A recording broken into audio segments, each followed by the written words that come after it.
Hello and welcome to Super Saturday. I should have written some kind of little jingle or something. A bit unusual this weekend. I might still do my usual Sunday evening live stream, but I had, as I mentioned, the opportunity this afternoon to crack on with doing some work on the game, and I thought I would just start a live stream and just crack on with the usual stuff. So it's not particularly planned, believe it or not. Most of the live streams have a little bit of planning that go into them, but today I'm just going to crack on with the stuff that I was laying out in live stream 20. So 21 today, all over again. Because it's Saturday afternoon, I think you could probably expect some interruptions. Probably dogs. There's one behind me. I've just taken them out for a walk in the hope that they stay quiet. Definitely cups of tea, other interruptions, maybe some food, definitely some drink, not alcoholic, but it depends how long this goes on. Quite possibly some vaping, so don't do drugs, kids. That might be happening as I'm going to be sat here for a few hours, I think. And I'm coming from a different location. For the eagle-eyed, I am exactly 30 centimetres further to one side as I've moved my entire desk because I got a new 4-channel mixer for my audio stuff and needed to distribute some stuff across the desk. So it's going to be, I guess, just a bit more organic today. I've got an idea of what I want to do whilst I was out walking the dogs. So I think the flow chart that I stepped through in live stream 20, I'm going to just start working on all those independent bits. So I might be jumping around between setting up some scenes, some adventure creator stuff, definitely some stuff in Figma, planning things, possibly some more pixel art things. I might even try and get that complex animation swap done. I'll see how I go on that, but I just want to kind of break the back of that main puzzle sequence in this particular act. So I'm going to crack on with that. Don't expect many people will join live because it's not my usual streaming time, but afterwards, hopefully, if I get to carry on till tea time, it might be 4 hours long. It might not. Something might happen. Who knows? It's going to be exciting. So it'll take a while for YouTube to process that. So if you're watching this back, then yeah, please leave a comment. That is the thing the algorithm likes more than anything else. Ask some questions, some suggestions of stuff to cover on live streams. If you're working in Venture Creator, Sprite, or any of these kind of bits of software I'm using, then please stick a comment down there, ask me some questions, and then on the next live stream I can hopefully answer them. So as usual, I will crack on. You can enjoy the beautiful animated Super Saturday GIF for the entire stream, because there it is down the bottom as well. Right. My thoughts then are, this was the flowchart I went through as a quick recap, or if you didn't see the other live stream, this is part of Act 3 of the game, and there's this like multi-branched puzzle that needs setting up in these locations. That is a genuine scribble of what gets used where, and kind of none of that is set up yet really. The artwork's in, but some of it needs to change, and yeah, there's quite a lot to do, so I'm just gonna mosey on through it, possibly talk less than usual because I'm not expecting anybody to join live. So I'll just be cracking on. I'd put some music on, but I'd probably get a copyright strike for it, and the royalty-free stuff's rubbish generally. But I'll just carry on working and probably not chat as much. So, given all of that stuff in the chain, we've got car aerial, needs to be a coat hanger, so I've got to draw that. I've got to set up interactions on the drain. I've got to set up interactions on the left-hand side dumpster. I've got to create a new scene for that, which is a first-person dumpster view. The middle one, I need another scene for that, which is another dumpster shot, so it's a new scene. and the interactions for that. Some combination of items, some interaction with the ladder graphic, another scene, first person car boot scene, and then again interactions, combinations of items. So a lot of stuff to do, and of course there's bits of animation in there as well. Did some of that on the last stream as well.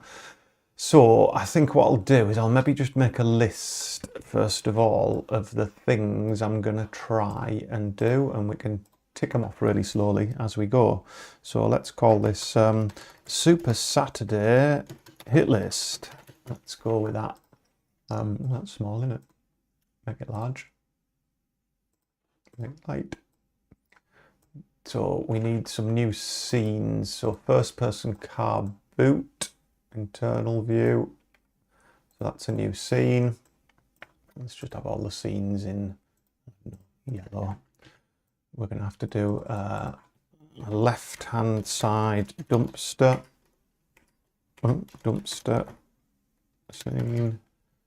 We need a right-hand side dumpster scene. So maybe we'll do all the scenes first, get them set up and hooked up, and they're all going to be first person, a bit like the computer screen in the office, so character won't be seen in those particular scenes. So they'll need setting up. I might just make a copy of that other scene, we'll see. Other things I definitely need to do.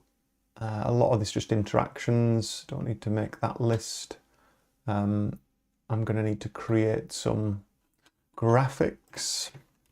So these are inventory items, I guess, that I haven't got yet. So let's just make them, say, green. So monkey head, it's like a wooden monkey head. Wooden monkey head. We're going to need a snapped broom handle. We're going to need a coat hanger.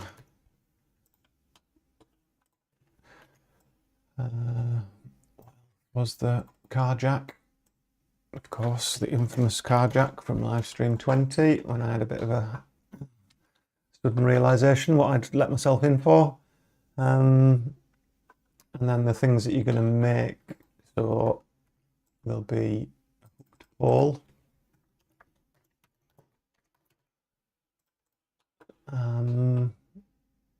We need the dumpster keys.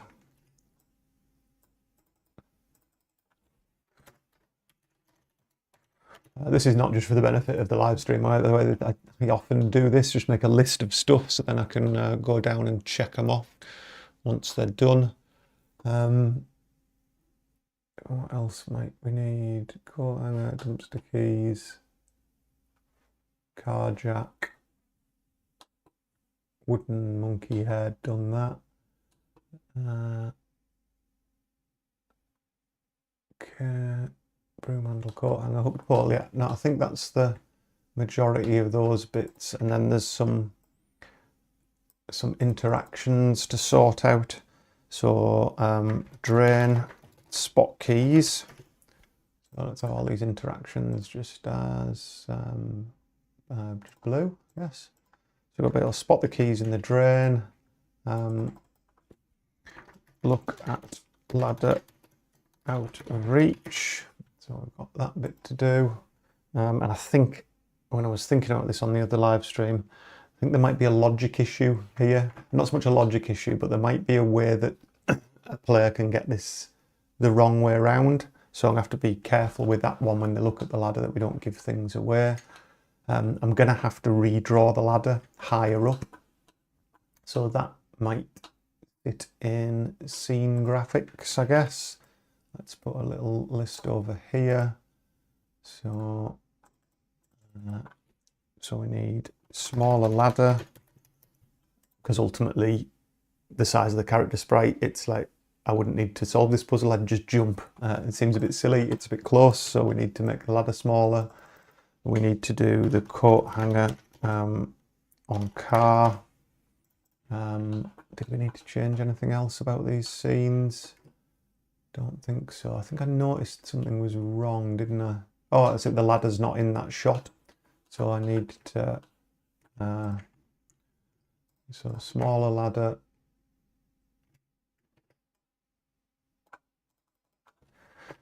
Add ladder to car park alley. Makes sense. So the car park scene, just so you can see it down the alley. What else do we need to do? Oh, I need to move these trash bags. So there's a couple of like trash bags. There's a couple of bin bags sat there that are in the way. Hoping I did them on a separate layer in Sprite. I just need to move them. We're going to reuse the graphics for a bit where he takes the bin bags out the way. So remove bags from alley. I think that's probably it for now. Well, no, it's not, because there's a lot of these blue ones to do. Whoops.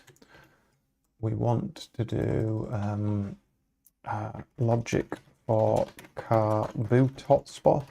So the car boot's not immediately going to be accessible. You kind of don't know as a player that it's accessible. And then when you realise there's a problem and you can't reach the ladder, the character will say, oh, maybe I've got something in my boot. And then as a player, you come over and have a look at the boot. So we need to sort that bit out. Every one of these little things that I need to do, something else will come up whilst I'm doing it that I forgot also needs doing. So this is by no way an exhausted list. Will definitely grow as we go. So that is our Super Saturday hit list. I would be over the moon if we got all of them done, but I doubt we will.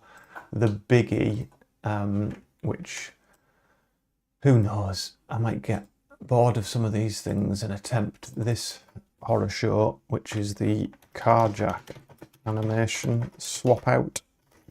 So I mentioned this a little bit on the stream. I think it might end up being a separate little tutorial. I've not done a tutorial for ages, like a pre-edited tutorial about how to swap out like a custom animation of a character. And the struggle is that the character sprite is scaled in the scenes. So in certain scenes, when he's closer to the camera, he's bigger. When he's further away from the camera, he's smaller, and that's all handled by Adventure Creator. But when he's going to do this animation where he steps onto a car jack to be jacked up closer to the ladder, I need to swap out the character sprite for this custom one where he climbs up and pumps the jack. And that needs to be part of the character sprite because it gets scaled. It'll be difficult to line it up otherwise. So that'll be a little bit fiddly, and it's something I need to do to have this whole puzzle chain like that, but I don't think we'll get to that today. I might change my mind halfway through. So I think the easiest thing, or certainly the most sensible thing, is get the basis set up of all of these. So we need to get these new scenes created. So they all need done. We're going to have these items to pick up. Item sprites, so that we can then work out the logic of have you got them, can you use them on other things. These are all interactions that need done in Adventure Creator and Unity, and these are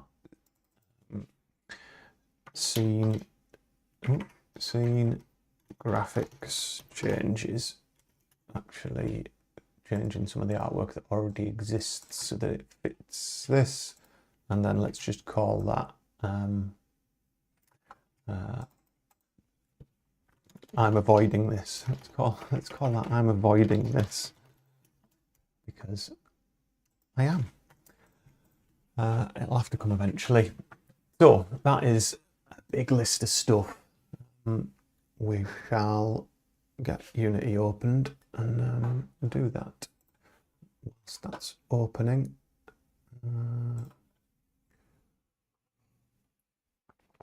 we're on Pepsi and dairy milk, really healthy, but I had hummus and I had pitters for lunch, so that chocolate sugar bit now of the day.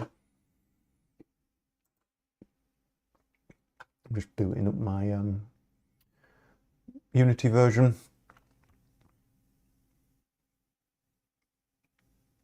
I hope you can't hear me chewing. Very nice new mic DJI thing. It was a present from my wife. So I don't have this silly massive thing in front of my face, which it used to be. Right. So Unity is loaded. Get back to that. Now I've got dairy milk in my teeth. Apologies. So it's loaded into this scene actually. So this is the only other instance in the game so far where there's a first person view, and it's called PC. So like this, where you read the email on the PC. So I'm going to use probably the same methodology for that. I did it so long ago, I can't remember what that methodology was. So there is ultimately a, I think there's a player sprite in there. I think that's how I did it. And if I click play here, there's going to be loads of variables set when I was testing it. It's going to be a bit weird, I think. So because you've got this text, that to me means that there's I probably put a character sprite. He's actually probably stood here, but he's behind all the other layers, so you don't see the actual character sprite. I think that's probably the way I did it, so it used all the same text settings as Clive, the main character. So it's going to be this kind of first-person view where you don't see the character, and then when you come back to the next scene, obviously the character gets brought back to the front. So I think that's how I was doing it. Let me see. Because he gets spawned in at runtime, actually. Let's see where he gets spawned in and then just have a look at his instance. Oh, I can't do it in this view. Let's go back. I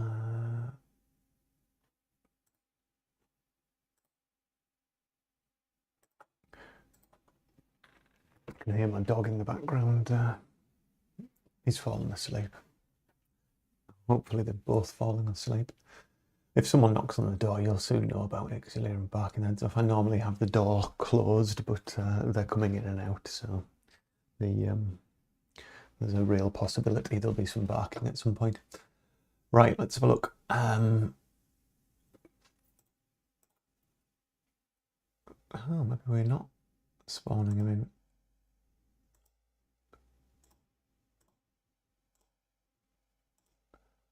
Right, okay. I must have decided to do it this way for some good reason a while ago. But yeah, I can't see a player character in there. I'm not even sure which folder it gets dropped in. Go on the nav mesh, no. Player starts, no. Zone maps, no.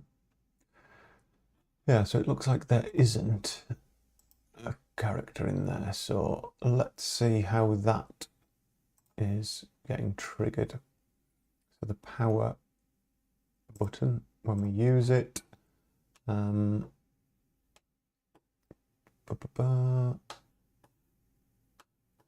dialogue, player speech, there's a player line. So yeah, it is using the main player because all these player line checkboxes tell me that it is using the main character. I'm just not sure why the main character doesn't appear in the hierarchy. That is strange.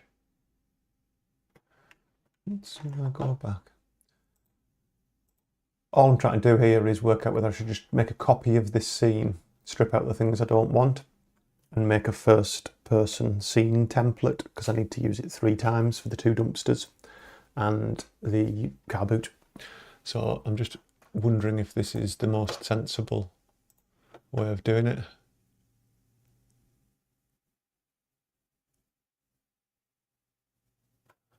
So let me just go to the scene that has got a visible Clive in it.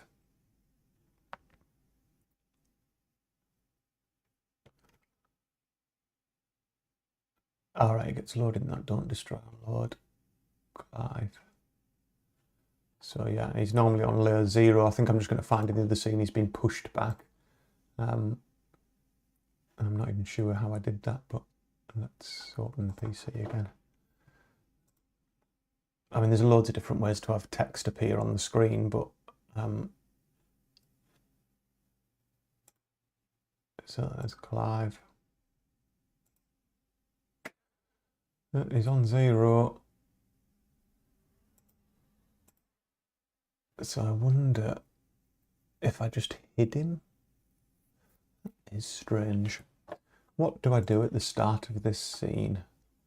This is the joys of part-time dev when you can't remember what you did. To be fair, this was a few months ago. So, camera fades out. We fade in.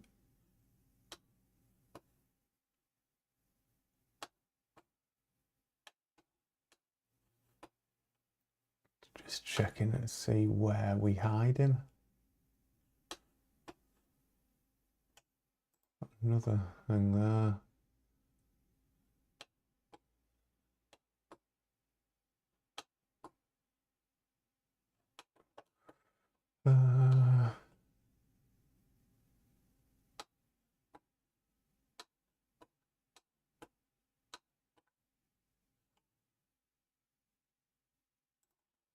I am at a loss. How strange. Unless I've made him super small on the nav mesh.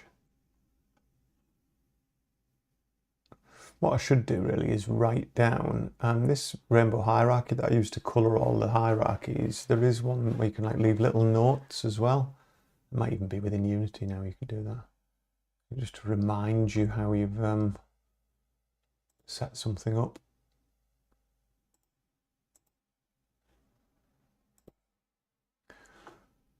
Yeah, I'm not sure how I'm hiding him, if I'm totally honest. Let's run the scene again.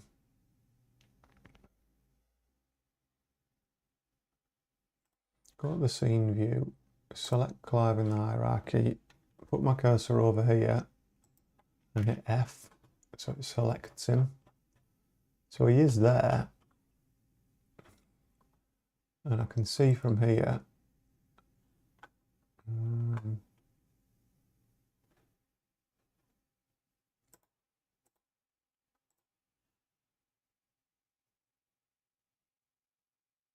it's running his idle right. Ah, so you can see him there, he's highlighted. So I think I've left him on the same order. What I've done is brought everything, so you can see the outline of him there. So he is there in the scene. He's just really small. So I must have used, yeah, I can see this is really thin, the sorting map, like the sorting layer. So he's really small, so the text just appears just above his head. It doesn't change the size of the text, depending on the size of the character. And then what I think I've done is all of these other set geometry bits, they're all set to higher than 0. Yeah, that's exactly what I've done. Clever me, yeah. It's a shame I can't remember any of these things. So yeah, Clive is there. He's right at the back of the scene. The other stuff's in front of him. That's a pretty easy setup. The walkable mesh is probably, if I hide, oh, I don't think I can hide those levels actually when it's in scene mode. The walkable area is probably tiny, as in really tiny, so that you can't click anywhere. There is an action to not allow them to walk, but again, I probably made a decision a long time ago about why I didn't use that method. So, as always, a million ways to skin a cat, as I say. I might just take my regular template scene. There's too much going on in that scene. There's too many other things going on. So what we'll do, we'll open my scenes. assets, my scenes, template scene. Don't save that scene. So this is my general template scene that I start from, and to be honest, it's not much different to what you get out of the box with Adventure Creator. I just stuck a background in it and a walkable area, I think. So we want to save this as in my scenes. Let's do scene. I'm actually going to start putting the acts in because Act 3, car, boot, because as I get more and more, I can end up searching down the list. So scene underscore A3 underscore car boot. So this is the car boot scene. Just going to set up the basics in this one and then duplicate it a couple of times for the other scenes that are also first person. So if I click play on here, you'll see Clive.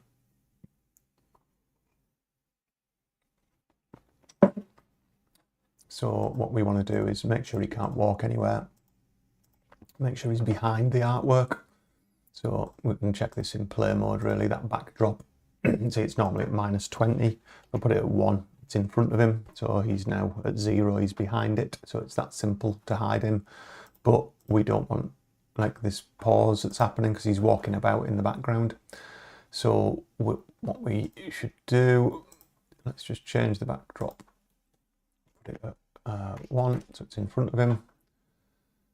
Let's go to the navigation, nav mesh, walkable area. Oh, there's the first bark. And that's going to set him off. We've got Bonnie in the bedroom sleeping. We've got Buster behind me sleeping.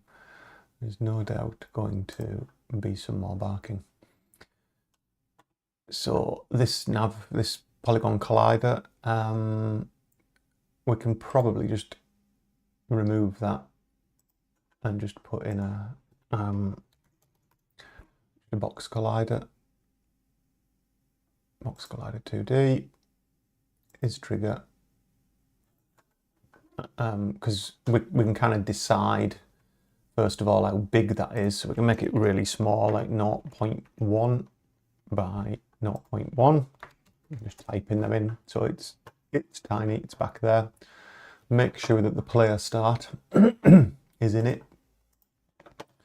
So let's find that. There's a lot of zooming in going in here.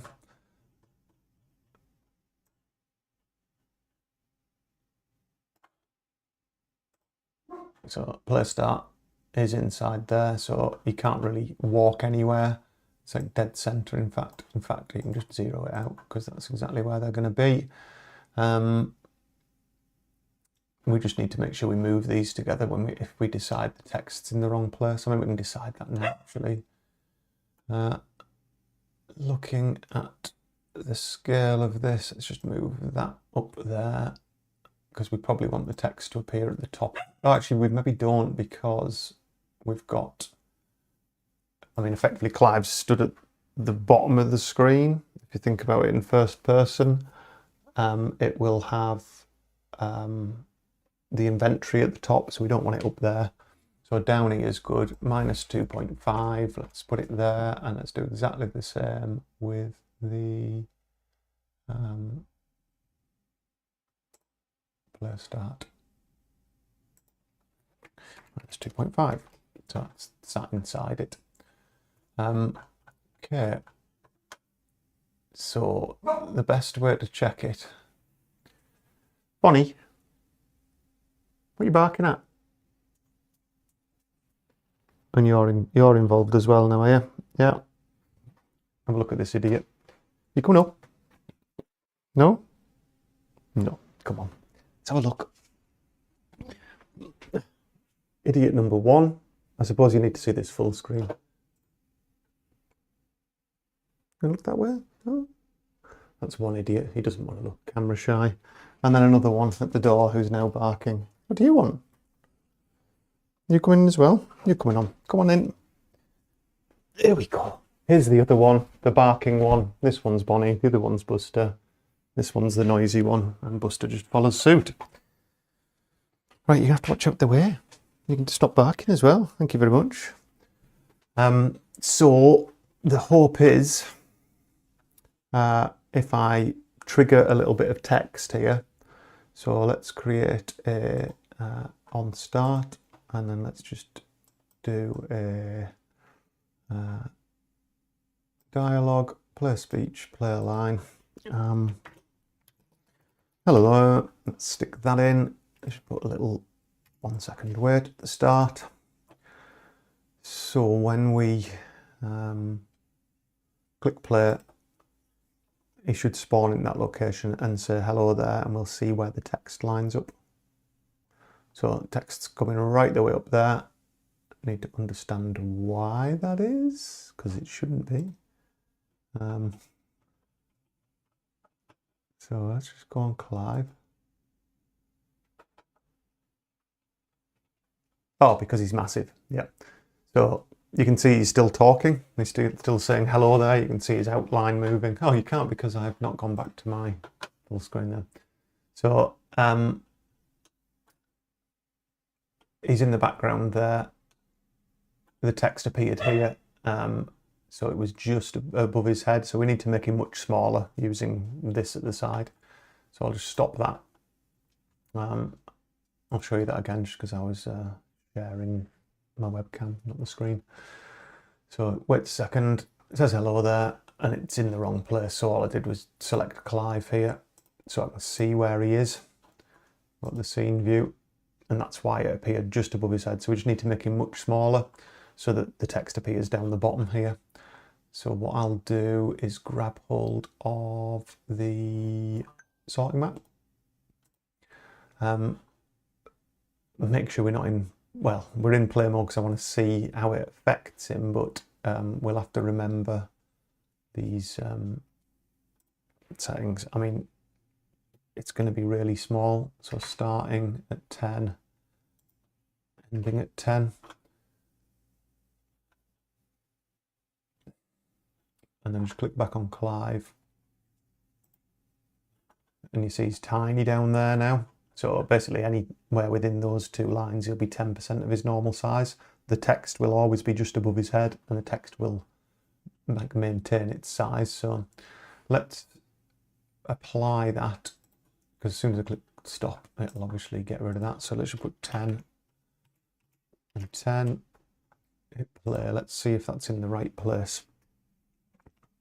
Forgive me, I'm going to be vaping. It's going to be, there you go. So you can see the text there appears decent size. Actually, that does look like it's scaling the text.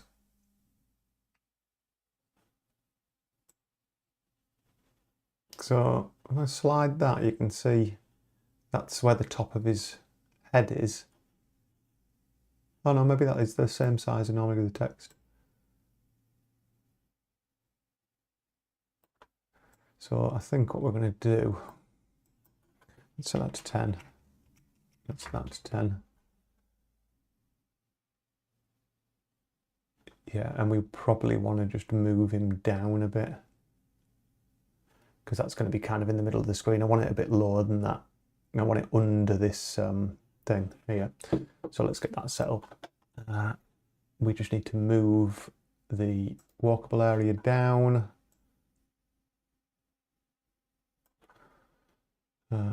What position are we in there?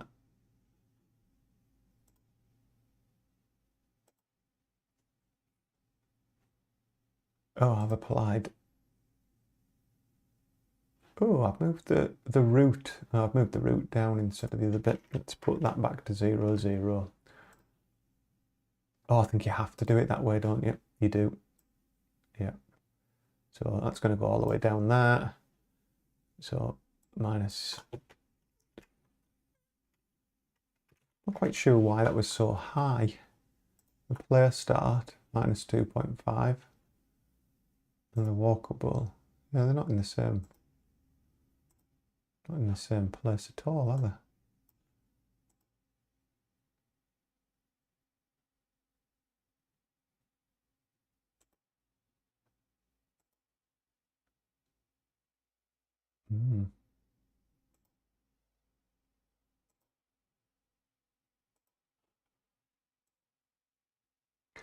I don't even know if it needs to be in the walkable area, actually. When I think about this, I don't think you even need a walkable area. I think if you don't have a walkable area, you just can't walk. So that would make sense.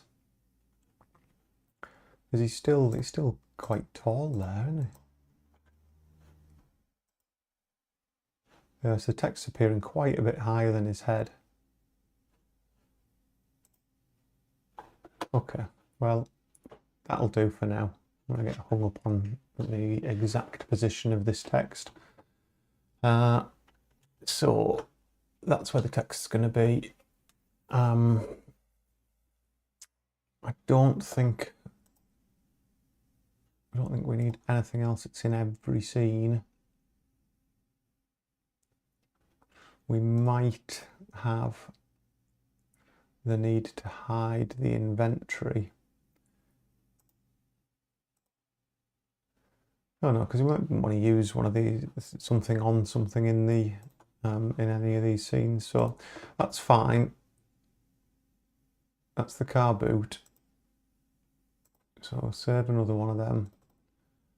Scene A3, and I'm going to do left dumpster. Erroneous capital letters. There's Bonnie adding to the conversation as well. It's quite possibly because she wants more food. So I might need to go sort that out in a minute. Save as my scenes, right dumpster. Now the left and the right dumpsters are going to be pretty similar, but we'll just create a scene for each of them. Let's get a sprite open and let's just get some placeholder graphics done for them. So I established a method. Again, here we are going back in time to something I can't remember. We did two versions, so the PC screen and the PC screen small, and it was so that I had larger pixels on the close-up bit. Can't remember which way around I did it. So that, if I look at the sprite size, 320 by 180, which is the standard. I'm going to have to go and see what Bonnie's barking about.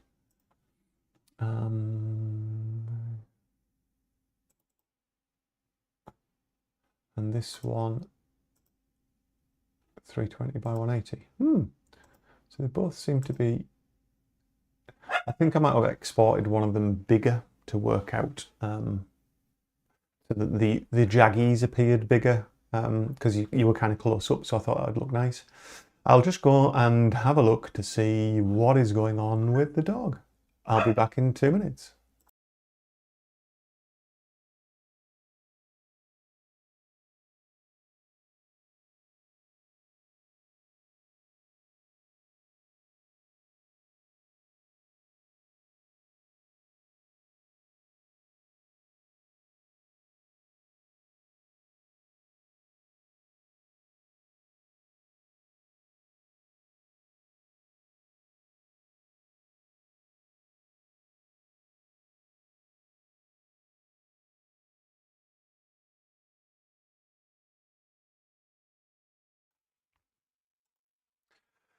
I'm back.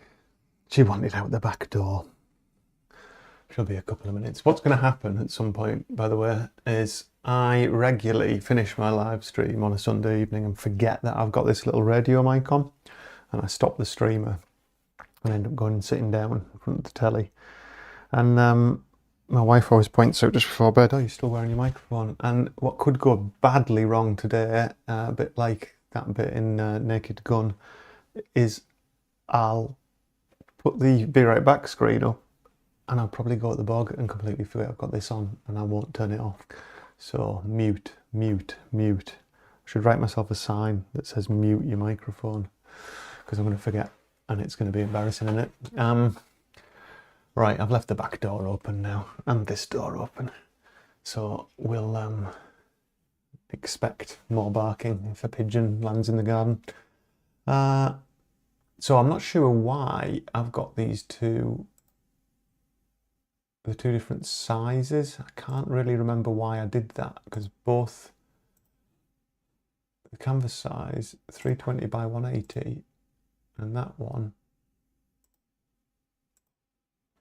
320 by 180, so they were the same size. I wonder if I just exported them at different sizes. Not totally sure. Anyway, let's create a new one. 320 by 180.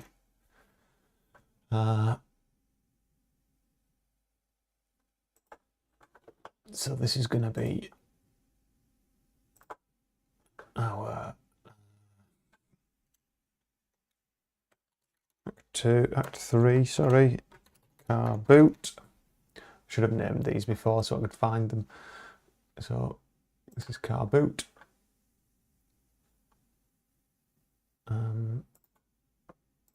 Also saved one, which is Act 3.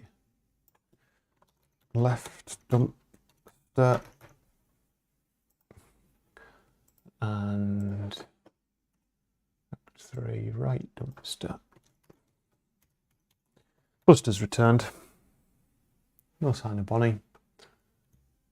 She's the intelligent one. She's the clever girl raptor of the Jurassic Park film fame, because she'll do things like bark at the back door to get you to move rooms, and then she'll steal something that's in this room. So you just got to warn me if you see her getting up and playing piano. Or and she also knows I've got a bar of chocolate, and we don't give them chocolate because it's poisonous for them, but my God, do they try and get hold of it. It's like the forbidden fruit. Right, so we're going to draw from very simple, sorry, talking a mouthful, some really simple backgrounds. So these dumpster ones, I took a picture actually and stuck it on my Figma board. I don't think I'm going to do it at a diagonal angle like that, but I just grabbed that off Google.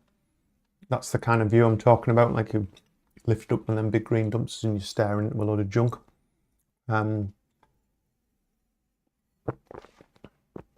I could use that angle, I suppose, something like that. But the lid's a bit more straight up. That might be interesting, that angle actually. I haven't stood at the corner. Yeah, let's go with that. So you can, I think you can copy from over Figma on the web and paste it in. No, that didn't work. I mean, you could definitely bring that image into here to get the perspective right, but what we'll do is just create a new layer. We'll just put some basic line work on there, just so we can block out the area a bit, really. So I don't want to see this edge of it. Oops, put the line tool on, that'll help. I'm kind of going to have the lid up like that. It might be nice actually if we see a little bit of the alley. No. Let's see the front of the dumpster. Give myself more stuff to draw, aren't I, really? Yeah, maybe not. Let's not do that angle. Sorry, this is all a bit big. I can't really see what I'm doing when I zoom in. So let's do something a little bit more full on.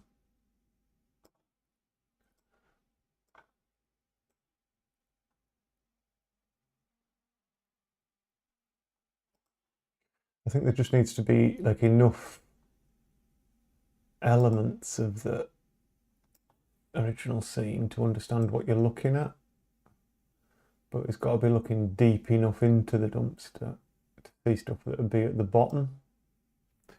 So yeah, perspective's not quite right there either. Oh, I'll tell you what we could do. Let's get my SketchUp model open. Load SketchUp up. I should probably go and check to see if the dog's stuck in the garden. Right, let me just sign into SketchUp and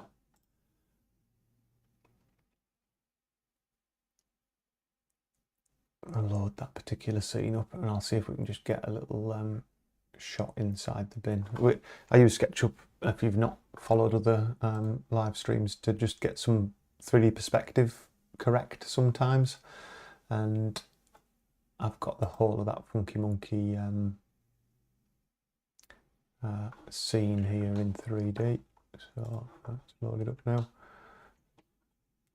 So I quite often block them out like this so I can get the perspective really nice and basically cinematically choose the shots, you know what I mean, for where you want the camera before exporting that and then using those as the basis for my pixel art. I'll then draw my pixel art over the top of it. So these dumpsters, they were actually just objects I brought in that were on the marketplace, but I can already see, because I didn't make them, they're not made in pieces, so I can't easily like lift the lid up, you know? It's not, they're not separate items, but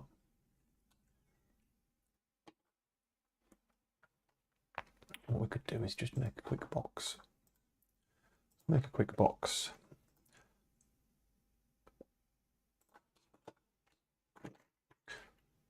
Some speed modelling for you. Didn't think you were going to get speed modelling today. So say that's the lid. Once it's flipped up, we'll, no, don't want that tool. I can't actually see the tool I'm after. It's because it's not on there. Where is it? Offset, that's what we're after.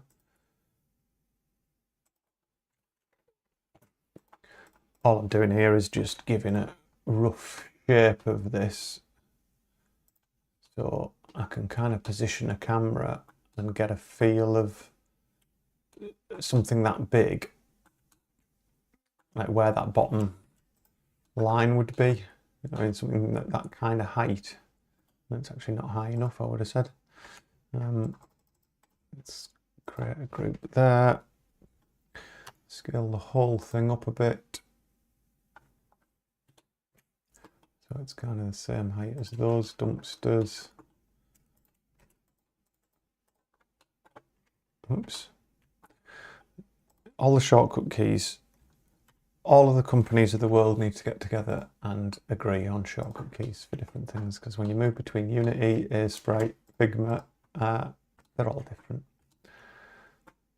So if I was looking into something from my head height, you wouldn't be able to, without jumping over, you wouldn't be able to see the bit that's in this bottom corner, I guess. So it ends up wanting to look something like that, I think, like you're peering into a trash can or dumpster. So I think I'm going to keep it also, rather than having like a funky angle like this, where then I end up having to pixel art draw the alley, this stuff, you'd be wondering where his arms are and things, you know what I mean? I know it's not super realistic, but I think that a nice flat angle like that is probably the best way to go. So back to Sprite. Let's do that flat angle. Flat angle. So we cut off all the corners and we straight lines off the thing across the bottom, 3/4 of the way up maybe. So let's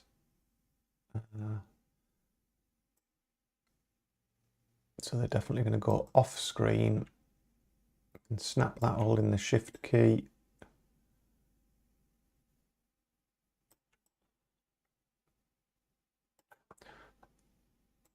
Join that up. And yeah, you're going to see the edge of that, the edge of that.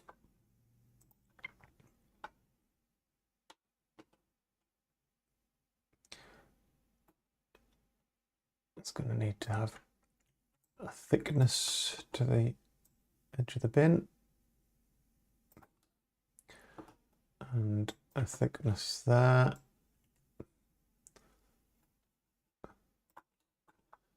Same on that side. I'm not going to do the whole pixel art in this session. I'm just going to block this out so that I'm happy with how it's sitting.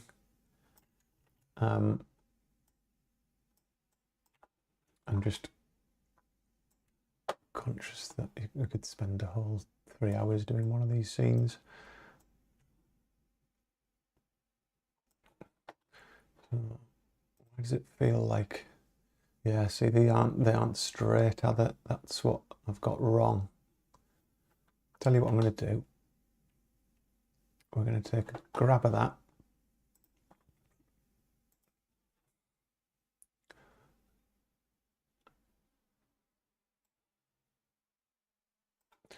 Just a screen grab of that. Copy it. Go back to Airsprite.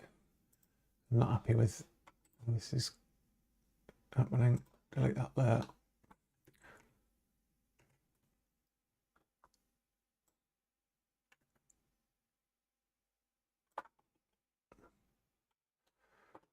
So let's just get that to feel like the kind of size that we want it.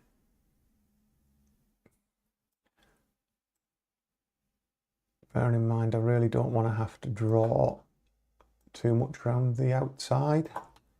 So a bit of artistic license to stretch this all up a bit. I don't really want to draw a lot around it there.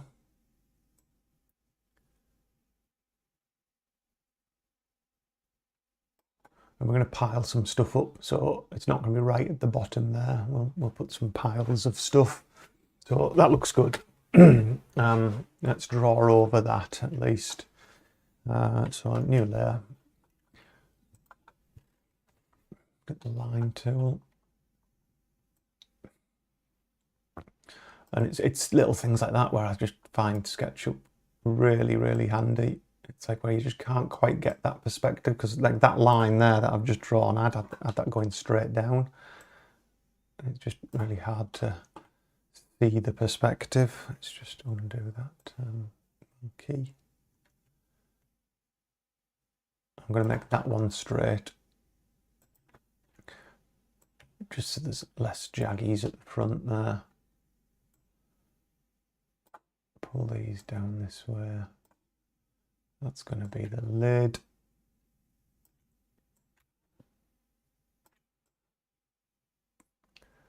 And then do them straight as well with the... We're probably not going to see the very bit of the floor anyway, I wouldn't have thought. But something like that. And we're going to use the basis of this for both dumpster shots. Of course, the eagle-eyed amongst you will have noticed that the two dumpsters, of course, I added different graphics to them. Oh, that's nice and low good. I was thinking I'm going to have to draw that on one of them to signify which one you're looking in, but they've got that little lip around them and stuff. And this is the problem, pixel art. It's like you don't have to draw much detail from this distance, but once we get up close, you might need a little bit more detail to work out what it is. Okay, let's do that up there. Hide the back one. Create a new layer there. Just fill it with a light grey or something. Is it G for fill? So, yeah, let's do it grey. Okay, so that's one of the dumpsters. I'll certainly the block out for it.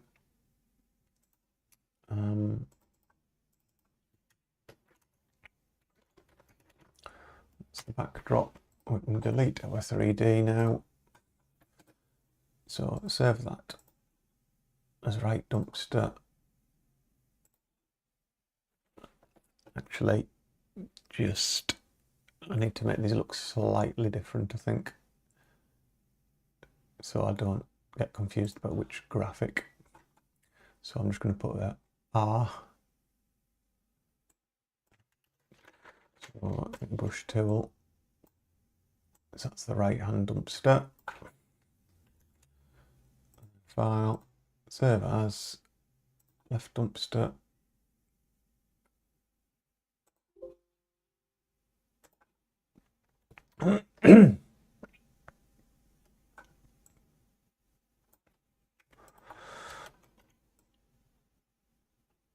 It's the left one. It's just so when I see these graphics in Unity, I know that I'm looking at the right one, because they're going to be identical for a while until I sort them out. So that's the left dumpster. Let's just open the right dumpster and check. So right dumpster's got right on, left dumpster's got left on. Good to go. So car boot. Exactly the same. Let's paste that in there. I'm going to go up my Figma board. I took a Shutterstock image of a car boot there, just to give me an idea of like what kind of angle we'd be dealing with. Maybe get the little tail lights on there and stuff like that. So let's just do the same thing. Let's just take a quick grab of that.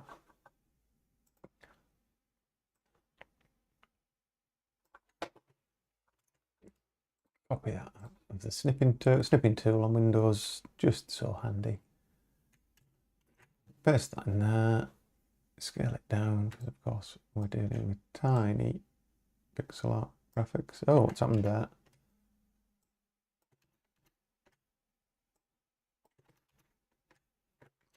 Paste. Oh, something weird was happening there.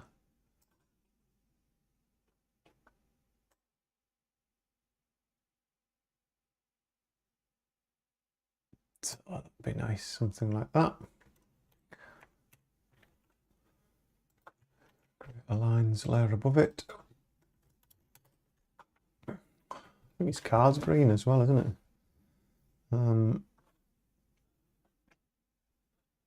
I just can't think how green.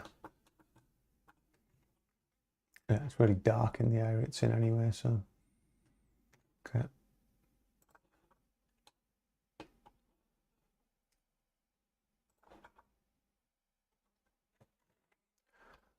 Let's just roughly block this in.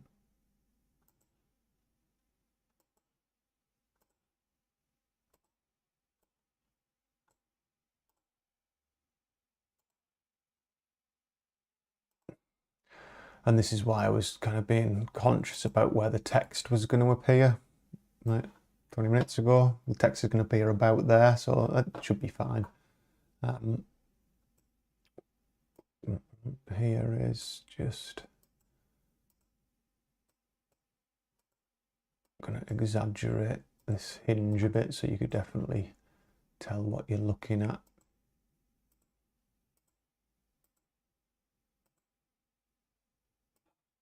It's probably a better line that I just made there, that side.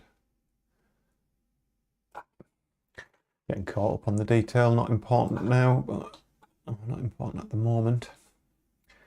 So that's going to be like the car body bits. Let's just stick in some lines for the brake lights.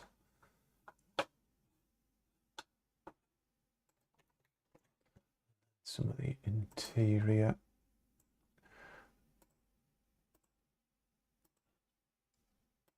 I'll refine all of this stuff and redraw a lot of it, to be honest, but what I'm trying to do is plan out things I might need to draw. So there's obviously going to be items in this scene that you might pick up, so I need to know roughly the sizes, the perspective of things, so it's kind of good having some sense of scale, form, like where these little shelves and things are, because I might want to put things on it. I've kind of said on my Figma I want some funny things in his boot that are like typically Clive, so some of those things are going to need to be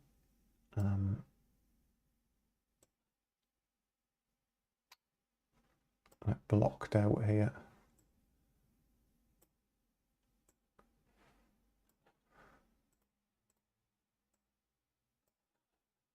Right, that should be fine, I think. Let's just create a grey fill for all of that, so we've got a rough sense of what the boot is shaped like and what's going to be where. Okay, one thing I can see which It's kind of useful. You're going to peel back the carpet to reveal the car jack under there. So that corner is probably quite a nice thing that is like an interactive corner, so that's useful. So we've got the dumpsters, we've got the car boot. So we'll save that. Dumpster, dumpster, let's export them all.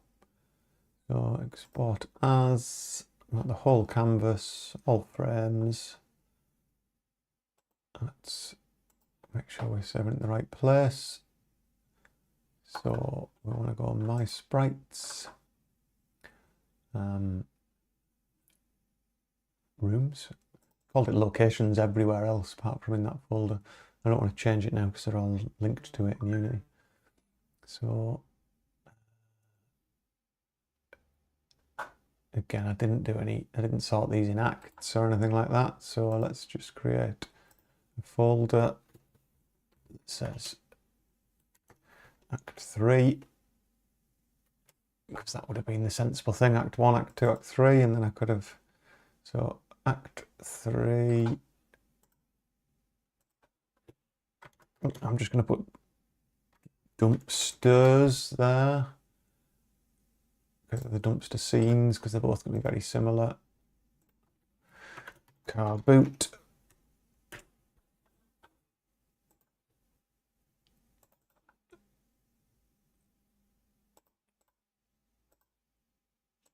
Dumpster backdrop. Oops, spell that'd be dangerous. My phone's going off.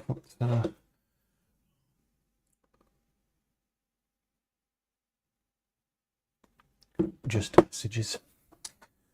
Left dumpster backdrops, that's going in there. Export. Then file, export as.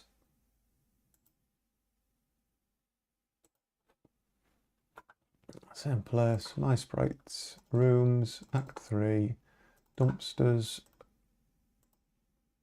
right, dumpster, backdrop,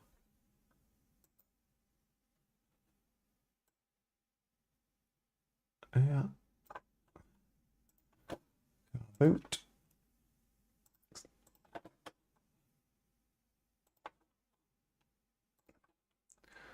I'm not sure Sprite used to do this, but it's really handy. Once you've set up the folder that you're pushing this sprite into when you're exporting, it remembers it when you save it, which I wish like Adobe and people would learn that. It saves it into the Sprite file, so the place that you use to export for this Sprite file is remembered. I think that's how it does it anyway.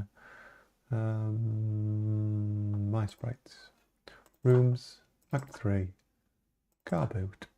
Act 3, car boot, backdrop. Right, export that. So we should have 3 very basic backdrops set up ready to go into the Unity scenes. So right dumpster, so it's this backdrop we want to replace. We've just been firing stuff into this My Sprites folder, rooms as our new Act 3 folder, car boot and dumpsters. So we're on the right dumpster scene. We just want to make sure these are all being loaded in without any filtering. So that and that. And, oh, actually, no, I don't think you can you select multiple? Yeah. So all of them. My template is art, single, reset, apply. And again, for anyone who's not watching the live streams, I think I mention this every time, filter mode is point, no filter. Otherwise, if you've got one of these on, it'll smooth out all of your pixel art and it won't look like pixel art anymore. So you've got that set for all of your bits of work. And then this backdrop item, there's a sprite renderer there. You can just switch it to one of these. So what we're on, right dumpster, backdrop, drag that into there, drop. There's the right dumpster. These little faded edges are to do with the lights I'm using. I used like sprite pixel lights to light some of the scenes. It'd be kind of helpful here when I'll be able to make it a bit dimmer around the edges, whatever I end up drawing around the edges there. So that's that one done. Save that, and it's got the R on, remember, from before. let's open the left dumpster. Got the set geometry backdrop, drag the left dumpster in there. There it is with the L on, beautiful. And the car boot. Act3 car boot, drop that on there. Save. Right, great. So we've got those 3 new scenes sorted out. Oh, should we tick something off? There's my list. Super Saturday hit list. Scenes. Let's just make them black when they're done. Black. Oh, actually, let's have a bit of childish fun. The stamp tools. Look at that. Bosh. Bosh. Bosh. Even does like a little animation. Lovely. Right. How do I get that off? Oh, there we go. This is Figma, but Fig Jam, the free version I used to do these boards, so really helpful. What I should do in these is write some more notes about how I've sorted out certain scenes, so I don't have to try and remind myself. Yeah, there's loads of planning in here for other scenes, for other things that are going to happen.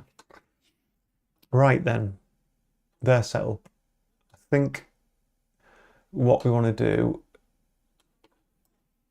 the first thing we should really do is get scene trigger interactions. So that's like, how does the user actually get to each of these 3 new scenes? So let's do all of that first. It's a bit of a bigger topic, I think. So let's come back to our main Funky Monkeys scene. Oh, I'm going to take a very quick break because I forgot. I think I might have left the dog in the back garden. I didn't leave her in the back garden. I've left the door open, but I can feel the cold draft coming through. Right, mute the mic and I'll be back in a sec.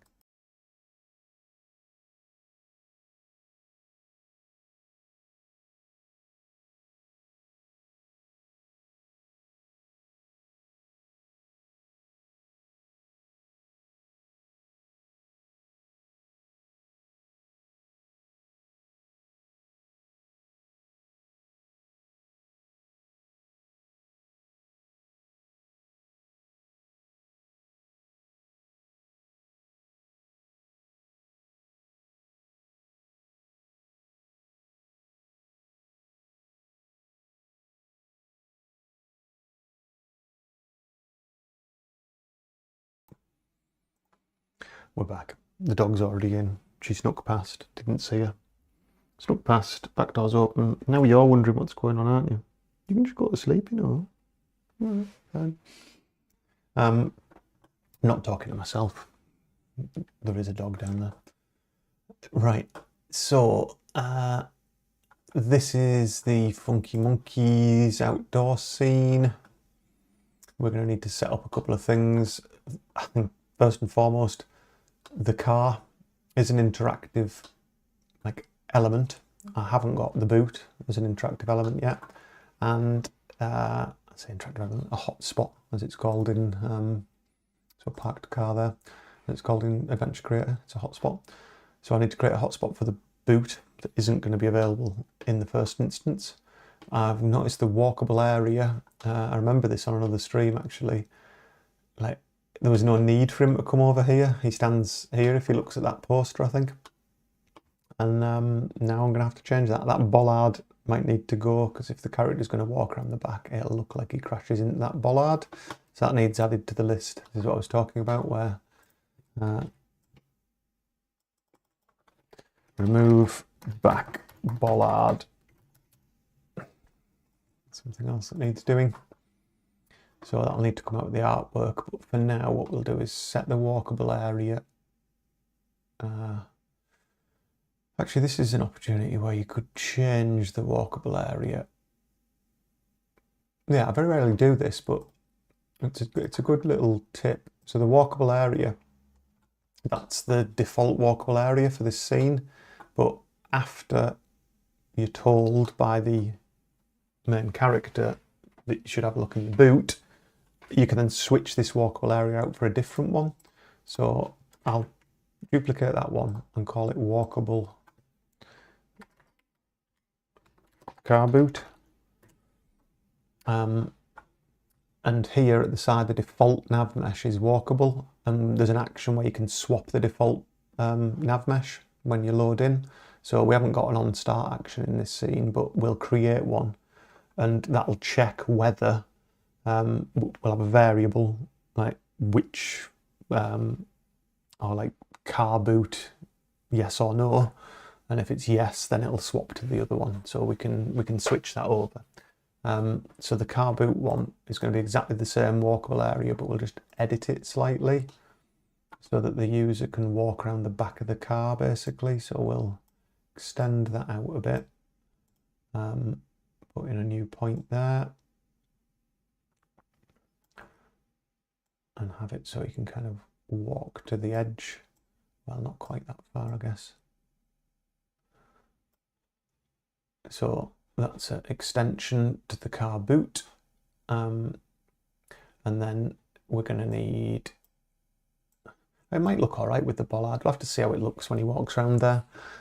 We're going to need a couple of other things. We're going to need a marker 2D, and that's where he's going to walk to. So let's pop one of them down. I'm looking at it and I can't even see it. Why can't I see a marker 2D? There it is down there. So I'll create a new marker 2D. Let's call this car boot. And that is up there. Drag that down so that the bottom of the player's feet, and this is where the height's going to look weird because his feet are actually going to be down near, if you think where the car was parked, it'd be by that curb. Curb comes down here, so his feet actually want to be down here somewhere, but it's got to be within the walkable area. So we're just going to have to play it by, I always do this, can't turn them around properly. So he's going to face the car boot. Let's just make sure that we've encompassed that so that it's inside the walkable area, otherwise he won't get to it. We're not ready to walk up that high. Kind of I don't want to see his feet back here at any point. So it's kind of like we're just making an extra little rung for him to walk around.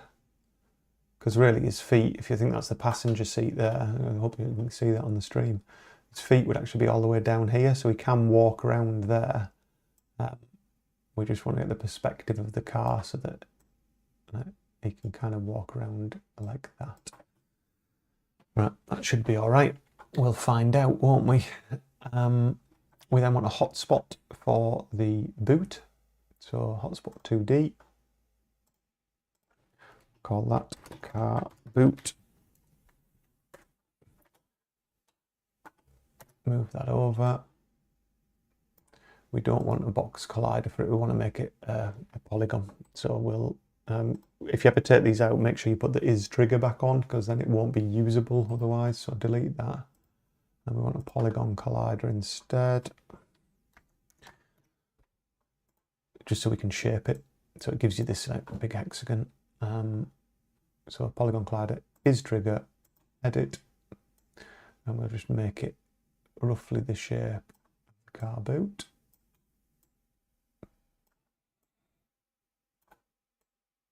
Something like that. I mean, there's this, ooh. Excuse me, where that came from. There's this lamppost in the way as well, so maybe we actually just bring it to the shape of the visible bit of the car boot to this side of the lamppost. So car boot's in. That's its actual name, so car boot. When someone clicks on it, we want to walk to the marker we made, which is car boot. It'll obviously only be able to do that if we're using the other walkable area. You'll see that'll go wrong otherwise. And then we'll do the user interactions and stuff in a bit. So if I click play on here, because we're going to have the default walkable area, he won't walk to it, he won't be able to get to it effectively. So if you click on parked car, and he goes to that marker, no, so I've got, there's quite a lot of dialogue there. Car boot now, it doesn't have got the use icon on it yet, but click that, he'll try and get there and he'll fail. It fails gracefully. He's basically stuck at the furthest possible point that he could walk to. So you can see his feet are jammed against this walkable area, because that's as far as he's allowed to go. If I just test it, if I go to the scene and change the default walkable to the one with the car boot like rung in it, we should see now if I click the car boot, he'll walk around the back. And he's probably not as close as I would like him to it. He needs to come, it doesn't quite look right. So as he walks around it, he needs to be closer to it. So what we'll do is, I don't think we can do this while it's, well, let's see. I don't think you can change the walkable area while you're in game mode. Car boot. Yeah, it's a little bit closer, but the walkable area is, let's find out, huh? Let's see if you can edit the walkable area while you're in play mode.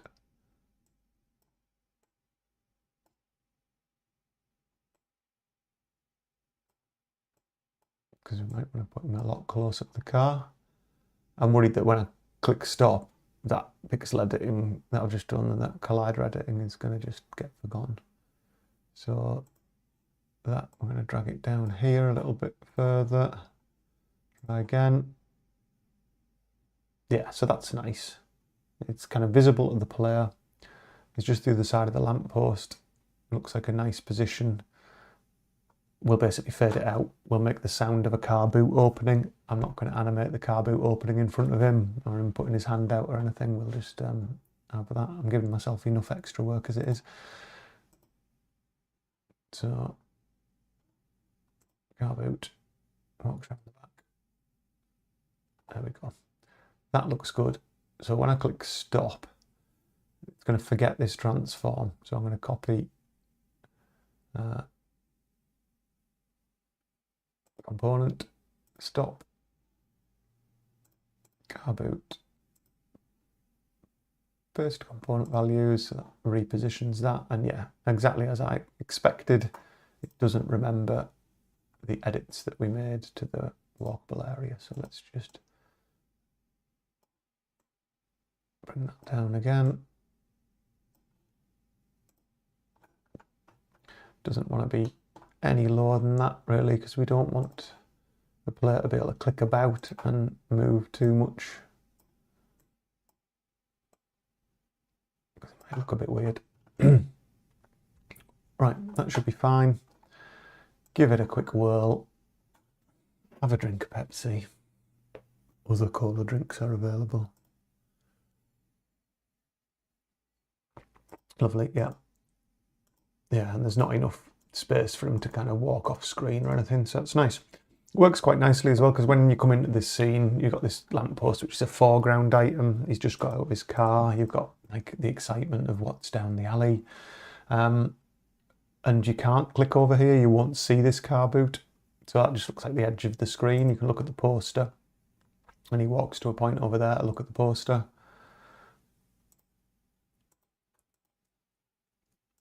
And you won't be able to do that until later, and it feels like you've opened up a little bit of the scene that you couldn't get to before. So that all works quite nicely. Happy with that. So a couple of things we need to do. The car boot hotspot that we just created isn't going to be visible at the start. So we put this remember hotspot on it, and the state on start is off. So that means by default, when the game starts, the first time you come into this particular scene, which is later on in the game, the car boot's not visible. So we just set that now, so it's not visible. We'll make it visible later when you've been down the side alley, realised you can't reach the ladder, and and then that'll be the kind of action to flip a variable so that we can then make the car boot accessible. And you can see I've made him quite short because I was trying to get around the fact this ladder was so close you could probably reach it, and I've made him look a little bit short there as well, so I need to remedy that. Okay, so when you use the car boot, that is going to be when we load this scene that we've made. So on the use of the car boot, we're going to walk to the marker that we've already put up there. The interaction, we're going to face that marker, and the interaction we're going to create, and it's going to be a scene switch by name, and this is the bit that I really struggled with on one of the live streams because they've changed the way it works. What you need to do now, excuse me, let's save this.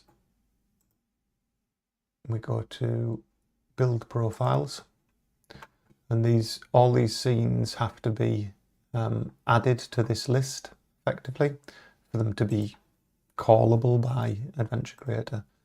So what we should do is open up the car boot, go build profiles, add open scenes, so scene car boot. Open up the left dumpster. You can probably do this as one big thing or open multiple scenes at the same time. Add that one, left dumpster.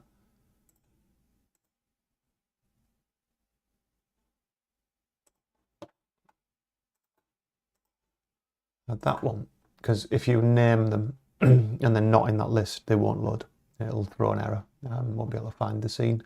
So yeah, you just need to make sure that they are in there. Was there something else you had to do? No, I don't think there is. I think that's all you have to do now.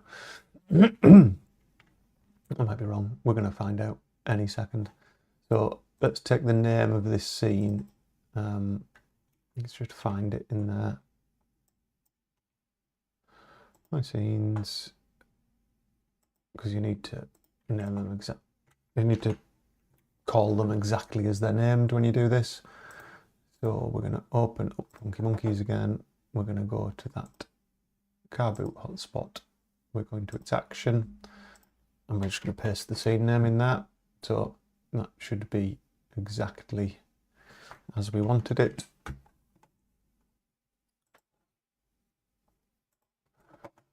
Test that out. Oh, I've disabled the car boot, haven't I? You can click it. So let's put the car boot back on while we're doing this testing.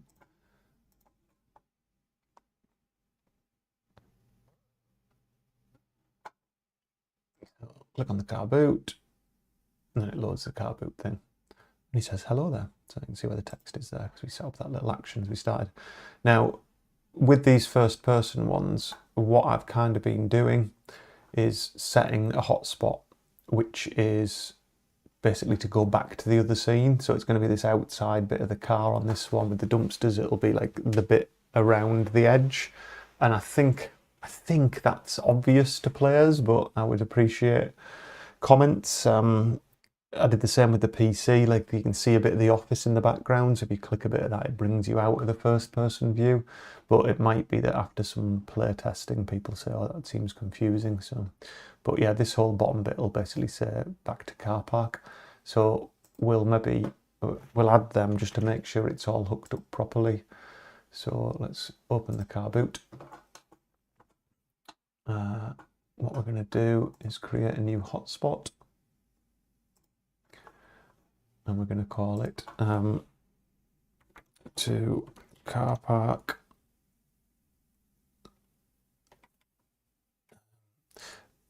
I'm not sure it should say to car park or exit or something, but it's going to sit down here.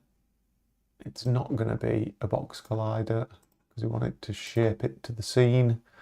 So it's going to be a polygon collider. Pop that in, make sure you click on trigger.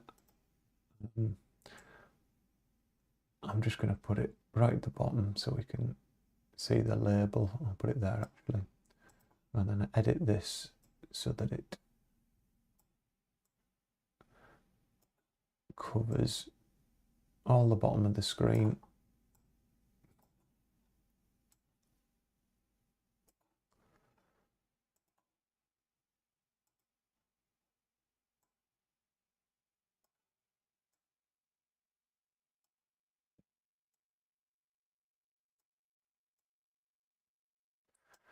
So that you can exit the scene effectively. So a click within any of this bit will exit that scene. I'm going to make it a little bit higher.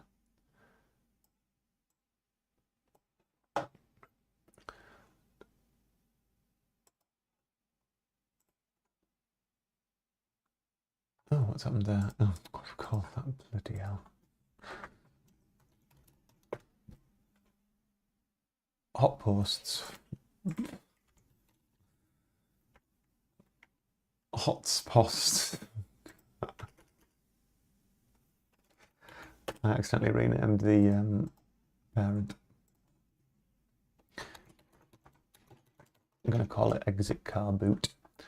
And then exactly the same thing. We're not going to set a walk to marker or anything like that. We're just going to create a use interaction.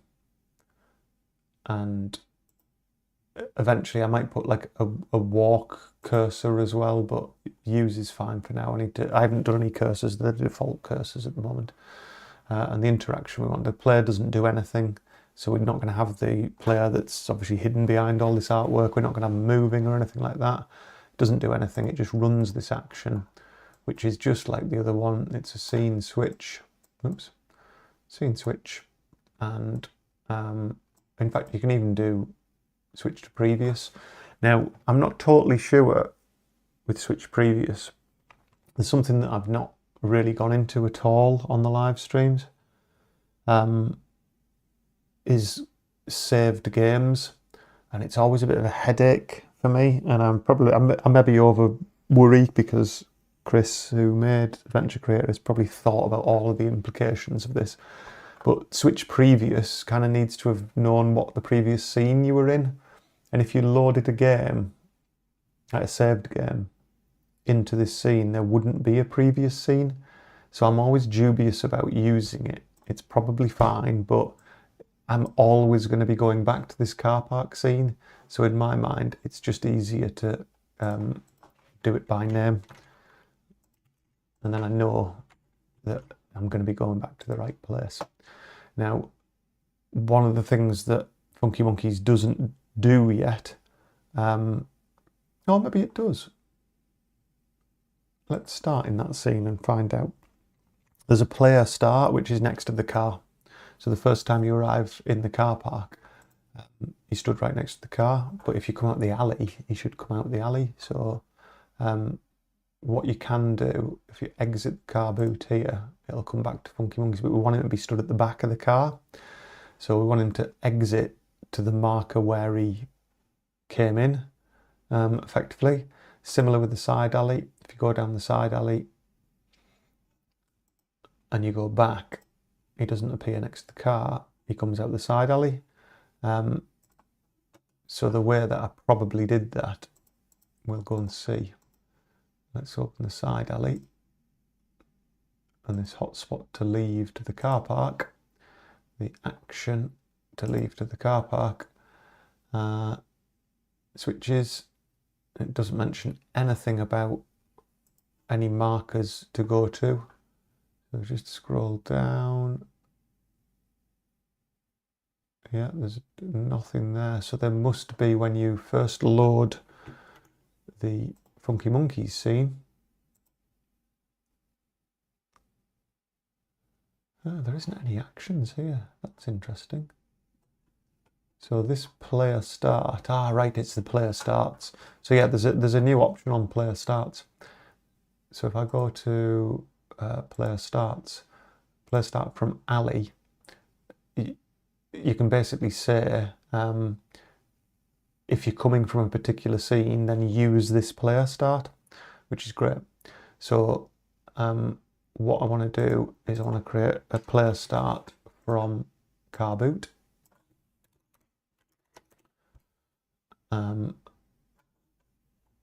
Shift that over here, rotate it round so you come out of that car boot at that one, facing the correct direction.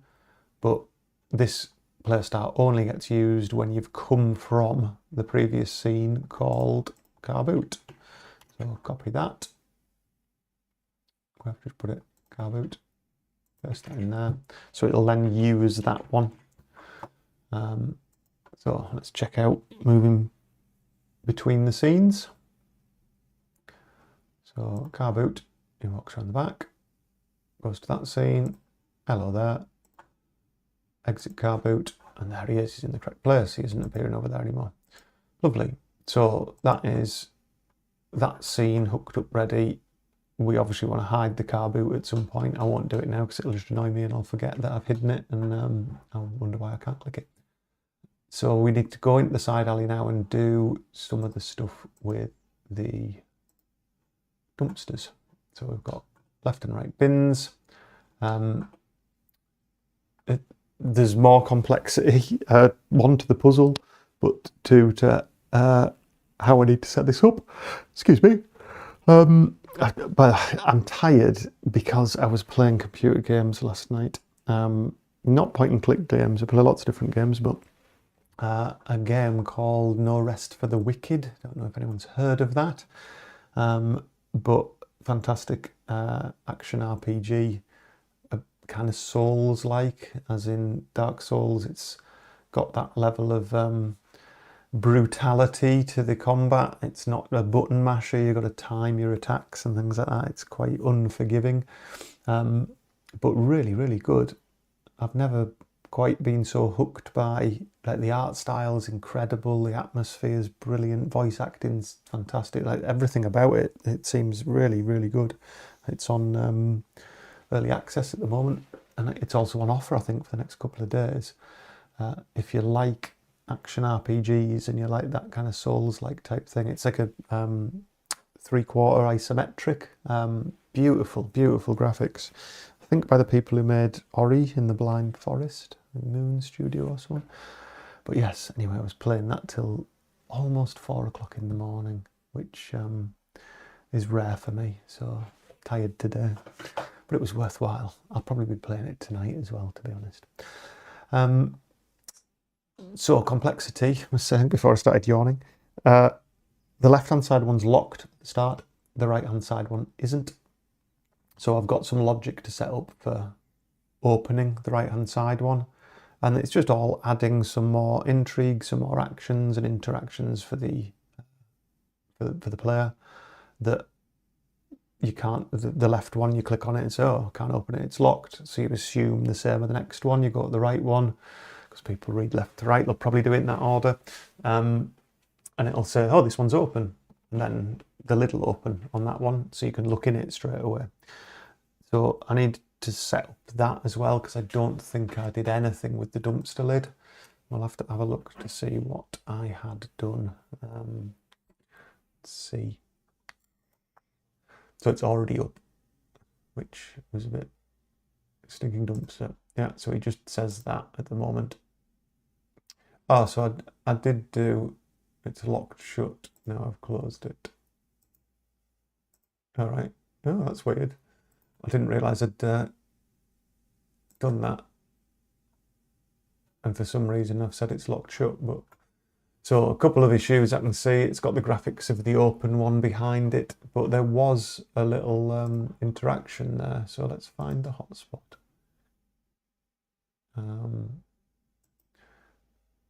Firstly, it was, I need to hide these yellow bookmarks. I can't see a thing. Draw yellow cube, get rid of that. So bin left, bin right.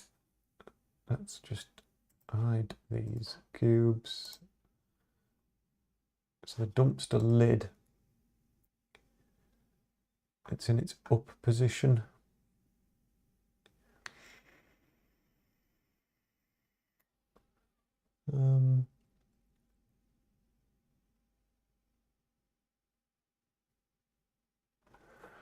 How? I don't think it's necessary to have the bin lid up at the start. You want to open it, so it needs to be in its closed position first. And I think the issue is, I'm casting my mind back to quite a few months ago. I don't think I drew it in its closed position. Oh, I'm lying. Turn that off. What are we looking at?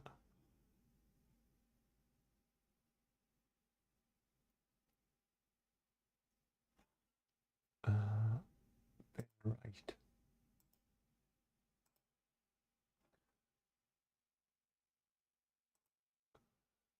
Bin open.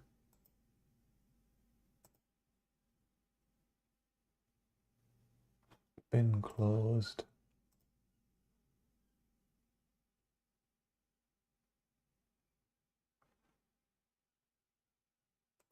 What did I do here?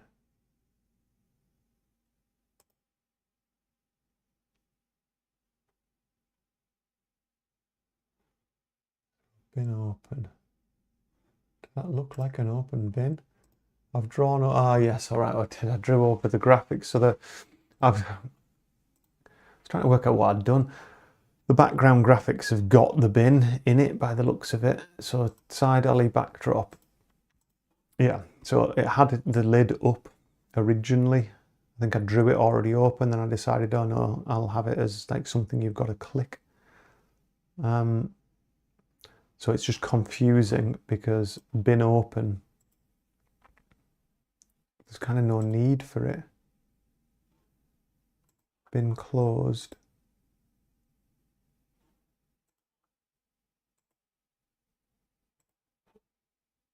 Yeah, I need to sort out that the backdrop's got the bin in it. That's what the issue is.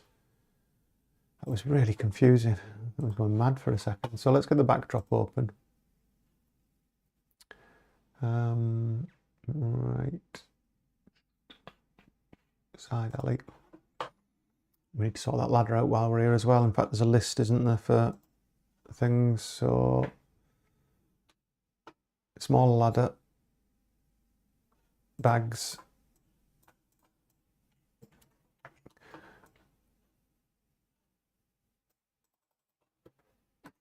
bin, no lid, something like that. So I've got the ladder down position, the ladder up is gonna, as foreground, all the backdrop graphics are in there. I'm pressing the wrong shortcut key.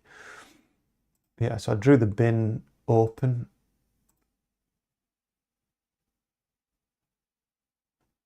Bin lid open.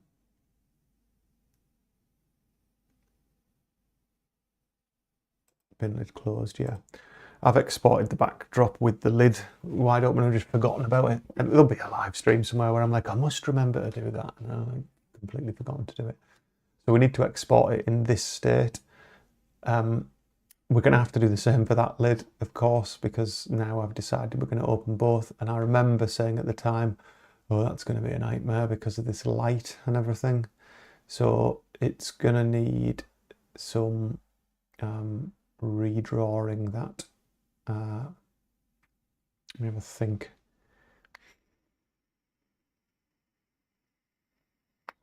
A vape and I think. Don't do drugs, kids. I'm trying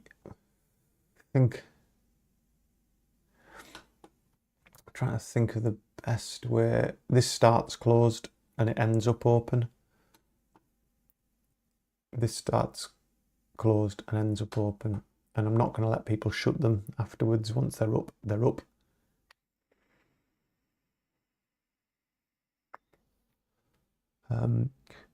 We might want to put a little padlock on that one to show that it's locked. It could just be a little visual thing.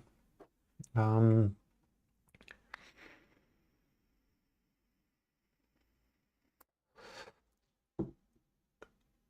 I definitely need to draw the internal of that one. I'm not going to animate them open. I'm going to be using sound effects quite a bit to cover some of the stuff. I was inspired by that. The Drifter does a lot of the heavy lifting is in sound effects, actually on black screens, but I think if he lifts his arm and it goes and then it just goes to the up position, I think that is sufficient in this type of game. So I'm going to have to redraw the top of that bin to look like this one so that we can have an up and a down state for both the bins. A lot of complexity for what is a pretty simple puzzle, but let's get on and do it rather than complain about it.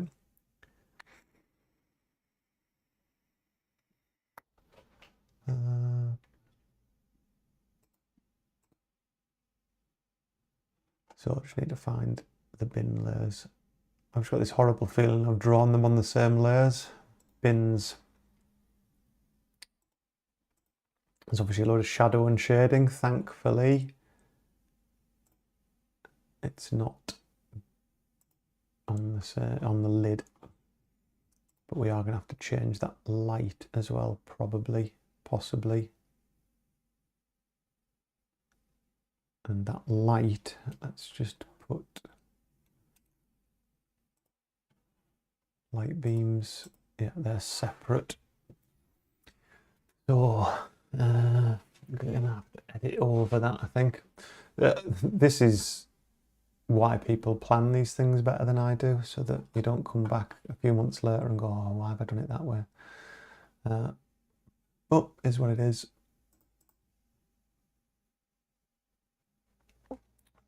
So we want to cut out the lid of this bin.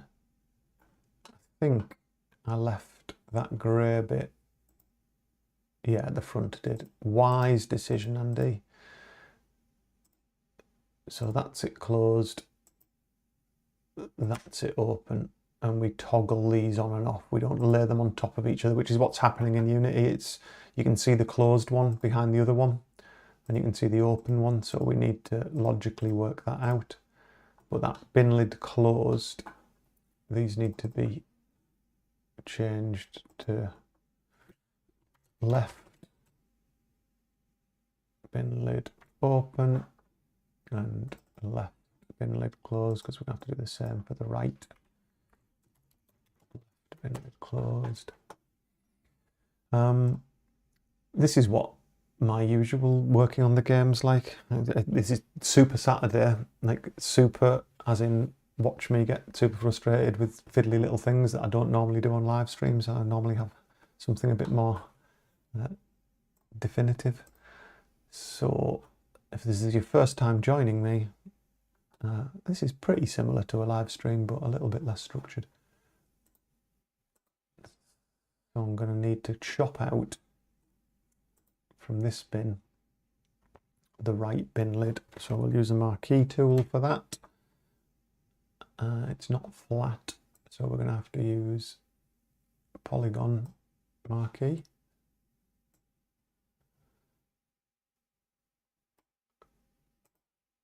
Oh, how does a polygon marquee work?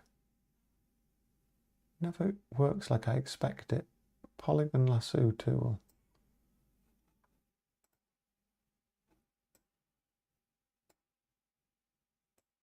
Oh, you have to click and hold. Yeah, it's weird. Let go. Click and hold.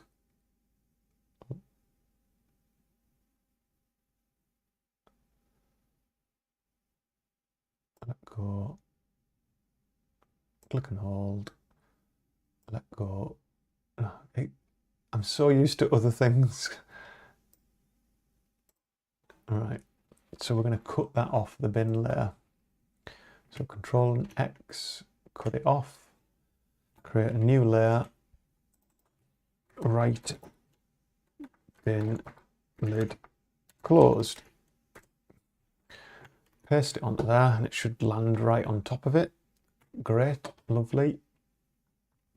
Turn it off for a second because we want to draw back in to the bin backdrop the bit that I've just accidentally cut off because of my crap selection skills.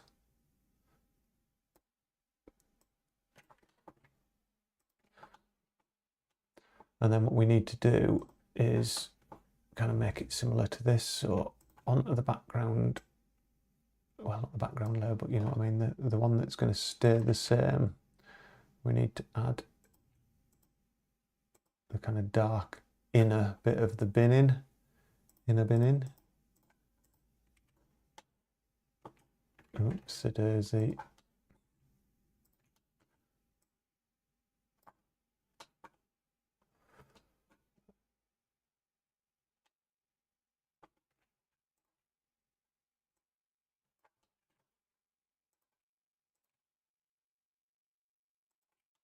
And yeah, so the light's the problem, but we'll sort that out in a minute.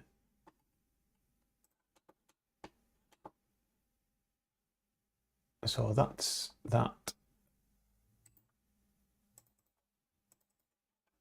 I'm going to make this green. So, oh, it's too bright.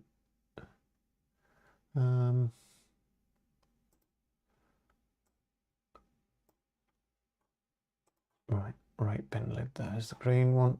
Oh, hang on, left and right, the wrong way around. I call that left bin lid all the time. It's probably been the last few live streams, people have been going, what's he on about? Doesn't know his left from his right. They'll be called that in bloody Unity as well now. Left bin lid closed. Oh no, because I've only just named them now, haven't I? Of course, I only named these a second ago. Right. So what happens when you stay up till 4 in the morning playing computer games? End up tired on a Saturday. So left bin lid closed. We're going to do that's that. So that's how it starts initially. It's got its background like that. Let's look at the right bin lid open. We'll maybe just nick that actually. Let's just duplicate that. Drag it down here. Give it that dark green colour.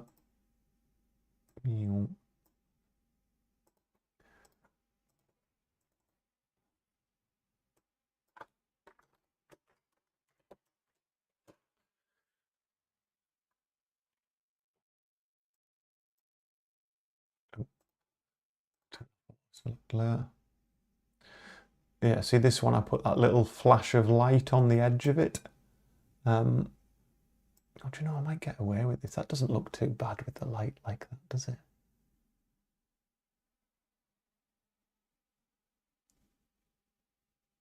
Yeah, I think we're good. I think what I'll do,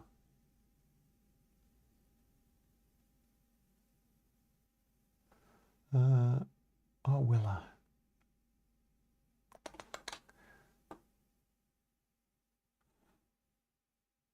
Because those light beams, they're going to be baked into the back layer. So this is automatically going to sit in front of it. So in Unity, the light beams, this will appear in front of the light beam, so it'll be like that, which looks fine. Lovely. Yes, that looks all right like that. All I need to do, I think, is just delete a line of pixels there. That looks fine. I'm happy with that. Shift this back. I mean, actually, there's no harm in these being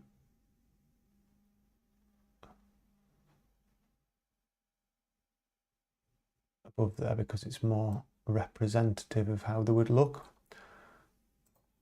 So when it's closed, yeah, it's going to be brighter than it was, but that's fine, I think. And when the other one's closed, yeah, that looks all right. Fine with that. It looks like there's some interesting light going on, and then I add like lighting over the top of that in Unity as well. You'll notice the scene looks quite different when you look at it in Unity. No, that's not Unity. That's Unity. Yeah, so there's like some coloration of that scene, some shading around the edges and things. It's all been like managed by these lights.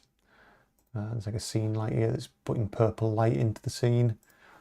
There's a window light that's giving the glow around there as well. So there's loads of other, and the skylights are glowing in the sky. There's lots of other stuff happening in there to just help sell all the lighting in there. So cool, right. That wasn't as bad as I thought it was going to be. We just need to get all of these variants out. Importantly, we need to make sure these are all turned off when we export this background. We need to get rid of these rubbish bags. So auto select layer on. I knew that was going to be the problem. So I've got a layer called boxes because I was going to draw a load of boxes up here and stuff, and I didn't. And then the shadow. Yeah. So what we want to do is on the shadow layer, grab a marquee, copy the shadows off there, actually cut them off there. So Control X to cut the shadows off those bin bags. Come to the boxes layer, paste them on. Oh no, I'm using blend modes, aren't I? There must be a blend mode. Yeah, there's a soft light blend mode on those shadows. Right.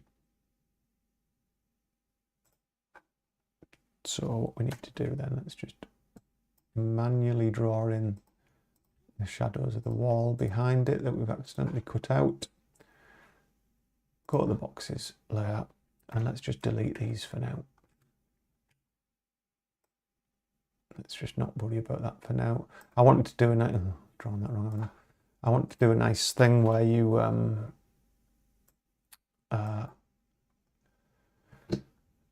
when you sort, like you move some of the bags when you're looking in here, and then when you come back to this scene, these bags have appeared. But let's not worry about it for now. We've got enough going on. We can add that in as a bit of continuity polish later on, I guess.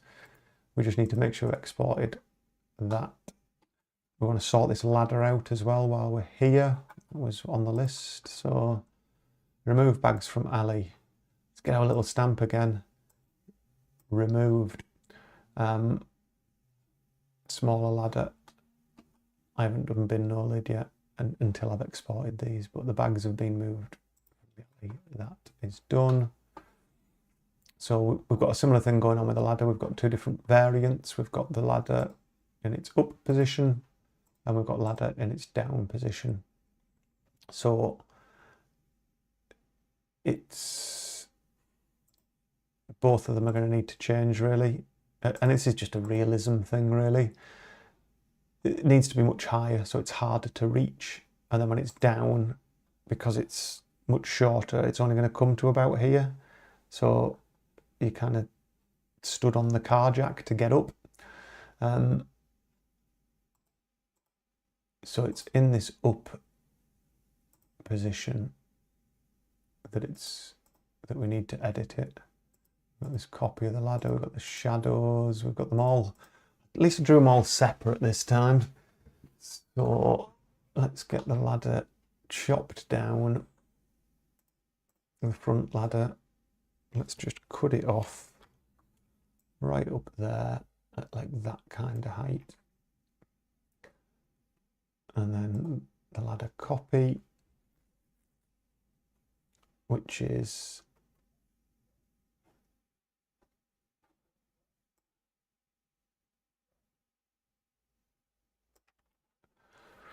so we've got like 1, 2, 3, 4 rungs on each of them. Let's cut the shadows off. And let's cut the other shadows off. Okay, so there's our shorter ladder in its up position. So much harder to reach, makes the puzzle make more sense. We're going to have to draw back in some of this shadow because that now looks weird. We've not got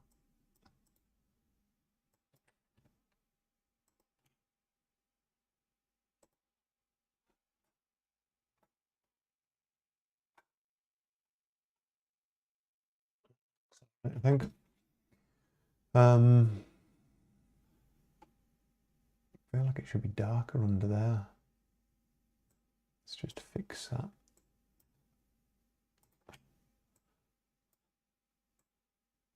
Just because that overhang, I just feel like that would be in more shade.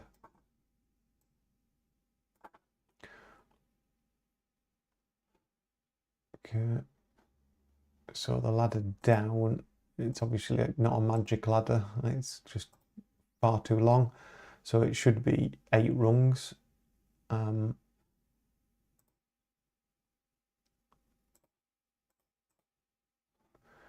So this one,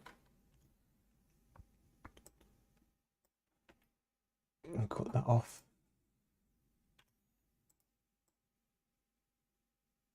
Oops.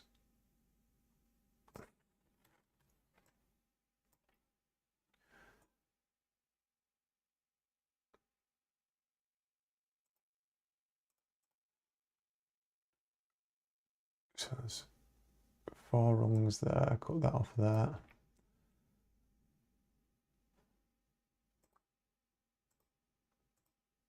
Yeah, it can't grow any more than that.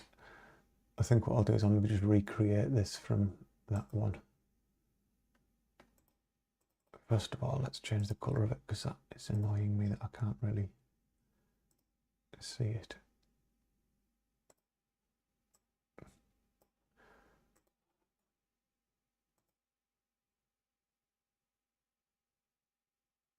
Let's just delete that, I think.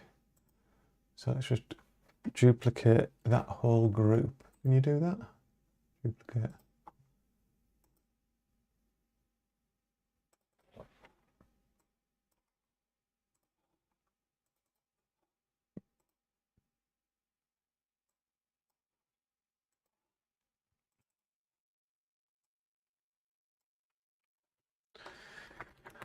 So ladder down, ladder up. I'm going to keep that old one there just for now while I try and sort this one out. I just don't want to make it any longer than it would actually realistically be. So we're going to take that ladder copy. It's really annoying that you can't just hold shift and press a cursor key down to move an item. You've actually got to drag it by hand. Oh, I've dragged the wrong one. So ladder up, lock it so we can't get anything in there. Ladder down. It's that ladder copy that we want. Yeah, it's selecting those layers because we've got auto select layer on. So it's fiddly this. So it's ladder copy, which is the back one. Hide ladder up. This is what would slide down effectively.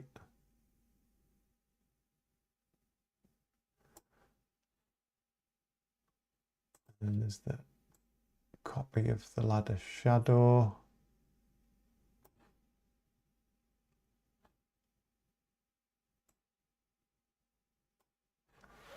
It doesn't look like I did that properly in the first instance, to be honest.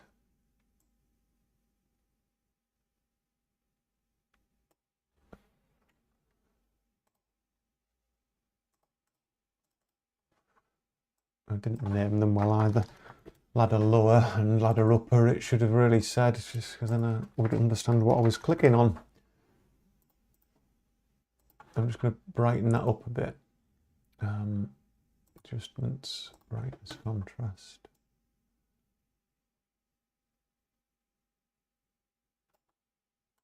There.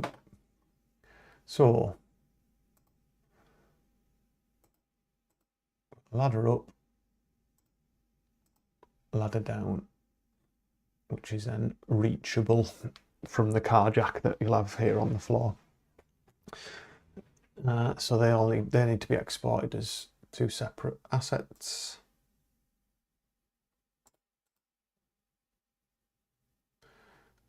Those shadows are a bit dark, aren't they? Let's just pull them back a bit. Oh, actually that one doesn't want to be shown at all because that is the blob of shadow for when in the stored position.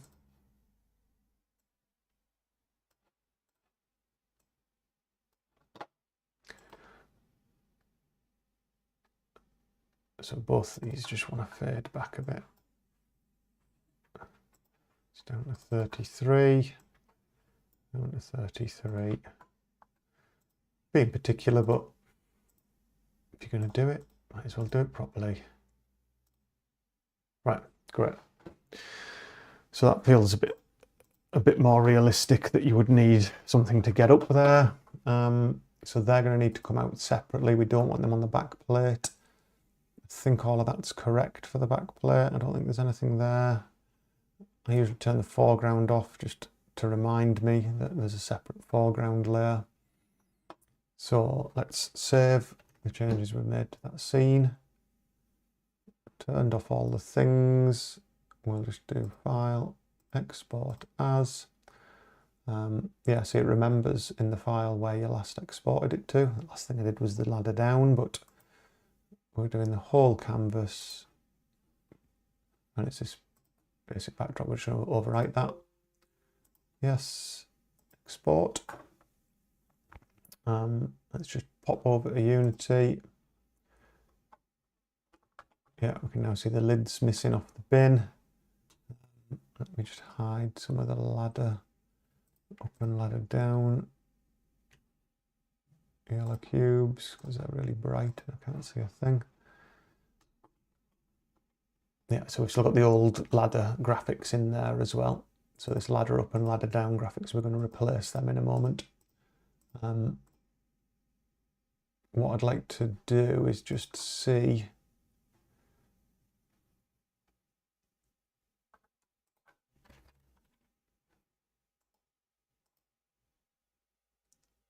down.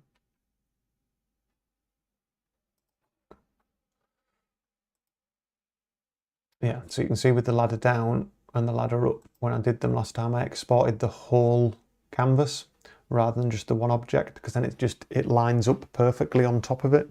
The blank pixels, the transparent pixels, mean that the file size doesn't get any bigger, and ultimately we're talking about 320 by 180 pixels because it's all pixel art, it's all small file size anyway. So I need to export the ladder up and the ladder down. Let's do that.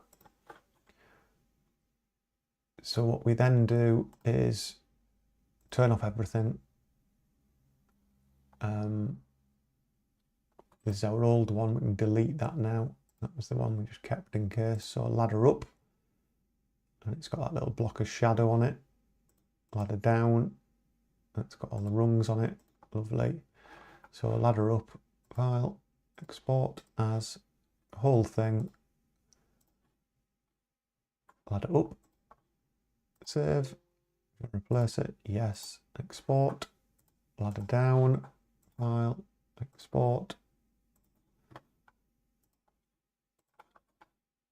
ladder down, save, yes, export. Okay, give that a quick save. Back over to Unity. There we go.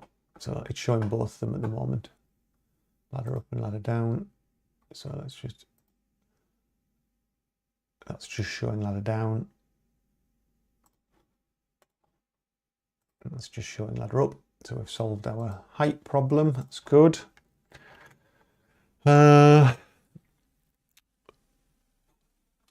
Bin lids next.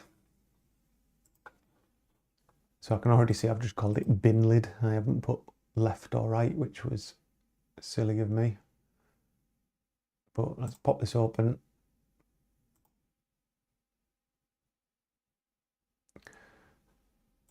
Turn off all of them. You can't do this, can you? I only want to show that one because they're in a group. You turn off the eye on the group. It turns off the whole group. Then it's like, oh, I just want to turn this one on. And then it turns them all back on again, which is really annoying, to be honest. Control, do anything. Control. No, shift. No, it's not the behavior that I want. what I'm going to have to do, I'll turn everything off, then turn the backdrop on. No. How frustrating. Let's just click and drag down all of those eyes. Whoops, it is a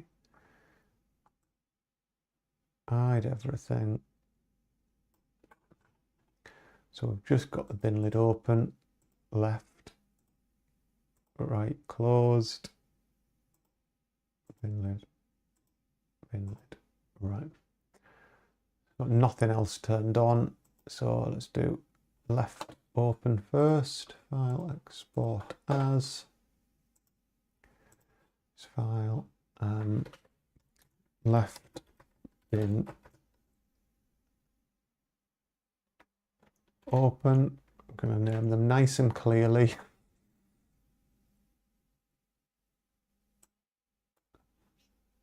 Export, file, export.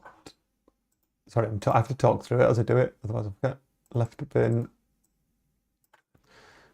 closed, export, file, export as,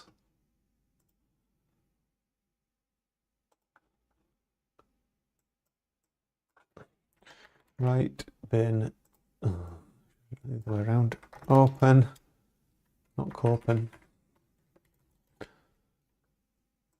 That is the open one, isn't it? Yeah, open, save, export, file, export as, right bin closed. There.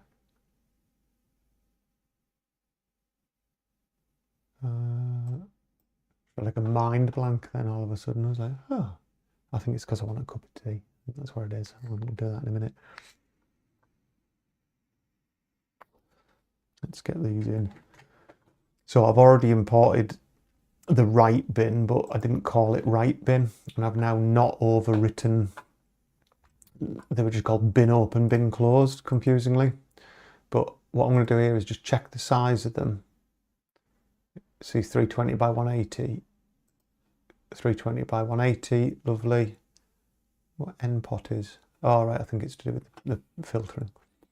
So I'm gonna do something a bit down and dirty here. The right bin, I'm just gonna swap these over. So all of them want to be imported with my preset and applied. So we don't get any smoothing. And then in the scene, bin open and bin closed. So we want to call these right bin close, bin open, sorry, and right bin closed. I'm just going to swap out this.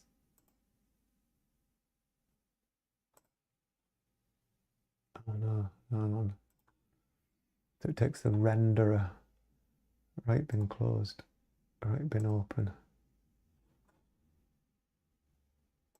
Swap that out. No, can't do that, can you? Oh, it's there. It's the sprite up there. Of course it is. Bin closed. So right bin closed.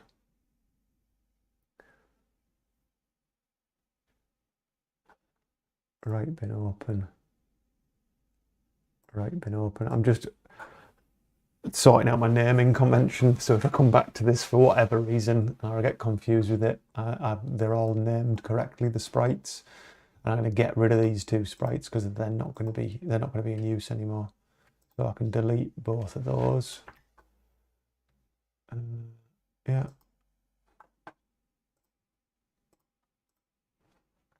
So right bin open, right bin closed, all that's cool. Yeah, so that's it in its closed position. That's it in its open position. Okay, sorted.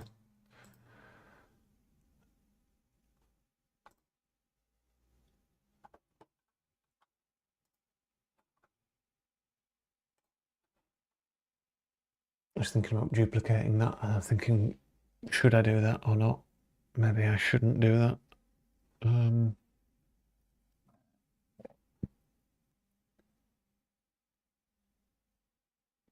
to think of how much time I'll save.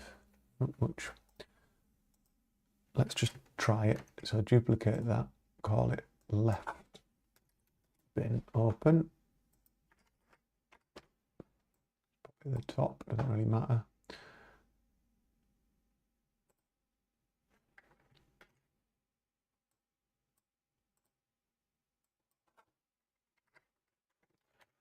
Left bin closed, and swap out the things. So left bin open, and you see it jumped across there because I exported the whole thing, the whole sprite. Left bin closed, jumped over there, lovely. So they've got the right sprites in, they're in the right position. So let's think about the visibility. So the visibility on start of this bin open is off, and the visibility of that is on because it's closed at the start. And this one, we want it to be the same because we want the player to open them. So if I click play on that scene now, the default views should be closed, hopefully, if I've done that right. Awesome.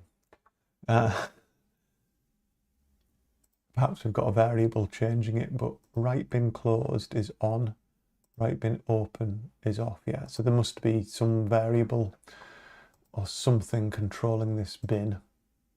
Bin closed. There you go. So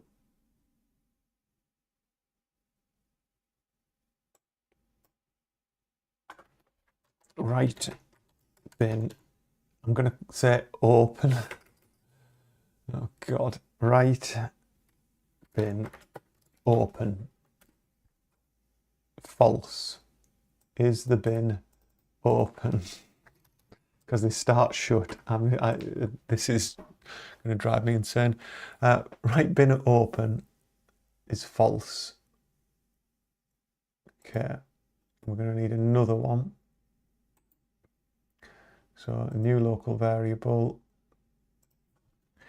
left bin open, false. Just rearrange that right to top. So left bin, right bin, got that. They've all got their Boolean values. Something's being checked somewhere. I need to go and to stop it checking it so we can just start this logic again. So it's probably on scene start. On scene start. There'll be something that's checking the bin. Check bin lid status. Jesus, look at it. So that's just for one of the bins. That's the ladder check. Oh, look how nicely arranged all of that. Beautiful. So local, right bin open, if it's equal to false, oh, that's all I've done. I've changed the Boolean there because I've called it something else. Then basically, right bin open is invisible because it's false, that's correct. And right bin closed is visible, right? Yeah. So this is going to be, rename that group, right bin status. And then we're going to duplicate all of that and have a left bin status as well. I don't know if you can copy a whole group, can you?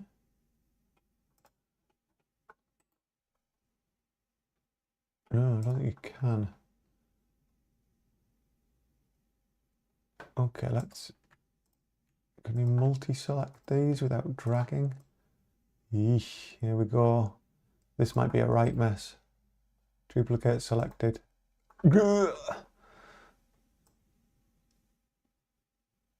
Right, at least it's created as another group.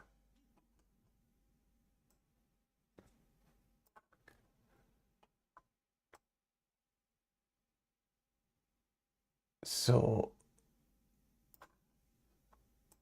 I want them the right way around.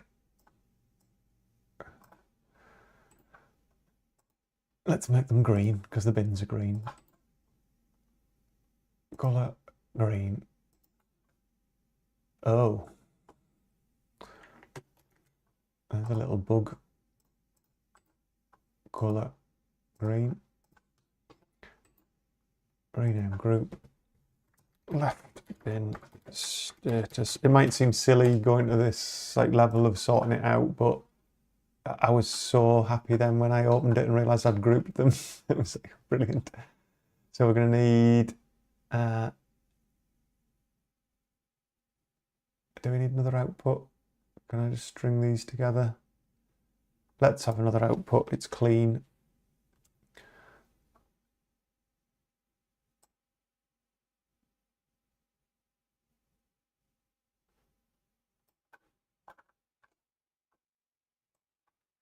Keeps it nice and clean. Keeps it easy to see what's happening. Left bin status, right bin status, ladder check. Yeah, I forgot I'd done all this. It's handy, isn't it? So we need to change these. So left bin open. So these just all need to change to left bin open, left bin closed, left bin open, left bin closed. So this is just making the different bits invisible and visible. I'm so glad I've already done this bit because my head is really not right today after doing this. Too tired. So let's just click play. Hope it works. And I might reward myself with a cup of tea. There we go. Both the dumpsters are shut. Now they're still going to be. This is still going to trigger opening it. I think it's probably going to go wrong. Oh no, I don't think I actually. I maybe didn't. Oh, because I had some hotspots as well. Yes, that was it. No, we're not done yet.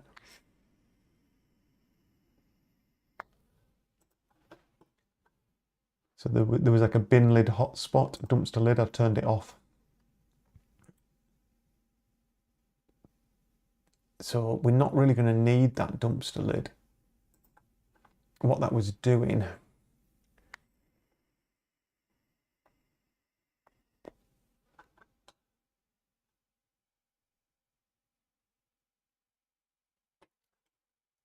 Yeah.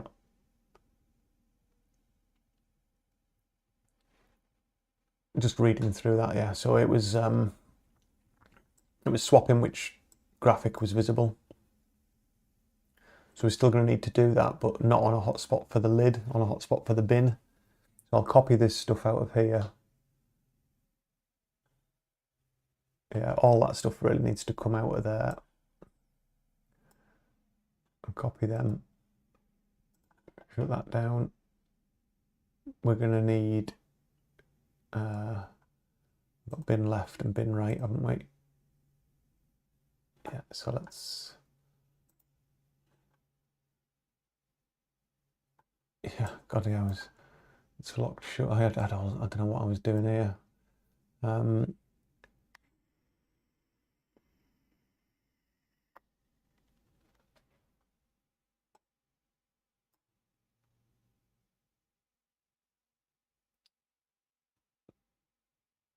Yeah, we are still going to need to check some of these things. So if right bin is open,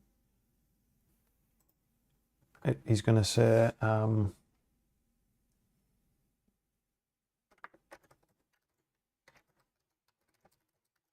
don't want to shut.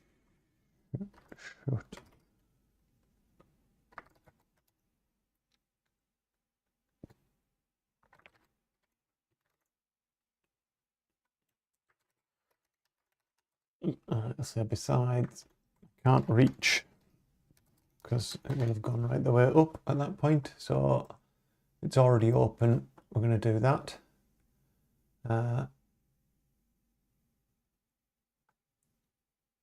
we might reuse this dialogue because it's kind of funny. Stinking dumpster. I was doing like a letterbox turn on there, a cutscene turn on. We'll leave them where they are. This was dumpster use, and this was for the right one. So let's just rename these. So right dumpster use. So right dumpster use at the top there. We're going to have a left dumpster use. So that's that one.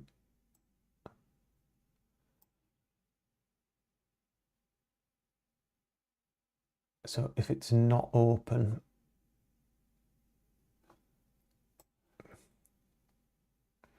that's when he's going to open it.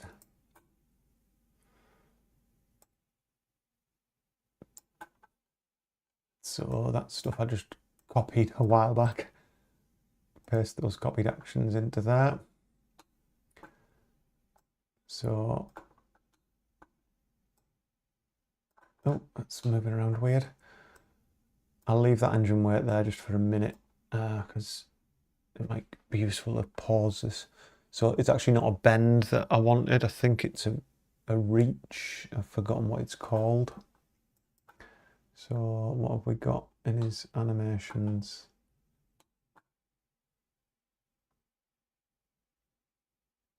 So reach up.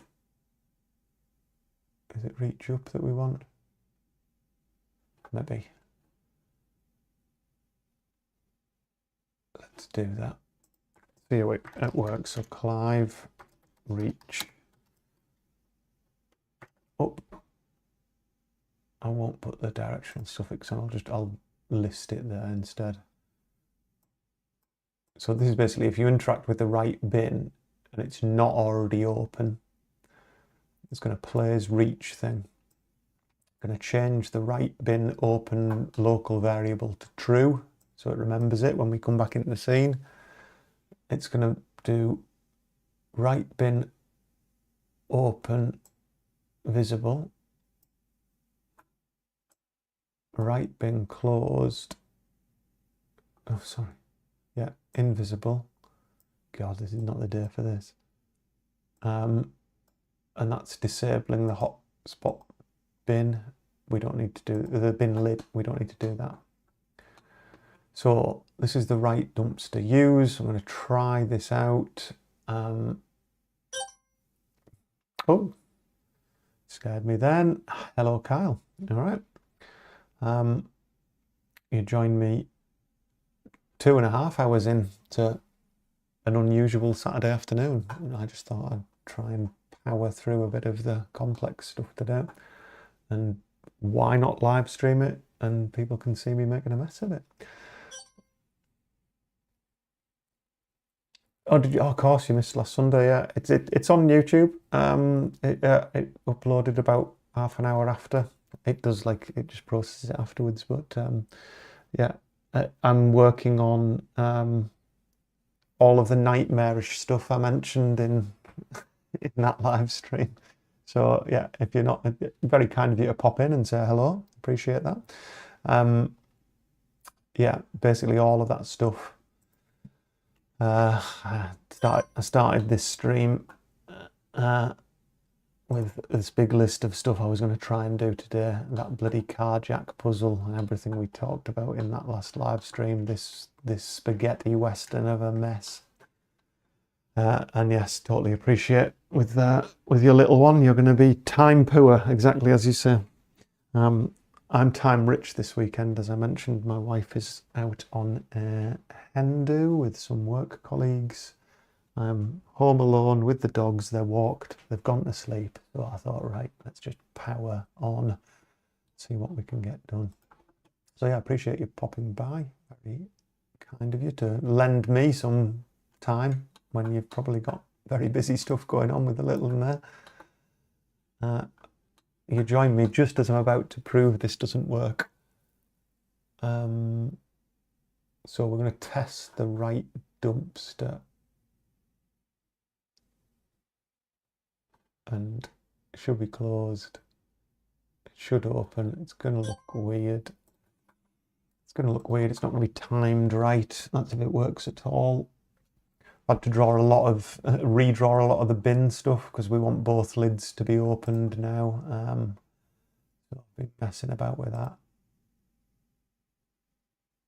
All right, it worked, which is great. And if I try and click it again, don't want to shut it again. Besides, can't reach. Right, I'll take the besides can't reach off because he clearly could reach if he wanted to. So it worked logically. That's all good. We'll take the besides I can't reach off because he clearly can. When we play that, what we want to do is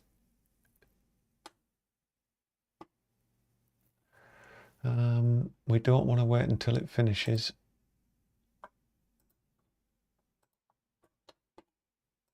So we want to play as animation.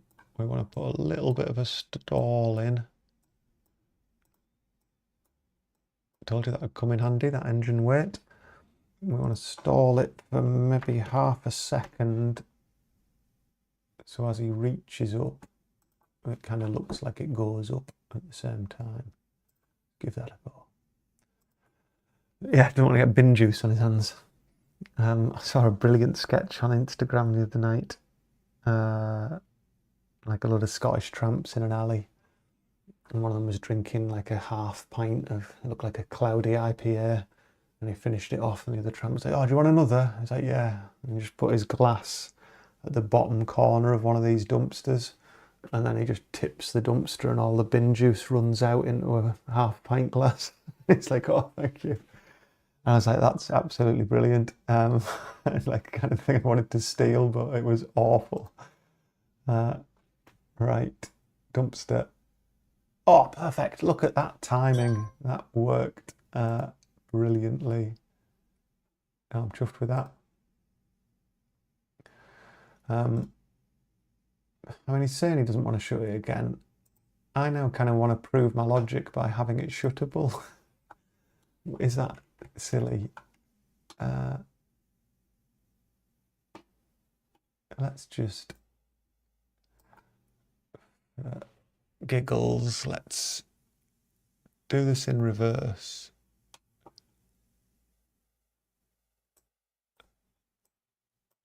And have it so we can open and shut it. And the problem is, we only want you to look in the bin if it's open. I'm just trying to think ahead. The whole reason we're doing this, just for your benefit here, Kyle, is I've made the like really basic placeholders, like absolute rubbish, like a bin. There you go, looking in the bin with the left one and the right one. The car boot, like looking in the back of the car boot. So I've set up the car boot bit ready now. So I've got all these placeholder scenes ready for this puzzle chain that I talked about in live stream 20. So actually when the bin lid's open, if you use it again, it shouldn't say I don't want to shut it again. It should actually take you to that scene. So let's disconnect that.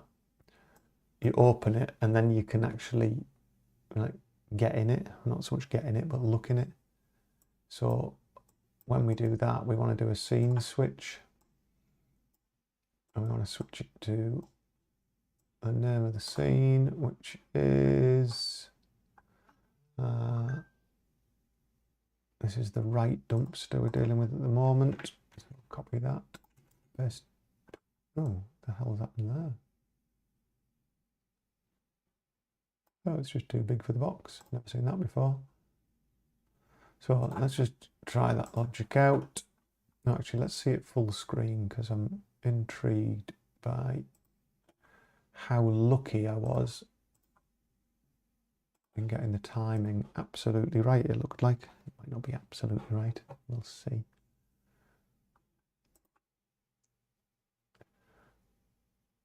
So the areas of the full dumpster. And click that. Lovely. It actually looks like it animates upwards. Isn't that weird? There's no animation there. It's just a change of frame. And then when you click on it now, you're looking in the dumpster. And it goes, hello there. Oh, I didn't put the exits on the dumpster things yet, so I can't get back. Right, so that is sorted. Great. Before I forget, let's go into the dumpster scenes. So let's do right dumpster first. Need to add an exit. Please change that back to focused. Need to add an exit hotspot. So hotspot 2D. Exit dumpster.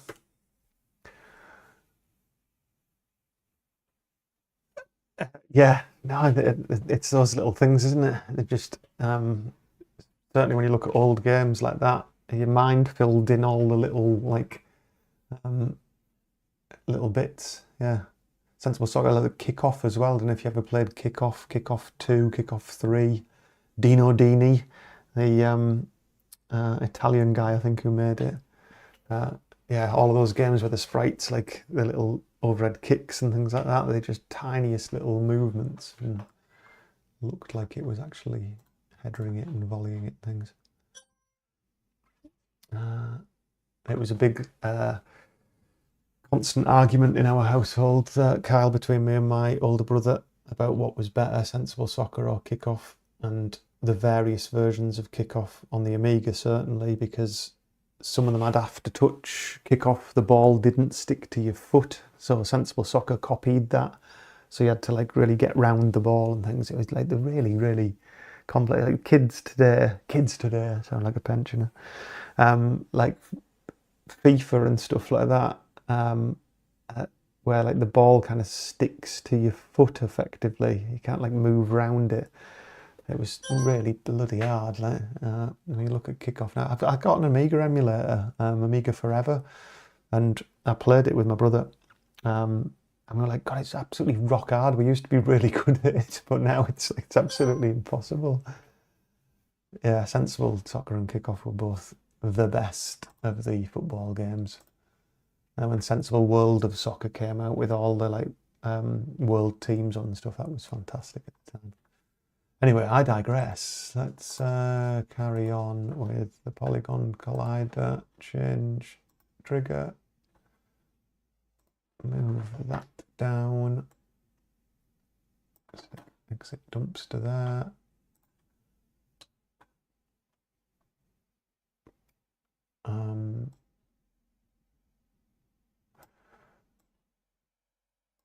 Still not sure with this whether this is going to be obvious that you exit the dumpster by just kind of coming and clicking on the bottom edge of it. It might not be obvious, so we might need to do some other things that or we might end up having a couple of hotspots like up here as well for exiting by clicking any of the sides of it. In fact, let's just, for now, to make it a little bit more playable, let's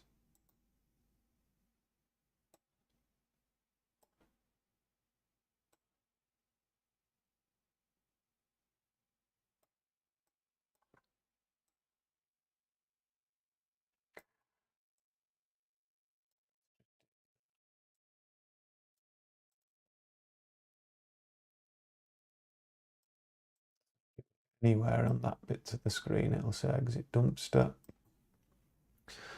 We want to stick in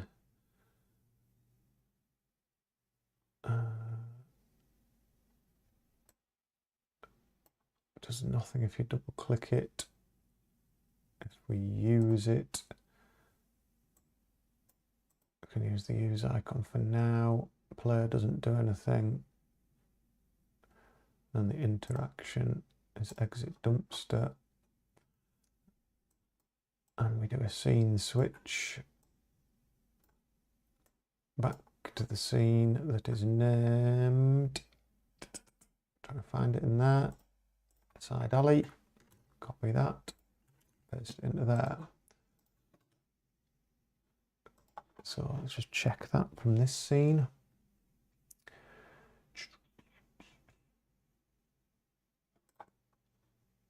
Exit dumpster, exit dumpster, exit dumpster.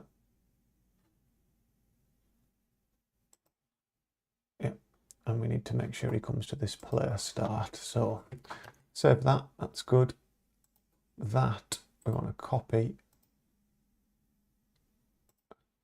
We then want to load the left dumpster scene, and then we want to paste it in there. So we've got exactly the same thing there. The interaction's missing though, because it doesn't return them over scenes. So scene switch by name, paste it in there as well. Save, save, load side alley. And we need some player starts that are in the correct position here. So let's get a player start.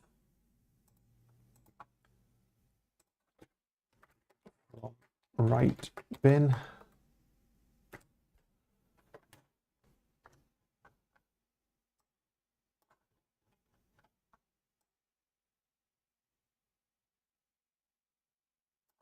There.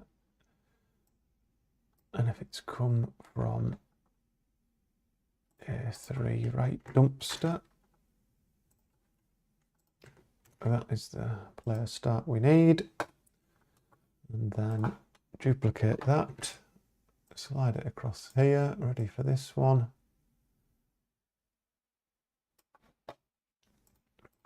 From the left bin.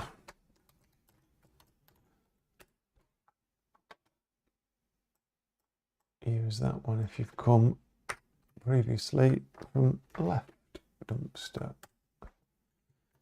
Okay, so let's just run that through and check it out.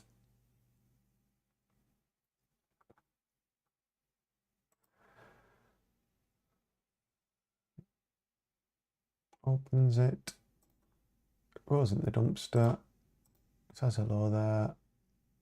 The hello there is just because at the very start of the stream, Carlo was just setting this up so it was first person without the character. The character's there, but he's hidden behind everything else. Yeah, he's just, all of the graphics are on a layer that's higher up the chain than him, so he is in the background. Exit dumpster, and he reappears there. Brilliant. Back to the dumpster. Hello there. Exit dumpster, and he's in the right place. Haven't done this one yet. That's the next one to set up. All of this work so you can open and close some dumpsters. And the puzzle, the complexity of the puzzle demands some kind of interaction with them. So left bin, we need to sort that out. So just remind myself of where I was. So bin right, it's got that right dumpster. Maybe I'll just copy some of this interaction. So it does all of that. These are all things we're not using, but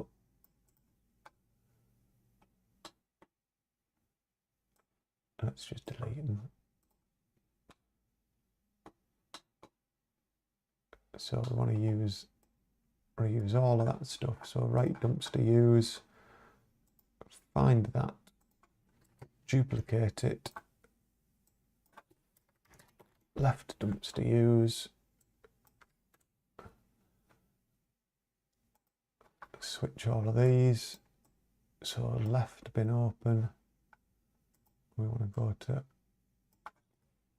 left dumpster.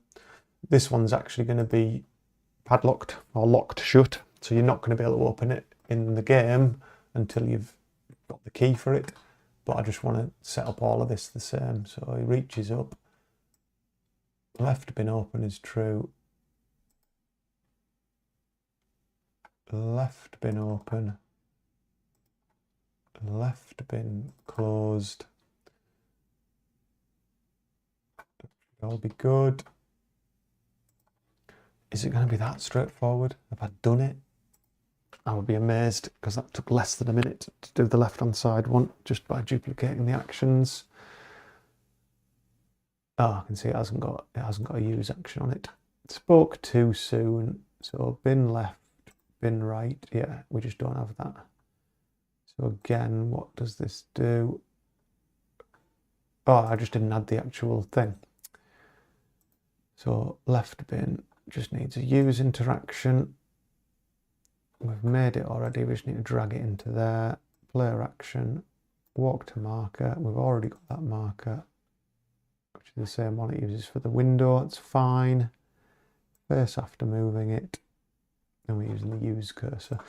Yeah, I'm going to have to do the cursors at some point. It's more of a UI thing. I'm going to do some of the UI. So these cursors are the default ones, the default use cursor. And it's still got the Windows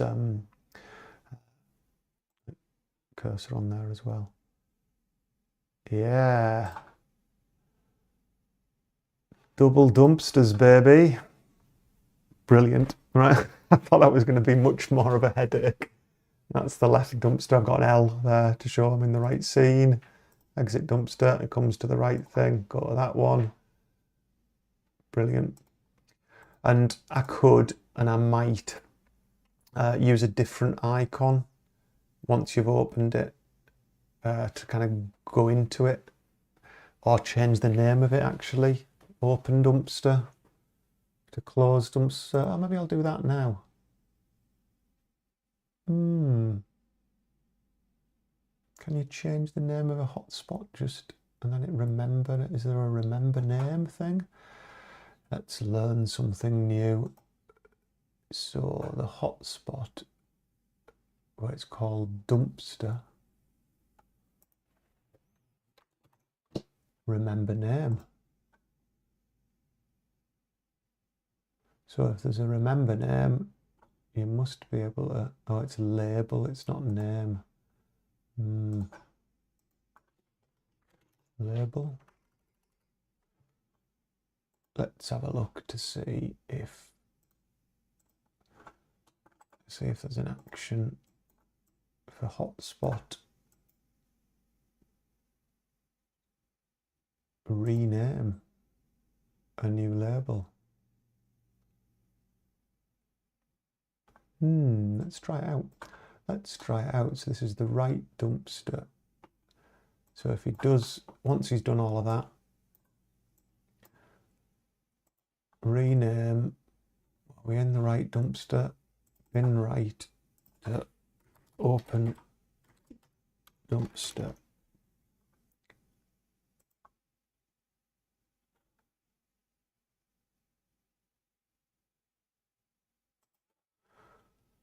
And if we start it off,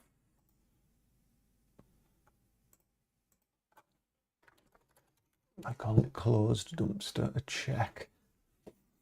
And then I won't put a remember name thing, because I've got a feeling it'll forget when you come out the scene. This might just be a vocabulary issue. So closed dumpster, yeah.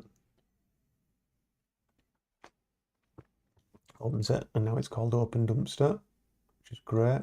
But if I leave the room and come back, I think it'll revert.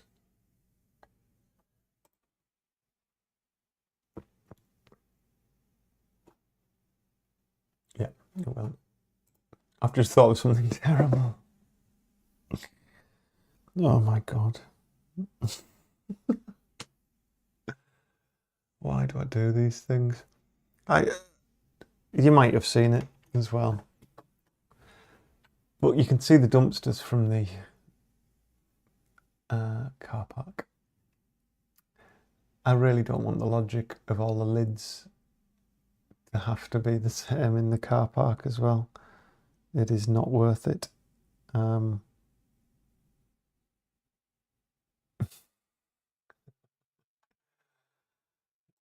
a look.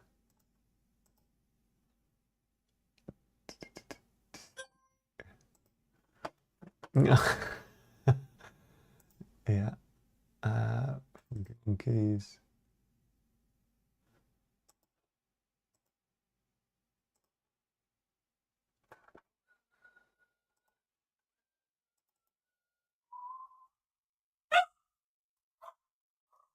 That'll be the dog barking.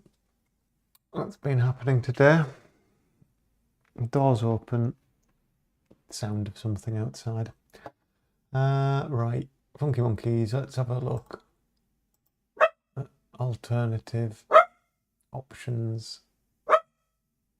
Bonnie. Quiet. You're not Bonnie, you're Buster. Why is she barking? No? No idea? No. Probably wants some food. What can I do with a cup of tea? We could make this gate bigger. We could. Yeah. I think what I might do is sack it off for now. I'm thinking what possibly what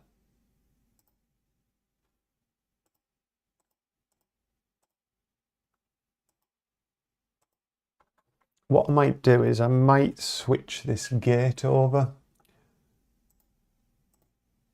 I've got two gates. Oh, it's the lighting on the gate. So let me just duplicate these, hide them too, merge those.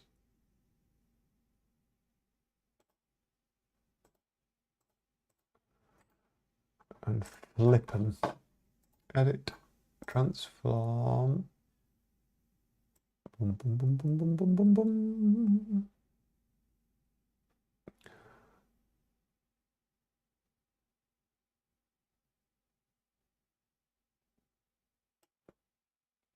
This is just a thought. That'll need to go behind the drain pipe. So I could put another brick wall here. And then on that brick wall there,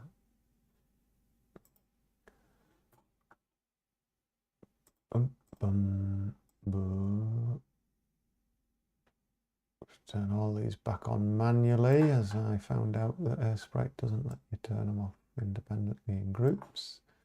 This bit of graffiti could be the draw. And of course I can just grab that bit of graffiti out of there, manipulate it a bit, put it on that back wall, add a bit of brickwork there. It's all thoughts. I could just forget about it. I could just not do it.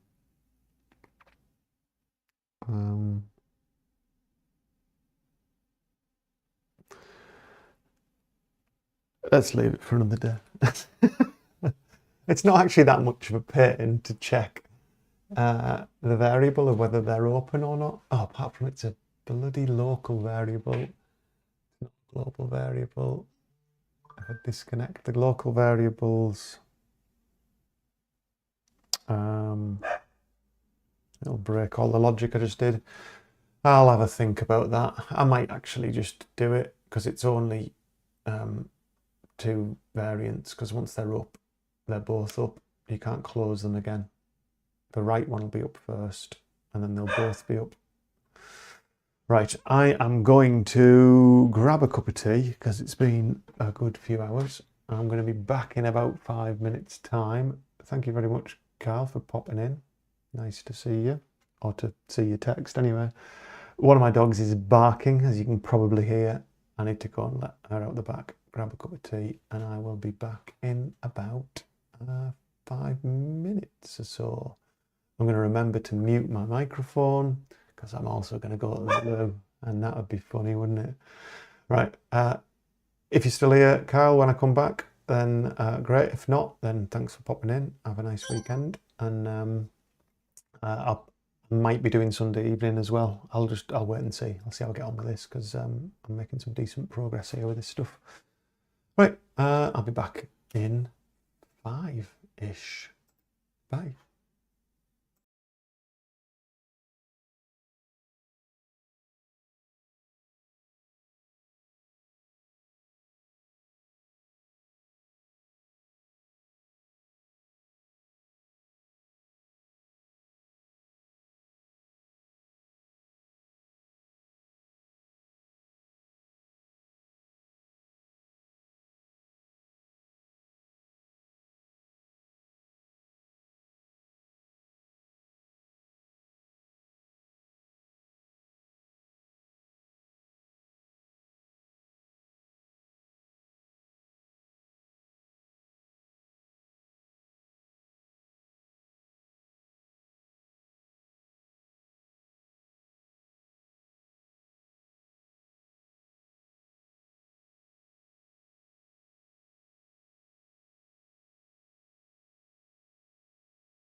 And I'm back.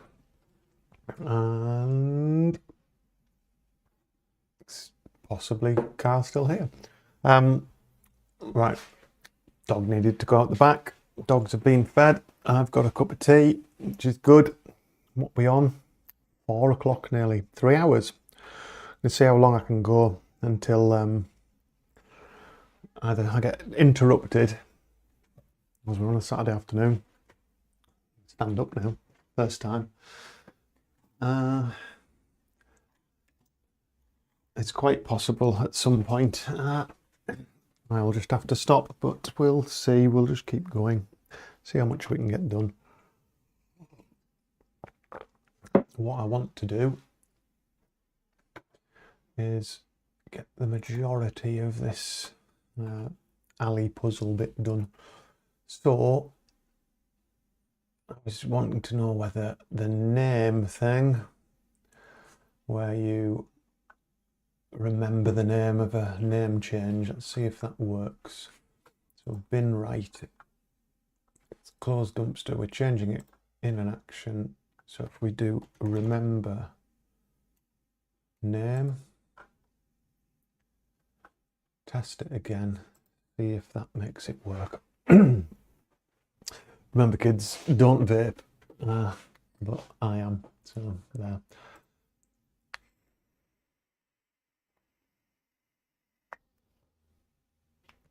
So it's now open dumpster. Leave the scene. Go back to the other scene. Close dumpster, yeah, so it's not remember name. Not sure how you do that then, because it's actually it's probably just to remember hotspot, to be honest. So remember hotspot.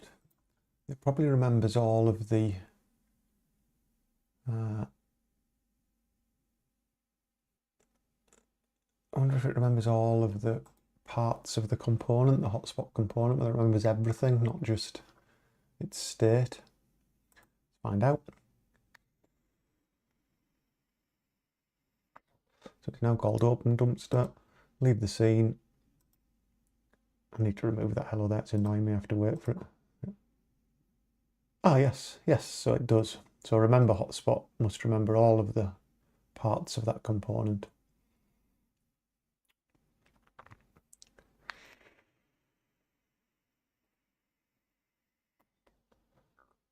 All right, let's do the same with the other one then. That's cool. Yeah, that's nice. So we're going to I'm going to rename these left dumpster, right dumpster. I can't see the word bin properly.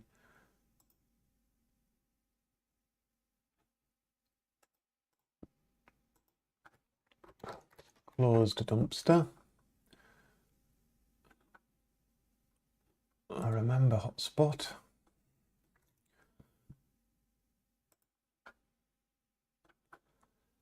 And then we're gonna, once we open it,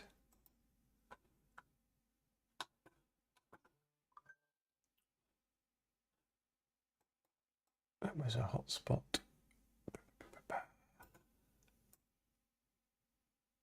Rename. This is the left dumpster. Open dumpster. So I'll just check that one. Always check as we go.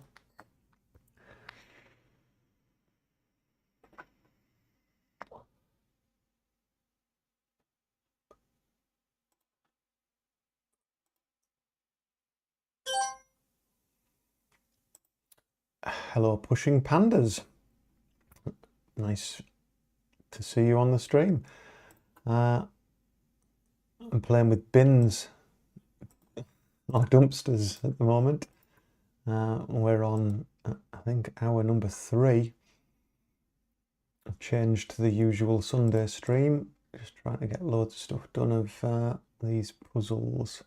Is it your first time on the stream? I'm not sure I recognise the name. Maybe I do. Apologies if I don't recognise the name, but welcome if it's your first time here.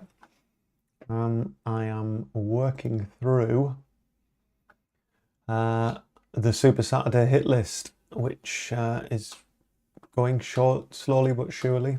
This puzzle chain, which was devised on live stream 20 last Sunday, which involves lots of new stuff, new scenes, new item sprites, new interactions, some graphics changes to things that exist, and a realization about 15 minutes ago that I've got a continuity problem with another scene, which I'm going to have to work out at some other time, not today. And I'm just doing name checking of these dumpsters because we're changing the names to open and closed as they get open and closed. What I need to do before I forget, because it's driving me mad, is on the scene start of these, I put a little test thing in. I need to remove that. It's annoying me. And same on the right dumpster scene. Right dumpster on start. That was a test from earlier on to make sure the text was lining up in the correct place. So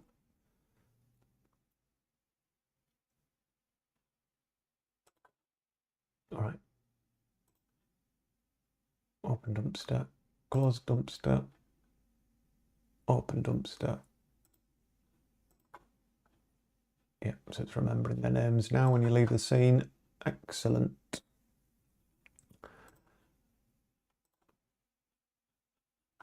Great. Yeah, so we've got that ladder puzzle is the next bit we need to sort out.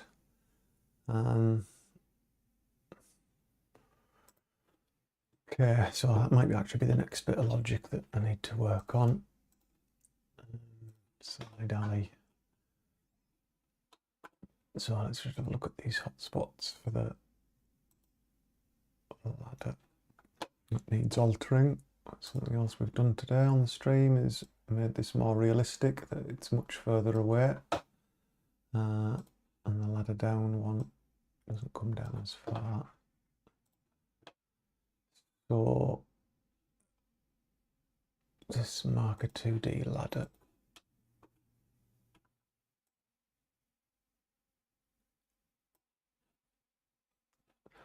So we're going to do some logic on that.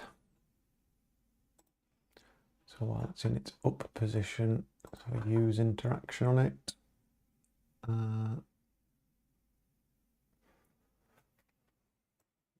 Walk to the marker and face afterwards.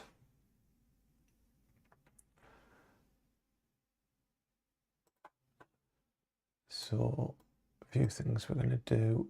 We're going to end up putting some variable checking into this in a bit. But for this part of the puzzle, we can just start off with something fairly simple. We need to just do some dialogue first of all.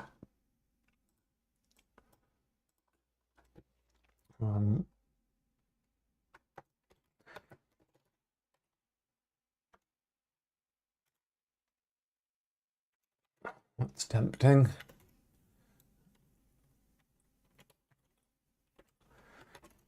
Perhaps I could get in that way. Some of this dialogue might change. I just want to get something down to understand what's happening.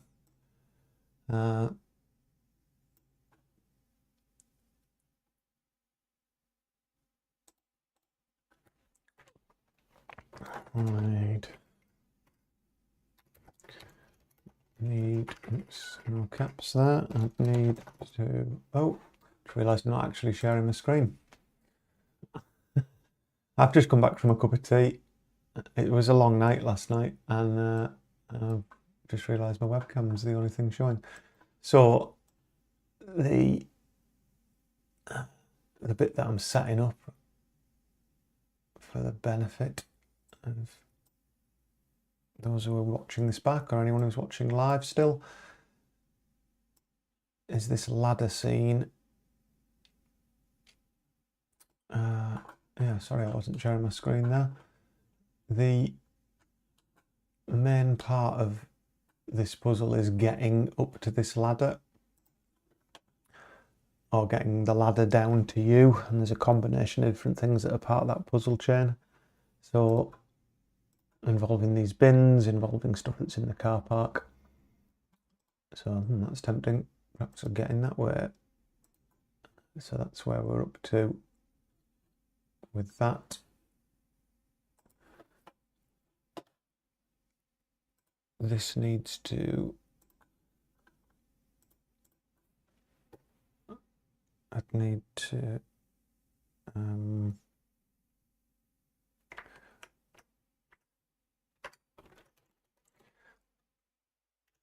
there's no way I can reach that at the moment, no way.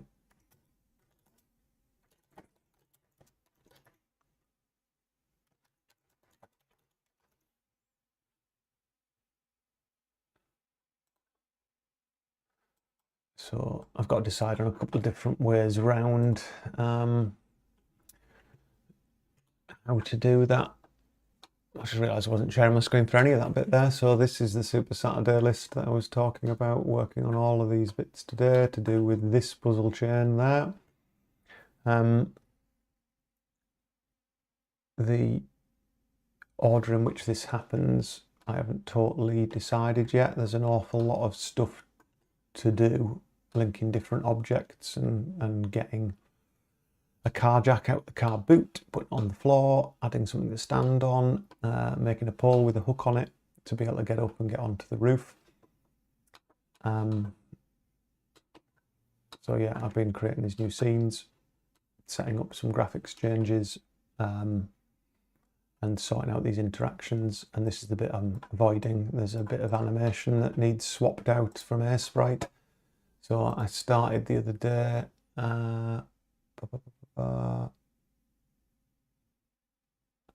somewhere. Sprite characters, Clive, Carjack.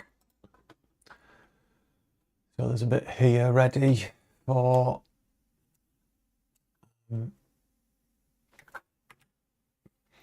where he pumps himself up on the car jack. So this pump section of the animation, and then there's a section where he actually climbs up. But you've got to get the car jack, and then you've got to get a pole and other stuff. So that's the bit I'm avoiding, this swap out of the character sprite for this custom bit of animation that needs to come in. But that will be probably on the next live stream, depending how far I get today, really. But what we're going to need to set up is a global variable that is we've got like a puzzle. So I just need to think about how much the player knows about the ladder puzzle and set up a new puzzle variable to handle all of that. So we're going to create a new global variable called puzzle ladder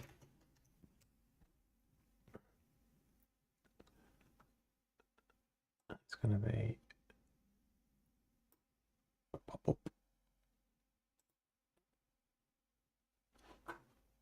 Is that how I set these up? Yeah, it's been a while since I set one of these up, I'm trying to remember.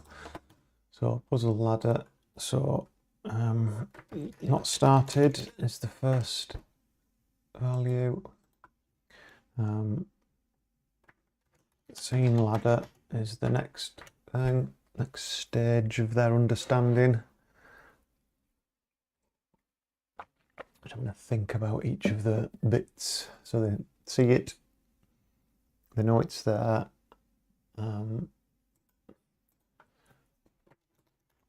Tried pole, so they'll be able to pick up a pole in one of the dumpsters.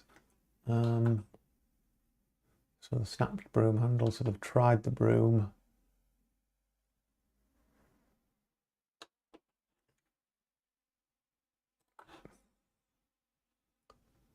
So tried the broom. They've tried broom and hook, and they still can't reach at that point. Can't spell the word broom, it seems. Tried broom. Tried broom and hook.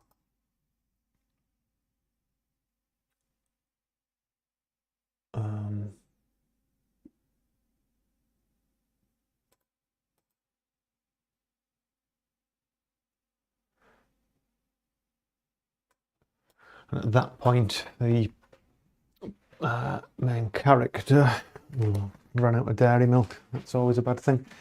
Main character's then going to tell them that he needs to. He's maybe got something in his car that can help. So once you've got to that bit of the puzzle, it then unlocks the boot of the car after they've tried the broom and the hook.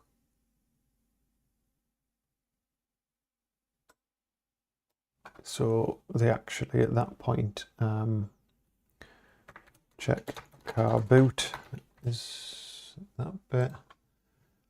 Then they'll have placed the car jack. So these are just all the steps that they're going to go through in that puzzle. And I'll be able to use these different values, check them, so I can see which bit of the puzzle they're up to and give different dialogue responses next time they look at the ladder. So they'll end up being 5, 6, maybe 7 different dialogue responses based on where they're at the puzzle when they look at the ladder.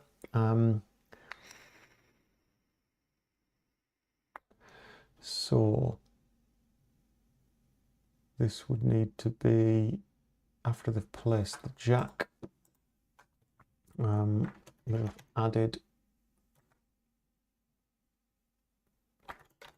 monkey head, which, if this is the first time you've seen this stream, it sounds insane, but it's a sign, a big wooden sign that's the monkey head. He's at Funky Monkey's Soft Play.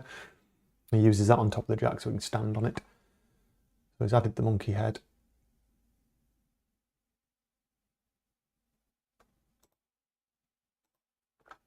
And then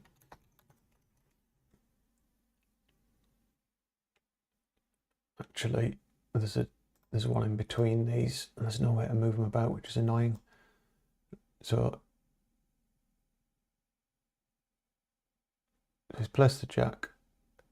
So he might look at the ladder after he's placed the jack.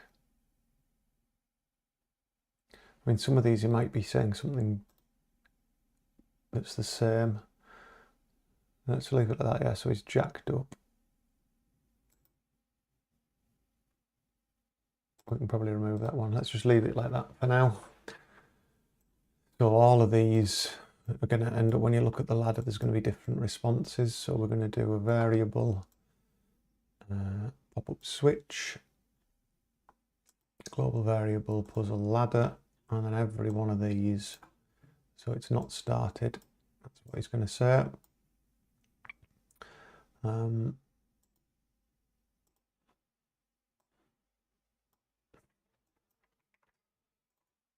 So every one of these is going to have a slightly different response.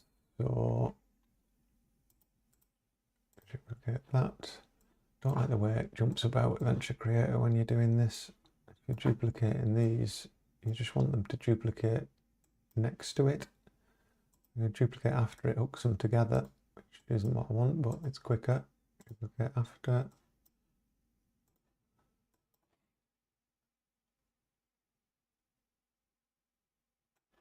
So if you're seeing the ladder, I need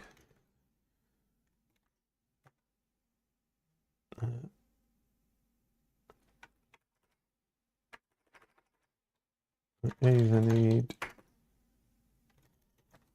something long to reach it.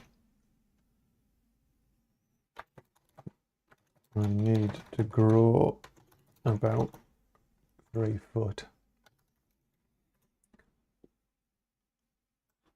Grow.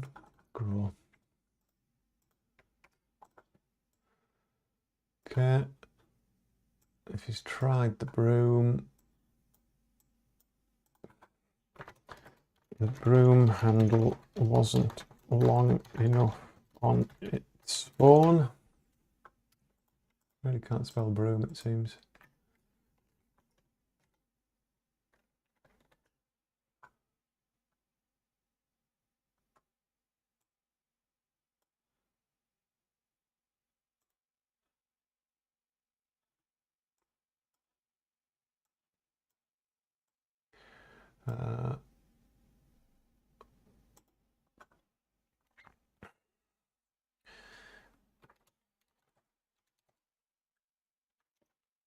Even the broom and hook couldn't reach.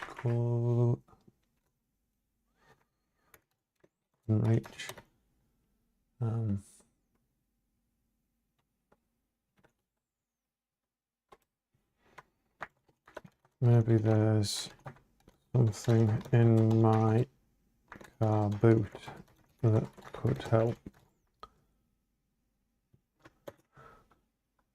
So that's the clue.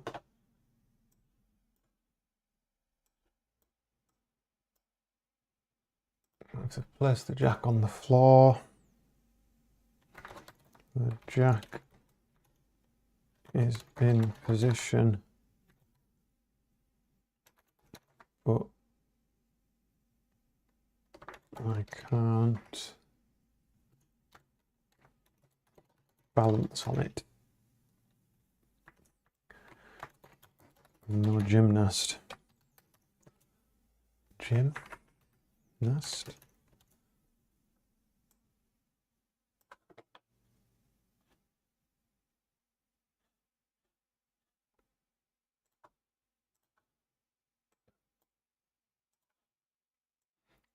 Added the monkey head.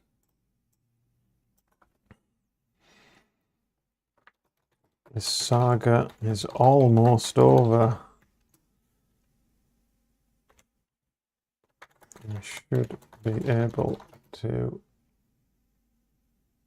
balance on that now because they've added the monkey head to the jack.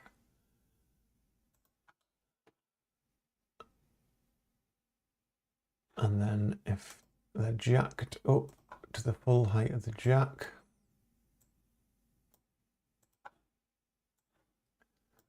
then if they look at the ladder again,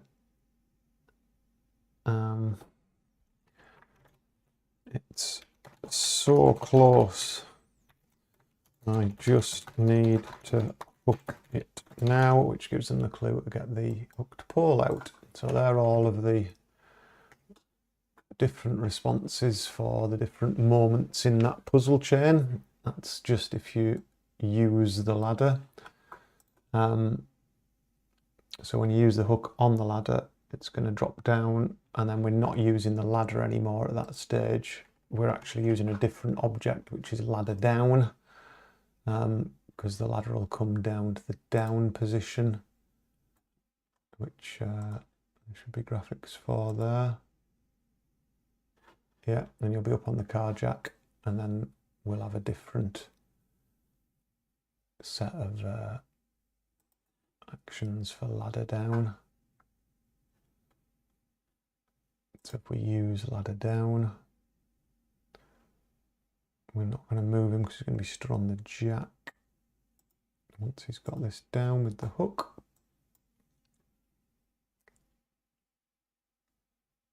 we'll do a character animate is player. We need to do a reach. So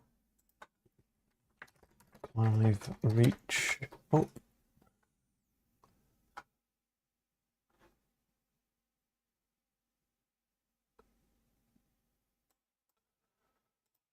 Half a second later, we want to switch scene.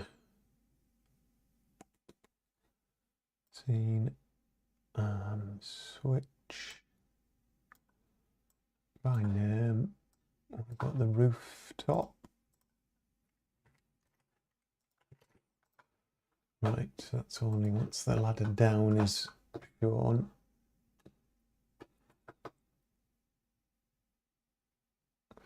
Okay, so a ladder up, inventory interactions.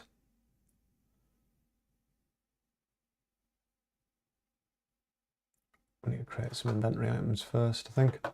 Going back to our list of stuff that needs done. So,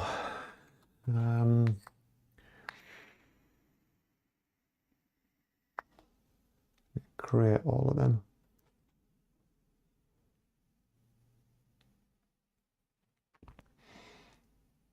I'll just slide that off screen so that I can read them as I create them.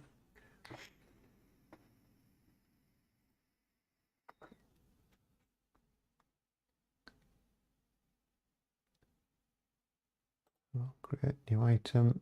I should have put acts on the front of all these items, because then I could just filter by the act that I'm working on, which would be much more sensible. And I think this every time that I'm doing a point and click game or anything. So only when I get to a certain point through it, I start thinking of clever naming conventions and things that would speed things up a little bit. But it's never too late. I'm going to call these ones like A3 or Act 3 underscore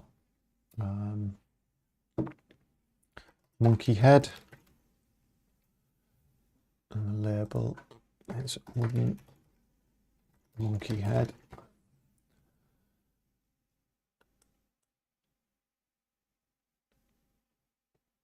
I haven't got the graphics and stuff yet, so let's select.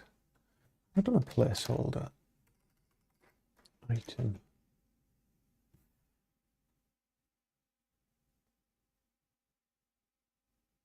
I don't think I did an item placeholder. Item underscore bird fuse gum. I've got these numbered ones.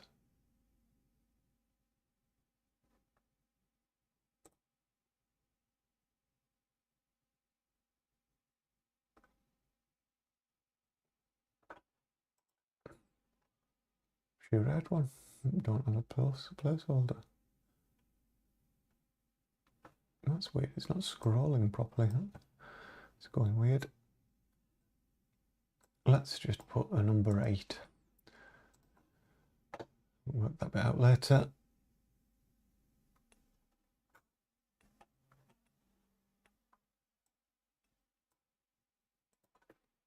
And we can filter by Act 3. No items that match the above. Act 3. There we go. Monkey head. So I don't think you actually duplicate them, can you? No. So, oh, that's a bit of a bug, isn't it?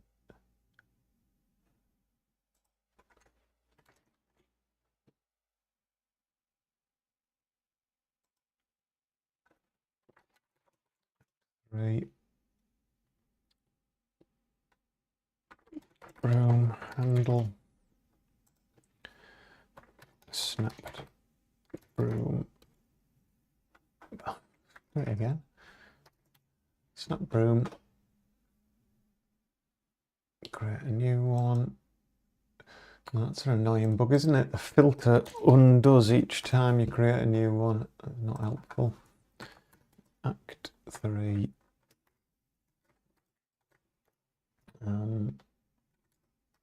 Coat hanger.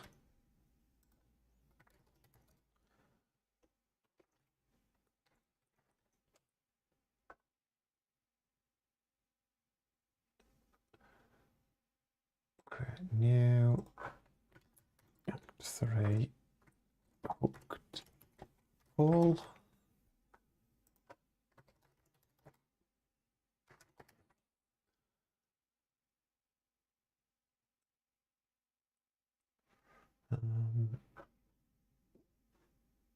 Create new. So Act 3 car jack. Just looking at the list on the other screen. Car jack. Car jack. A new one. Act 3. Dumpster keys.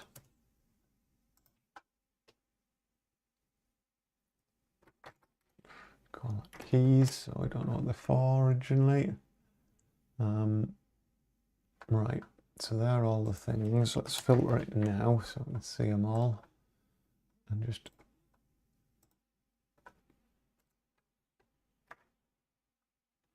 put item 8 on all of these.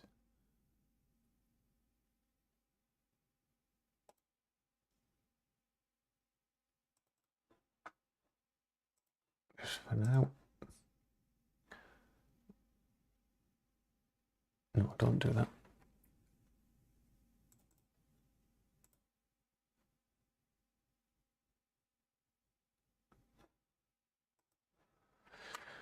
Make them all different for now.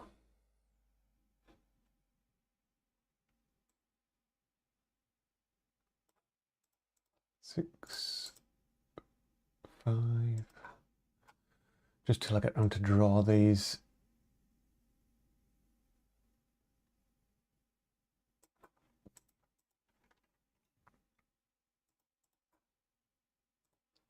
Four.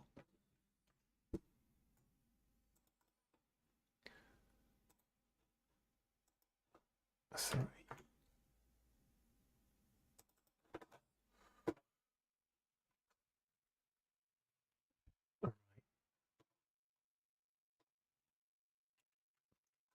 To be honest, kind of tempted to just get them drawn.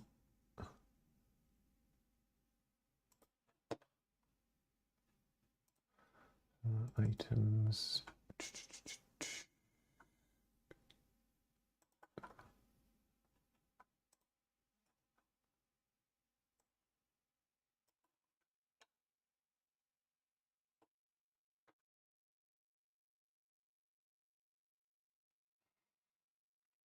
Even if I draw rubbish ones for now. Yeah, I might just draw some placeholders. Problem is, again, I've kind of forgotten now. I've got a tutorial on YouTube, on my YouTube channel, about how to split up all the slices. It's just been so long since I've done it, I've completely forgotten. So, items. Oh yeah, I had a slicer script written there, didn't I? Which was... yeah, just give them all a name, item underscore slice.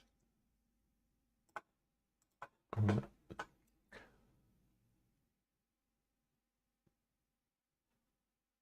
it was the slice names from these, but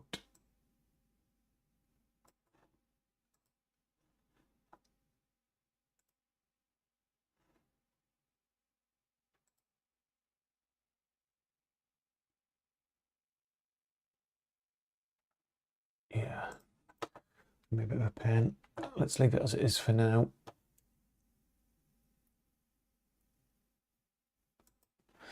It's on the list of stuff that needs doing, but I'll get caught up with that. I want to get the logic of it done, I think, first.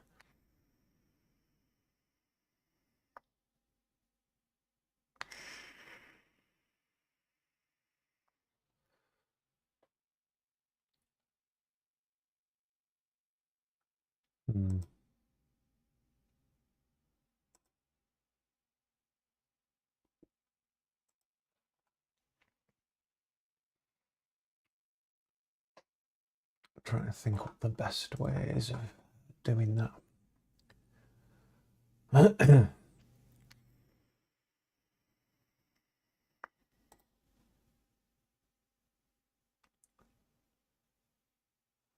No, sod it, let's draw them. Let's get them drawn. We know what we need to draw. Bit of a break from coding stuff as well. I'll work out how to do the slices in a minute. So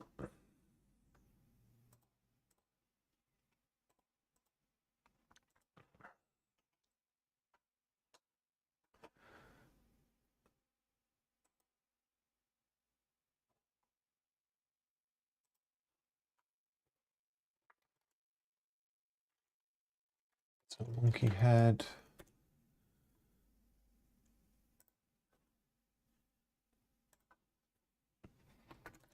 Room. Handle.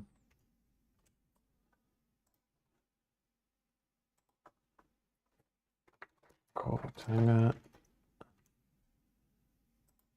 Whoops, oh, I've just moved that, that's annoying.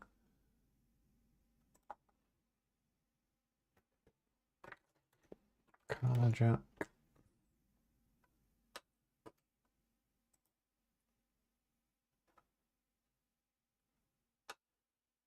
Got some of the keys, haven't we? So need to be different to them.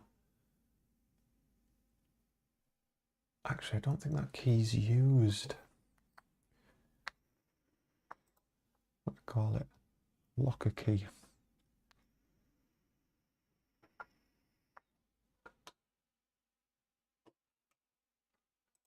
It's the filing key. That's the locker key. What's the locker key used for? Might be used earlier on actually in the game.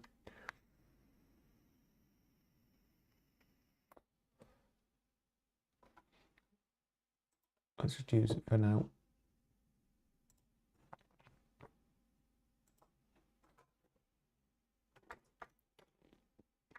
The key.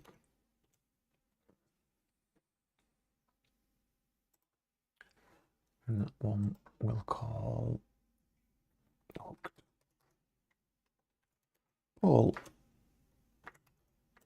Okay. So, monkey head. Oh, I didn't do anything with 3. What was that then? Is there anything else we need?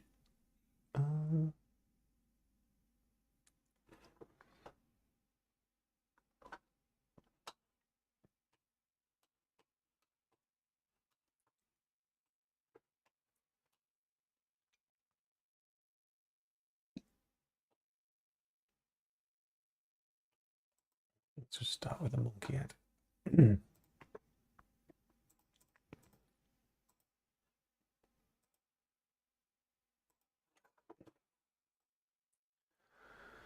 So, just maybe do placeholder stuff for now.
So they're going to be rough placeholder stuff for now, I think. We're having with a snap deer, which is why he's in the bin.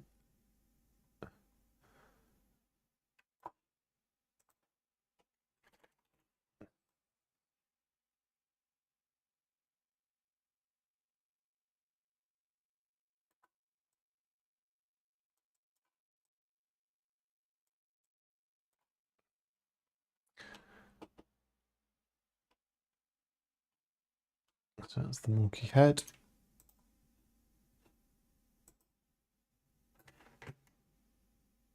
What we've done. The shortcut keys keep throwing me off. Broom handle and then coat hanger. So broom handle, nice and easy.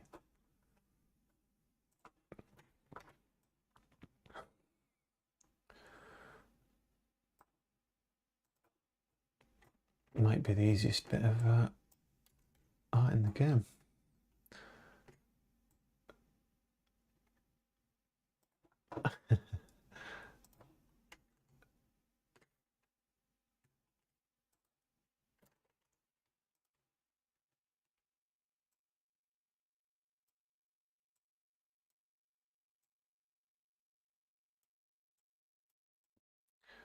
Don't want it totally straight, a bit of character. And again, this is snapped because these are all items out of the bin. So a bit of rough wood on the edge of that.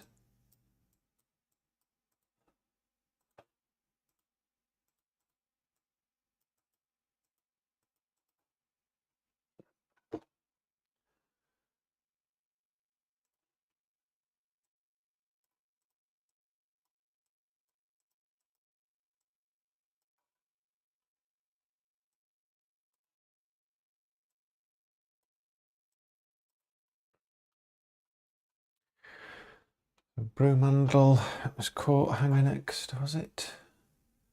I don't remember for the life of me. Coat hanger and then car jack. So items.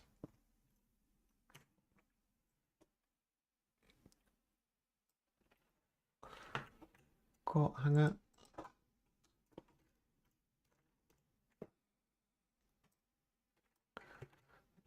It's got a bit wider than that, I think.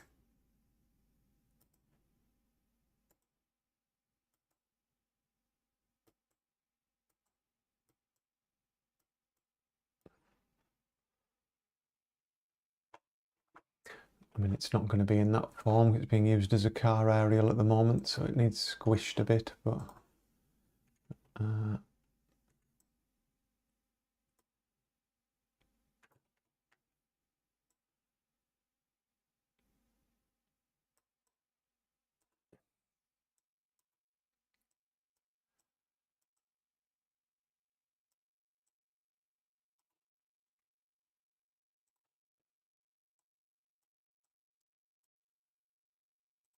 for now, let's just make it look like a coat hanger, and then it makes sense when I see it in the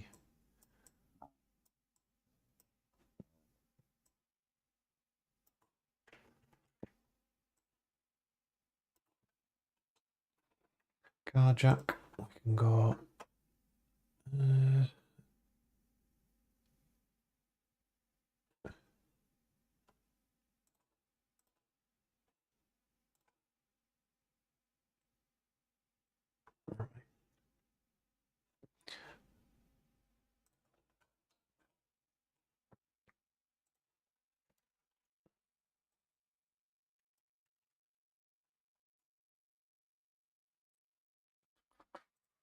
so without the monkey head on it, it's really just a chunk of metal in it.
Just going to make an extra layer here so I can just do a bit more detail on this, but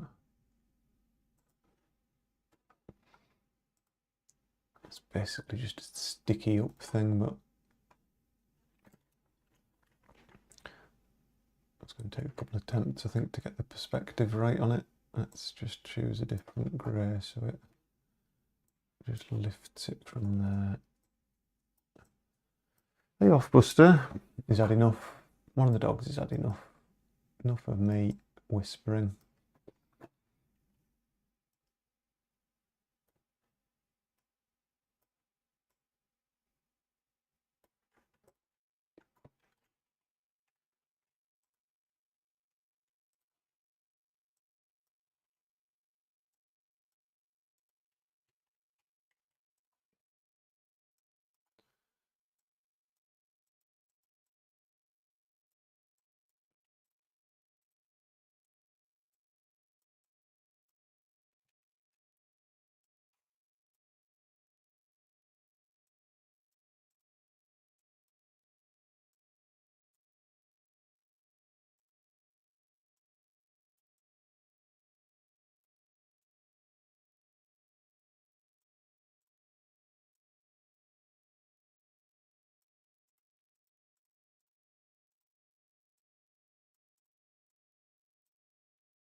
know this doesn't look a huge, realistically like a car jack, but it is what it is.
That'll do for now. That looks all right. Looks kind of like a car jack.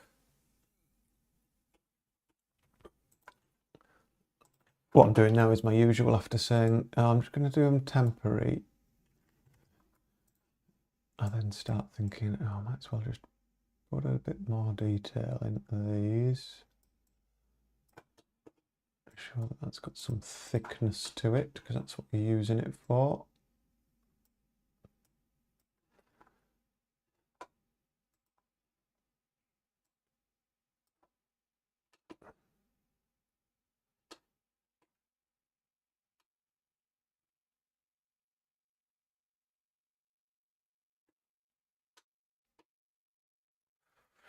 Yeah, I'm not sure what to do about the coat hanger, because it's really like a coat hanger as a car aerial.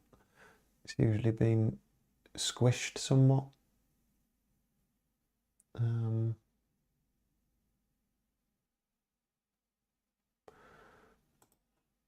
Perhaps we just do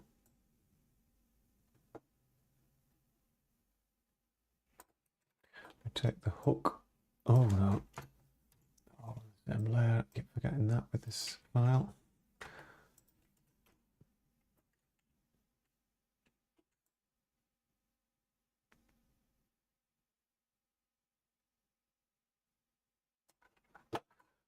Just do something like that instead.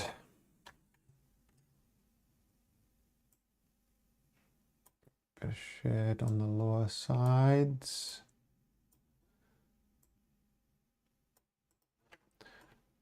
A bit of light on the top sides, like it's all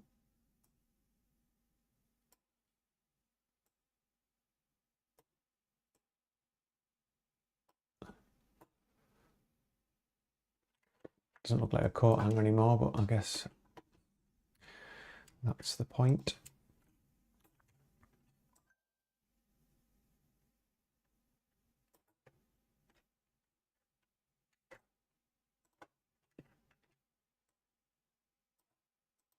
Just give it some of those same angles you'd get on a coat hanger, I think.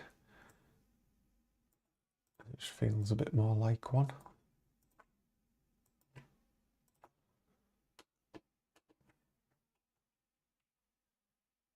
Yeah, it's a squashed coat hanger, car jack, broom handle, monkey head, and I've got the key up there already. So save that. Oh, my cup of tea is going cold.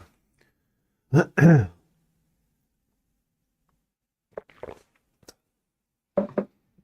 then what we want to make sure we don't do is cock up all of these items which are already being read in.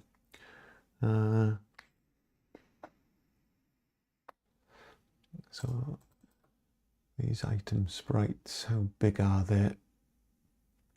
Like 1 kilobyte fuse.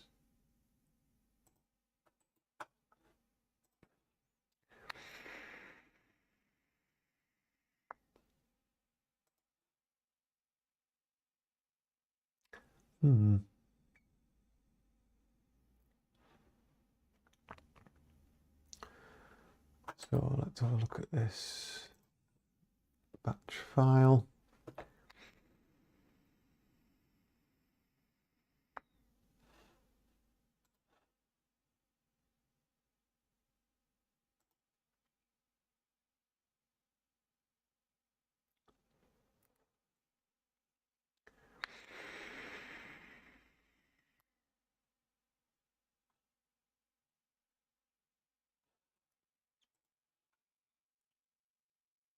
So save that, close it so it's not opening a sprite.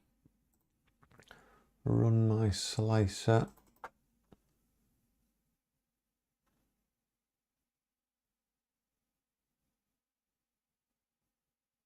Some issues here, I think. That hooked pole looks weird. What's happened there? Oh, I didn't draw it. Look at the car jack.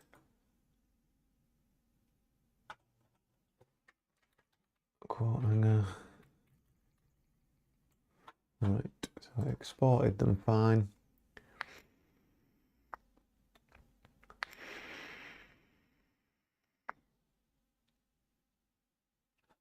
But I didn't draw the hooked pole, so I just need to do that.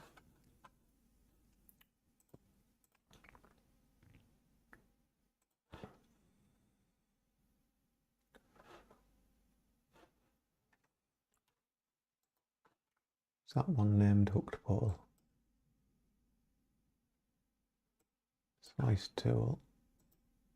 Hooked pole, yeah.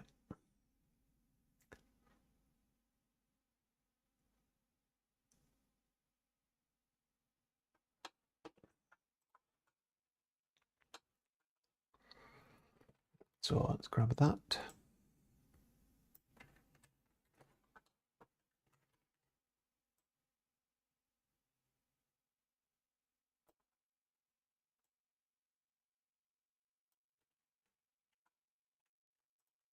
Tidy that up a bit. Oops. What's happening?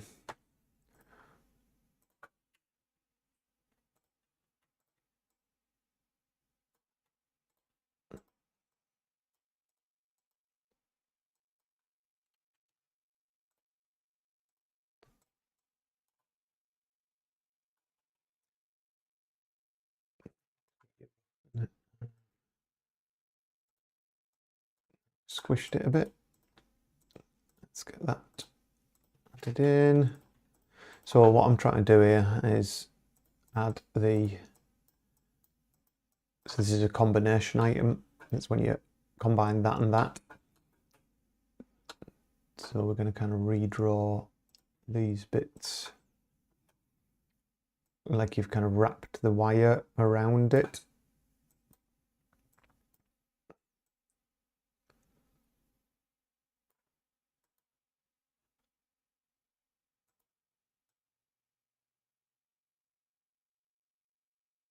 Create a nice big hook.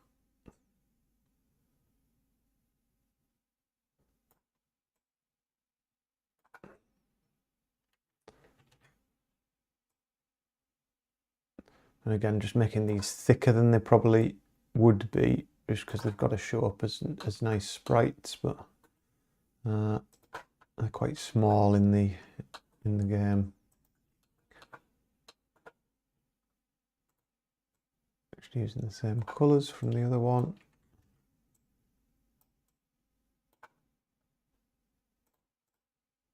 A bit light on the top edges. Bit of dark on the undersides. Again, these, like having a dark and a light side to them as well, really helps if they're on different coloured backgrounds.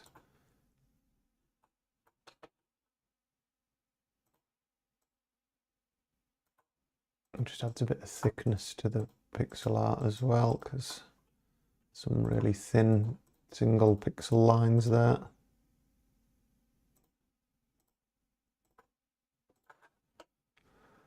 That looks fine, I think. Not keen on that bit there, but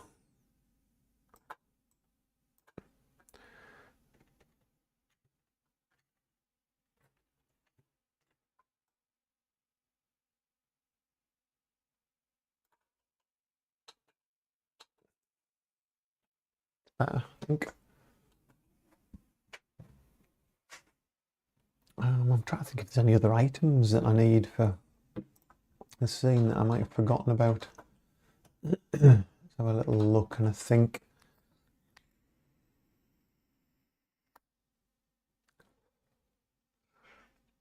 Could do with a couple of red herring items, but I've got some chewing gum already for the chewing gum bin.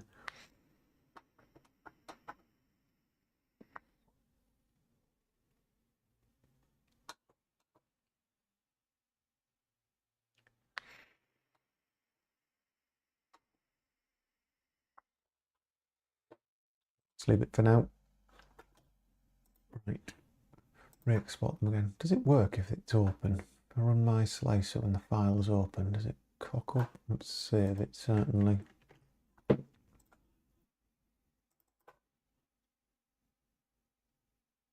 No, seem to sort it. There's the hooked pole.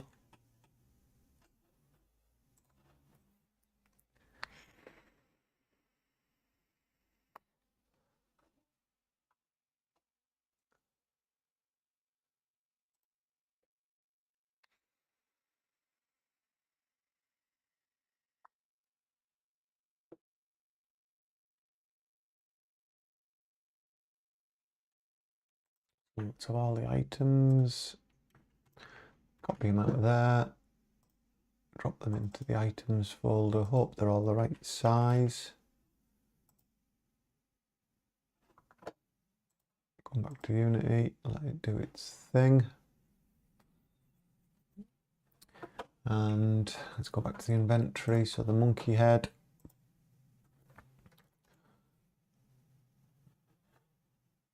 There's the monkey head. Oh, I need to make sure that sprites, items.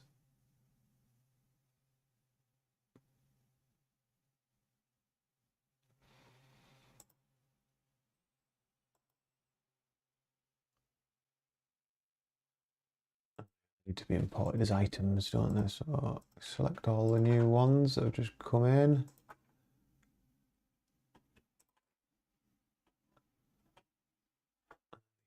Settings. What are these? Default 2Ds. Let's just do it with one for now. Item preset.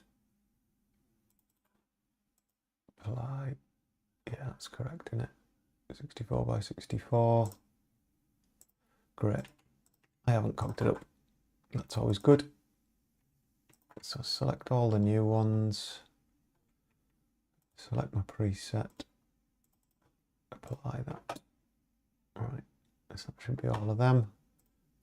Give them proper ones now. So monkey head.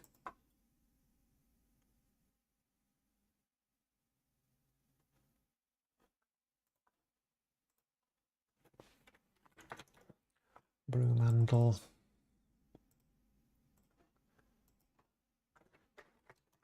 Coat hanger.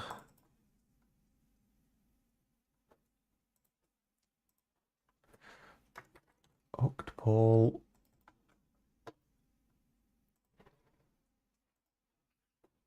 Car jack. The dogs have appeared.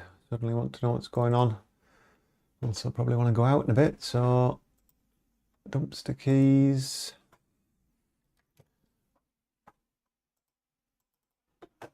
Right, that's all of those items in. Get save. So we need to think about some combinations.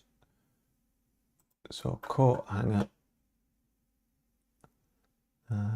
combine.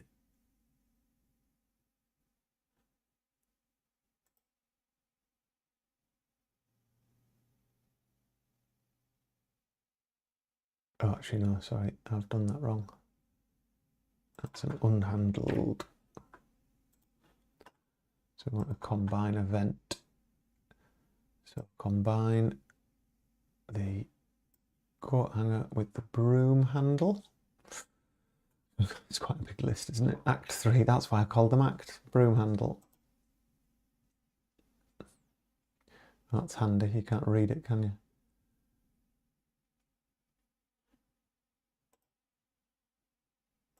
So coat hanger combined with the broom handle.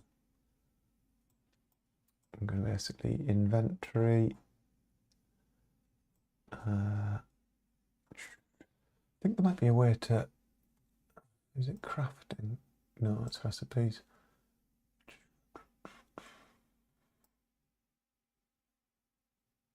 I'm sure there used to be a replace.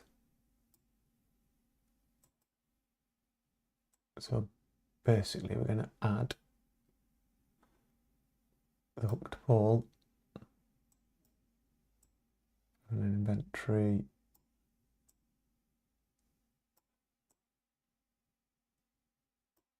Ah, yes, there's replace on there.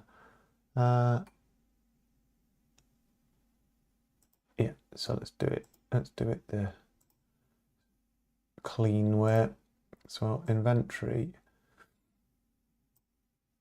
replace, item to add is the hooked pole, item to remove is the thing that you've just done it with, the coat hanger. And we also want to remove inventory, remove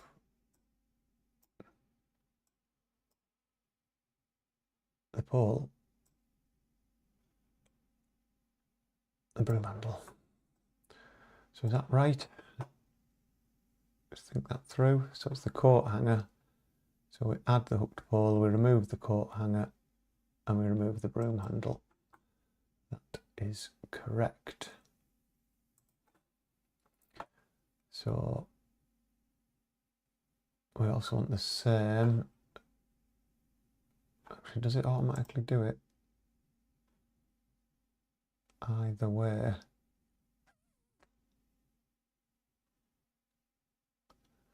There's only one way to find out. And let's test it. So let's have the coat hanger, carry on start. No, don't want to do that. Carry on start the coat hanger, carry on start the broom handle. Let's give that a go. Tea's still going cold.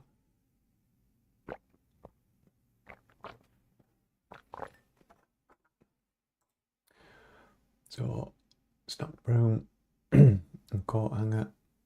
So I did coat hanger use with broom, and you get the hooked pole. And let's try broom with coat hanger, see if it works the other way around automatically. I'm not sure it does, I think you have to set something up. So broom with coat hanger, oh, it does, it automatically does it, hooked pole, great.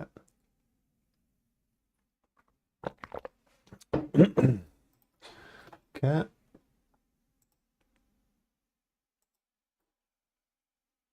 So we could also do within there.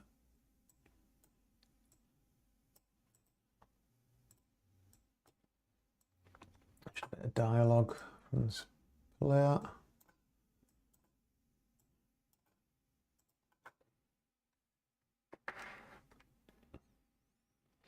Oh, got to be careful here because they need the coat hanger. They could use the hooked pole to do that.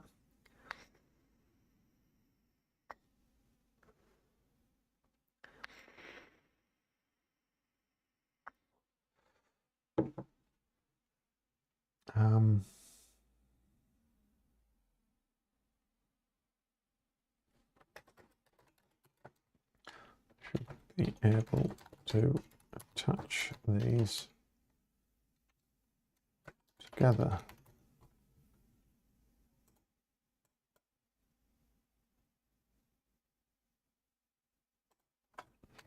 Should wait half a second and then do all of that.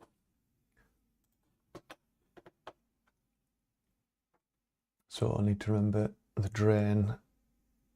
Let me just change this in my plan. So this is in case, so this drain here, the coat hanger is a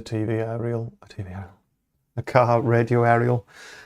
You could use either. You're basically trying to fish some keys out of that drain. So if you use the coat hanger on the drain, it'll still get you the keys. But if you've gone and got the broom handle out of the bin, come back and then thought about doing that, combine the two together. Broom with a hook would be just as good at getting it out the drain, so we'll let either of those objects work on the drain, which gives it a bit of dynamic difference. So as different people solve it in different ways. So we just need to make a quick note of that. Use coat hanger or hooked pole if made on drain to get the dumpster keys, because it's in the dumpster that's open. Only one of the dumpsters is locked, so yeah, it gives a nice little variance actually as to how someone might solve that puzzle. Right. So any other combos? There isn't, is there? Oh, carjack and the monkey head, but I'm not going to do that as an inventory thing. I'm going to make them put the carjack down on the floor. So kind of use the carjack on the ladder, which might seem a little bit what I'd call broken sword, which is a bit like random. Use carjack on ladder. But yeah, it would be the natural thing you would try. Use the carjack, because you know that you're trying to get up there, and when you pick up the carjack out the boot, you'll say, oh, that could make me a bit taller. So if you use the carjack on the ladder, he actually puts the carjack on the floor, and we'll get a hot spot, which is the carjack on the floor. That's what you use the monkey head on, so you don't end up with a new inventory item as such. You're kind of creating a little contraption on the floor to stand on, so that doesn't need a combine action for those inventory items. I wouldn't have thought. So let's carry on with that.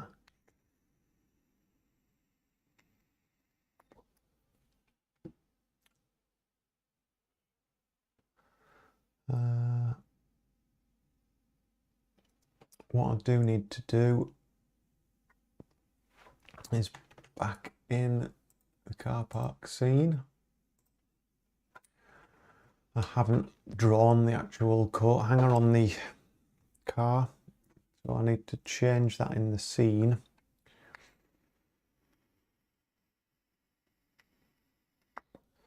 But it needs to be a separate object, because you need to be able to pick it up. So funky monkeys, let's get into background stuff.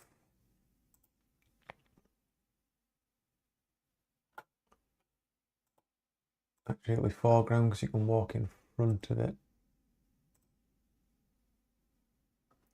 So let's just create a new layer there. With all my objects, I tend to make them bright yellow. It reminds me that they need to come out separately.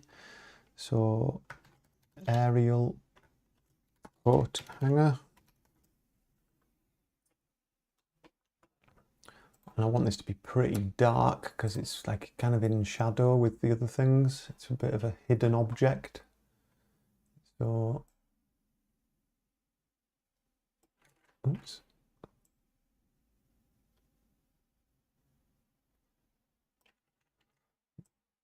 I mean, 1 pixel thick seems a little bit unfair.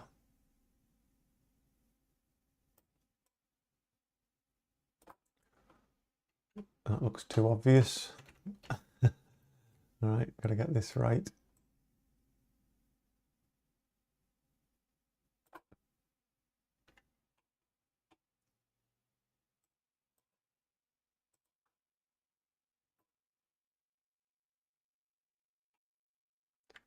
Yeah, maybe just something like that. Really dark grey. A couple of highlights on it.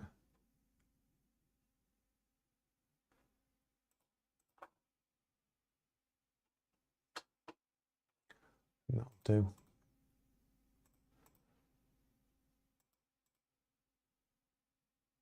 Yeah, let's just export that as it is.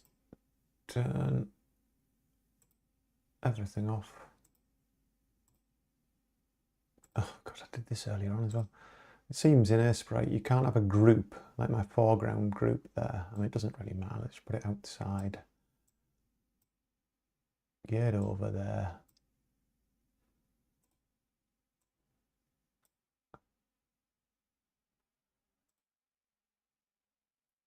It's the tiniest thing anyway, so let's just export that. It's going in Funky Monkeys, going in the correct place. My sprites. Let's just call it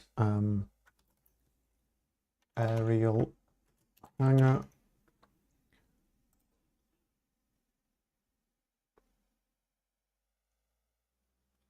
I'm just going to make it. No, I'm not.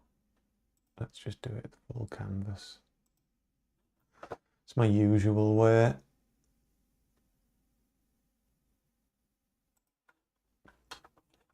Bring it in. So, we've got the correct scene. Nope, it's not in scenes, it's in sprites, rooms, Funky Monkeys, aerial hanger.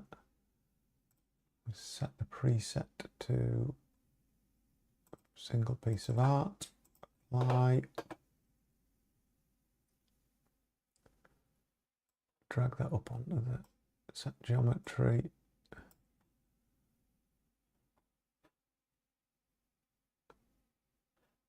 Reset the transform.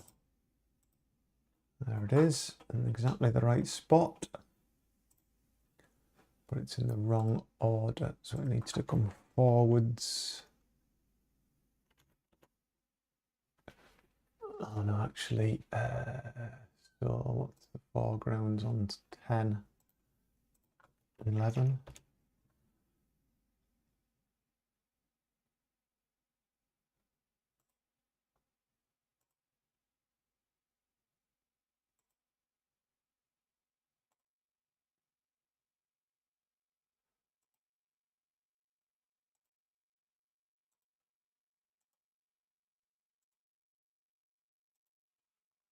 On a foreground layer.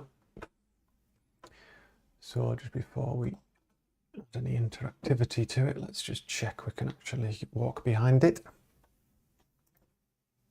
Yeah, so you just see it going.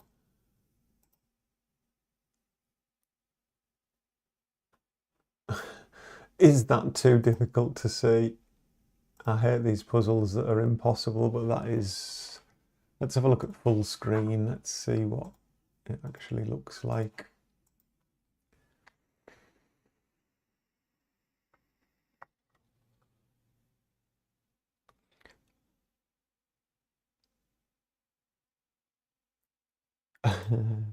Tis a bit pixel hunty, isn't it? I mean, I might make the...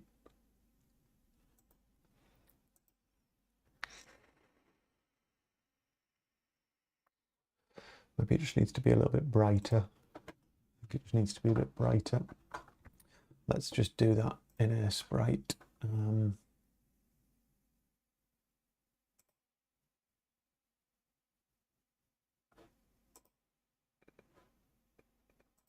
So, brightness.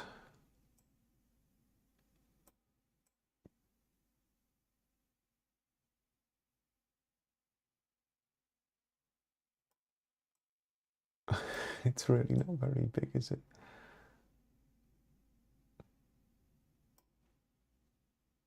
I don't know if that helps at all.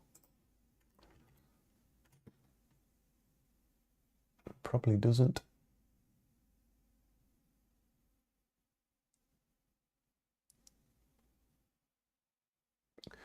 No,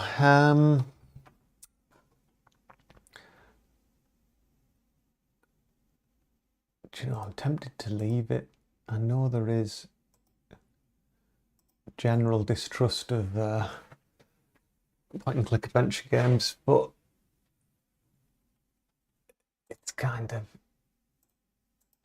expected, isn't it? Right, that I think that's easier to see. Let's export that again. Got nothing else showing of it. File, export as, export, yes. Close that down. Yeah, it's definitely bright enough there. Okay, let's get a hotspot on it. So, new hotspot 2D.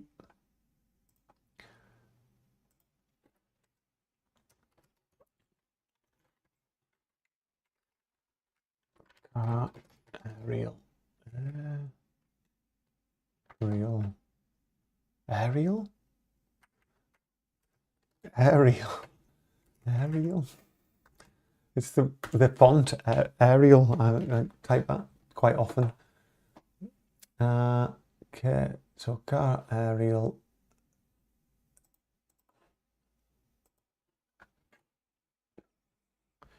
Let's position it over there. Let's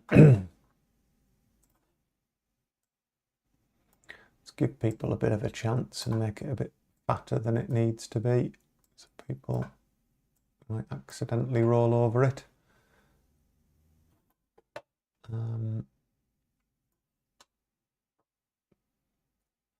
It's going to need its own walk to marker. So let's create a marker 2D.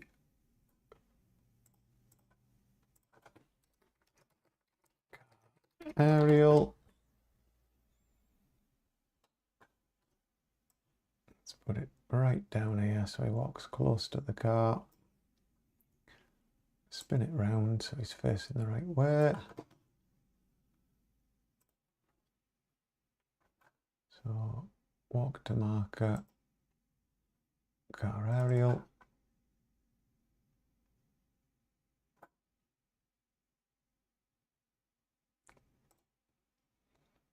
So if you use it, the player walks to the marker and faces it. The interaction.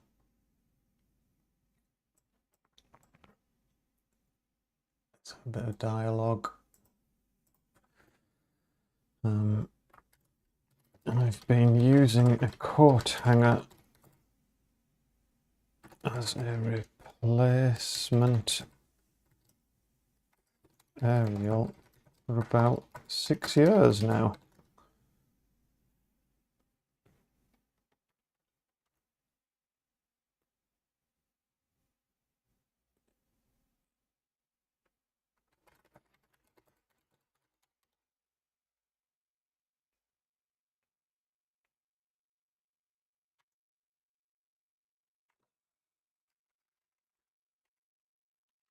Clive does lots of boring things, but it gives me a surprisingly clear signal radio 4. Classic FM.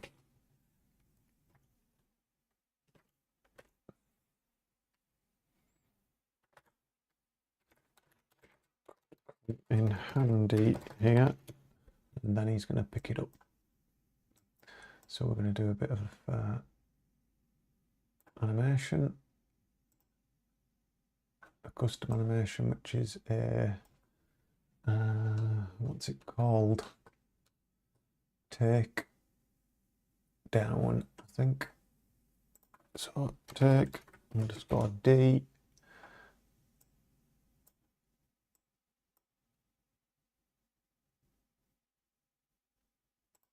Half a second into that.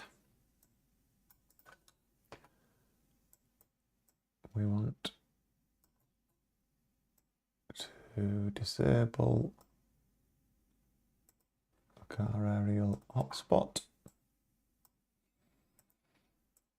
and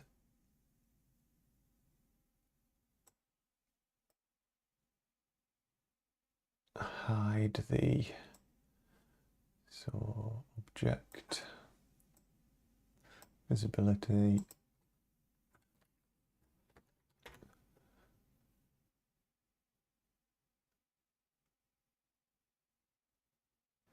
aerial hanger, invisible, and then we want to add it to the inventory. So inventory, add to front.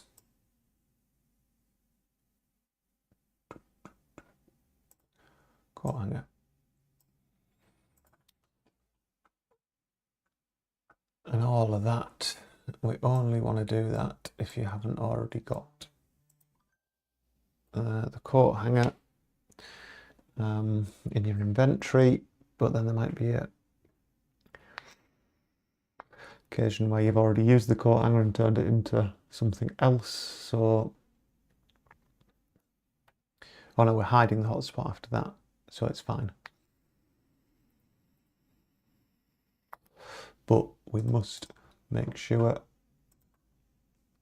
we do remember hotspot. It's on at the start, and then it'll remember that it's off. And then we need to do a visible on the actual asset. So remember visibility, it's visible on. Save that. So let's give that a go, see if all of that works.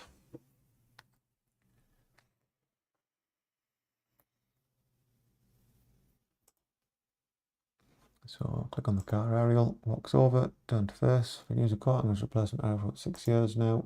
Give a surprisingly clear signal for Radio 4 and Classic FM. Could come in handy here. Reaches out, grabs it, and it's gone into his inventory. I've still got these things in inventory, so I just need to turn them off and check it is actually working.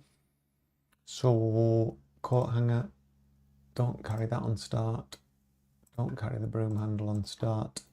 And I noticed as well, he wasn't far enough down, so I'm just going to move the car aerial. I think just do a bit further down there, then his handle look like it touches it when it disappears.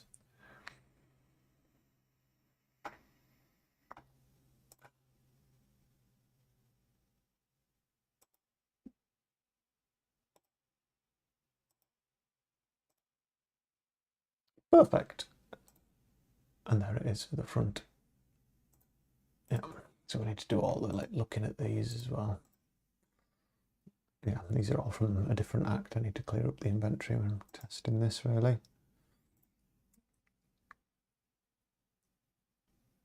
Car boot stuff. Still needs drawing all of that scene. Right, getting quite a bit done here. This is good. So we need to set up the hotspots for the drain. Oh, I can probably tick some things off. It's nice, isn't it? We get to use our stamp again. Wooden monkey head, drawn. Dumpster keys, drawn. Hooked pole, drawn. Snap broom handle, drawn. Coat hanger, drawn. Car jack, drawn. Woohoo! Scene trigger interactions. So we can now move to the 2 dumpsters and the car boot.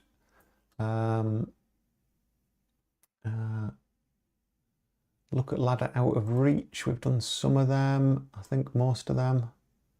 Logic for the car boot hotspot. We haven't done that yet, and we haven't done the drain. Some graphics changes. We've done some of them. Oh, we're ticking loads off. Smaller ladder. We did it. Bin with no lid. We did it. Add ladder to car park. We haven't done that. Coat hanger on car. We've just done that. Remove backboard. We didn't need to. It looks fine. Right. Good. Loads getting done. It is nearly 5:30. I think I'm probably going to finish at 6 o'clock. Get some food and stuff. Finish the live stream there. So maybe half an hour, 40 minutes tops. And then probably another evening playing No Rest for the Wicked. Because there is no rest for the wicked, and it kept me up till 4 AM, as I mentioned earlier on this stream last night. It won't keep me up till 4 AM tonight, especially if I start playing it at about 8. Right, I'd love to get this drain bit done. That would be really cool if I can get that bit done, and then you can get hold of the keys, and then some of this puzzle can play out. So let's get a hotspot made for the drain. Hotspot 2D. Drain. Turn off the yellow cube.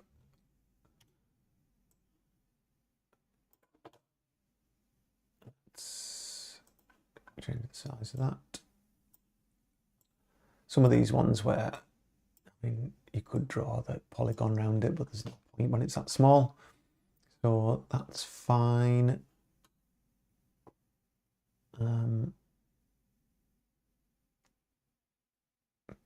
I've got a crouch animation, I think. Did I do a crouch? Is it called bend? I'm going to do it facing away from the camera. Yeah, so bend facing up. So I want his walk to point this side of it. So marker 2D, drain.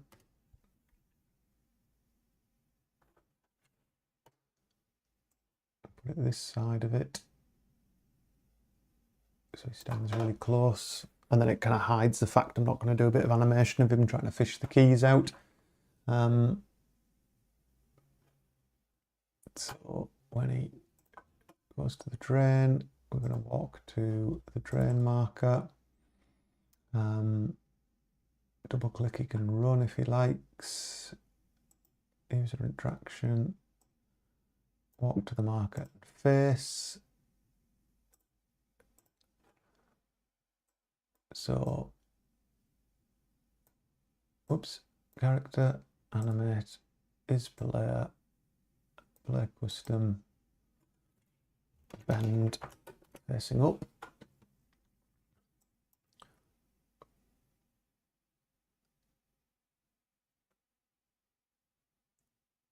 So he's going to bend down. The first time you do it, he's going to bend down so he can see. We then want to kind of like keep him in that position for a bit. I assume that bend is probably, I think there's a way to play them back. So let's click that bend, look at the animation of it.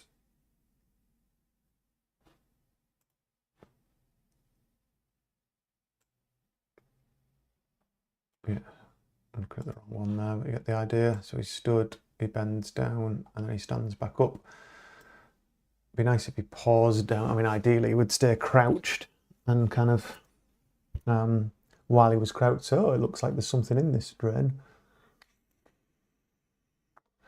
But, I mean, I don't want to do a talking animation while he's down there.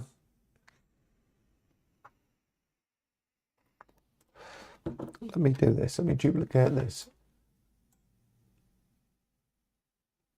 I'll just call it crouch up. And then we'll go to our animator, duplicate that, call it crouch up, and put this capital C. Don't do things like that. So crouch up, drop that on there.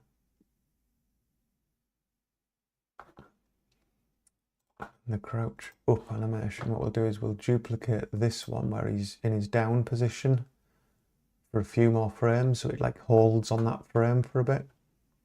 So these three want to move along. So he just stays a little bit longer. And copy that one.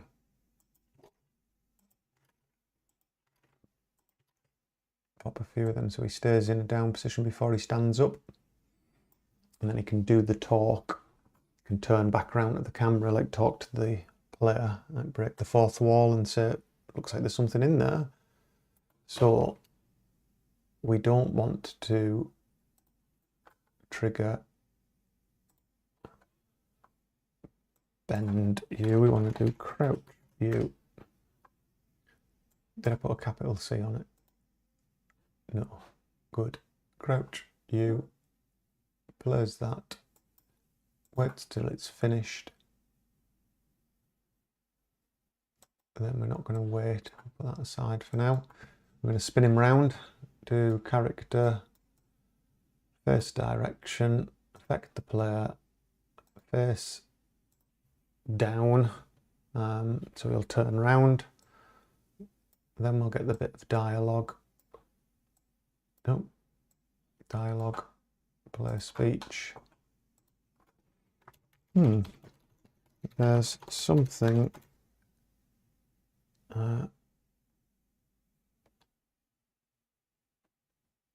shiny down that drain,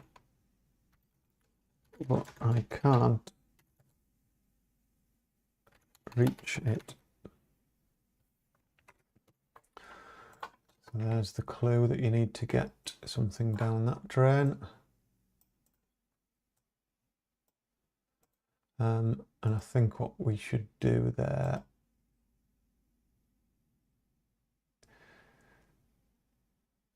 I mean, we can leave it at that for now, but ideally, if someone clicked it again, you wouldn't want him to crouch down and do exactly the same action, but perhaps it's all right as it is.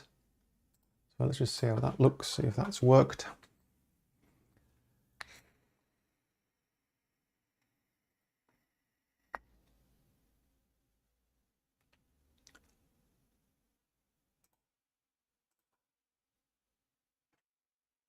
Yeah, that looks cool. So grab the car aerial.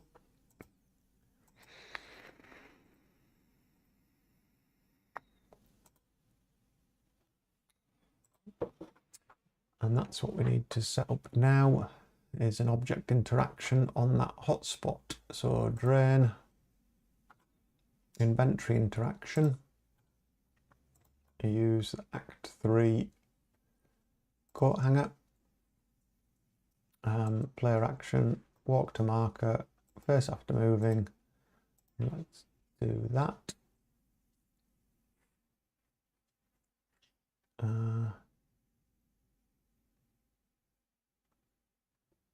Oh, been visited by 2 dogs. Is it because you heard a car outside? It could well be your mum coming back home. Who knows? I'm sure we'll hear. There's been quite a lot of drinks done this afternoon, I believe, at this hen do, so it won't be quiet when she gets back. Right, let's what's going to happen here is he's going to do the same bend and everything actually, so let's just copy that from the other one. So let's copy it from here. He's going to do bend, he's going to do that. I mean, we'll have some dialogue as well probably.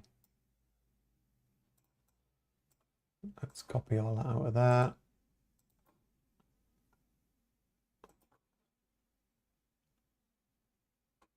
Let's paste it into there. So it's going to crouch.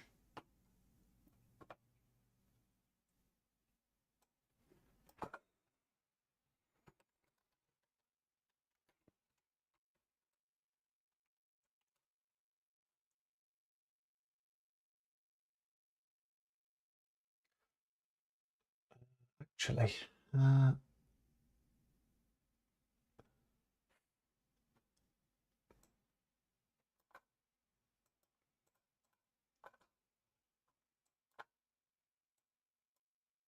so we'll do it. Inventory.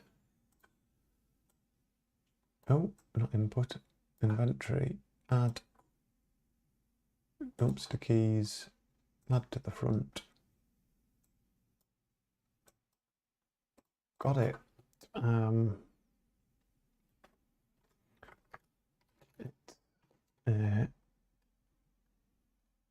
small key that says bins. I think I'll be careful doing speech marks, but I'm not sure here. Bins on the tag.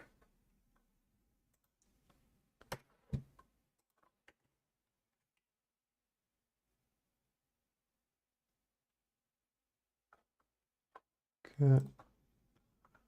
And then actually we also want to do another inventory interaction, because you could also use the hooked pole, as I said earlier. We're going to use exactly the same drain, Act 3 coat hanger, walk to marker, face after moving. So let's try that out. Let's actually put the pole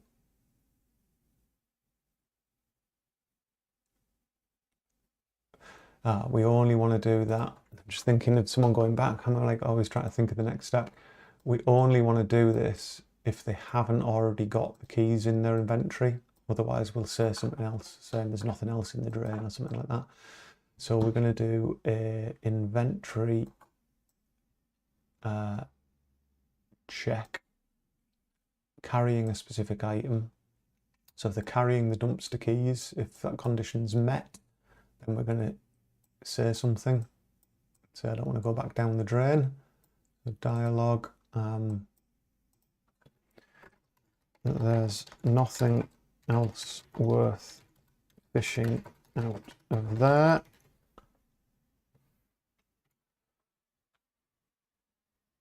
If it's not met, as in they haven't got the keys, then it does it. And of course that, these are both in the same, we're using the same action for both of them. So let's go to the inventory, give myself the broom handle, just to test this out with both things.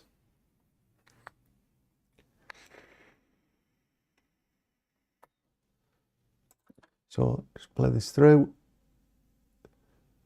There's something shining down the drain, but I can't reach it.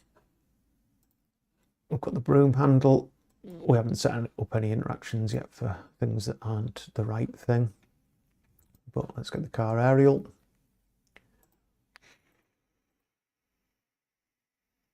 Spelled surprisingly wrong.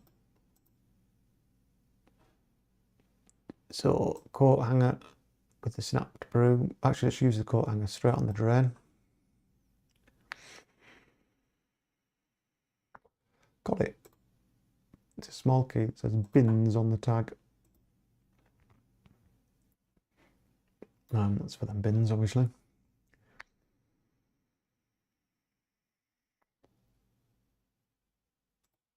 And then let's try it using the broom handle just to check, or the hooked pole that we make with the broom handle. So grab the aerial.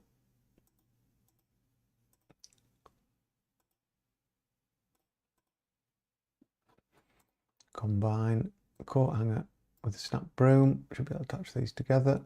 Oh, he's not talking there. That's weird.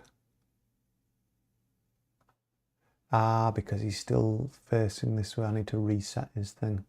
So use the hooked pole on the drain. Got it. Yep. Cool. So that works both ways around. So what I need to do, when he grabs the car aerial, there's a problem with his animation. So, because he's playing a custom animation there, that's why.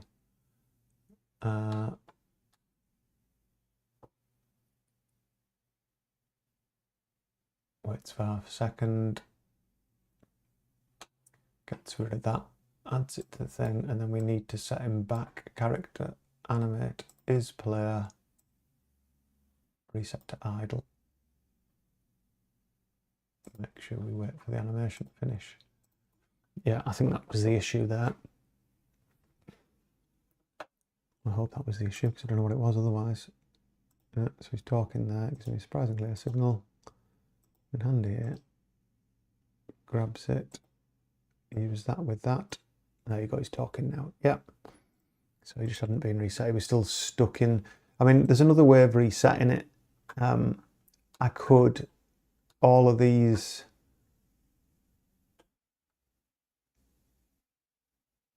the problem is, if you pull out like one of the wires to the entry point or the idle down, you might have been facing the other way. So I think it's better just to do it manually, because then it knows which way he's facing. You don't want to force it into one of these idles. So I think it's best to do it the way I'm doing it, to be honest. Right.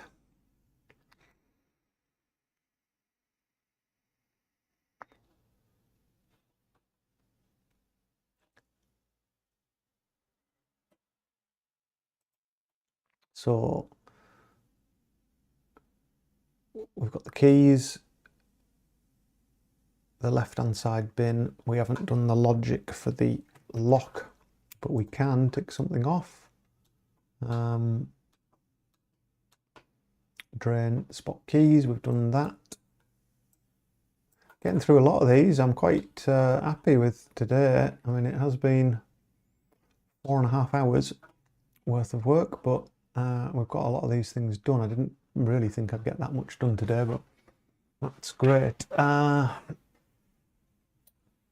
the logic for the car boot hotspot, we could quickly get that sorted because it's to do with the thing we set up beforehand, where you're looking at the ladder. So the ladder in its up position.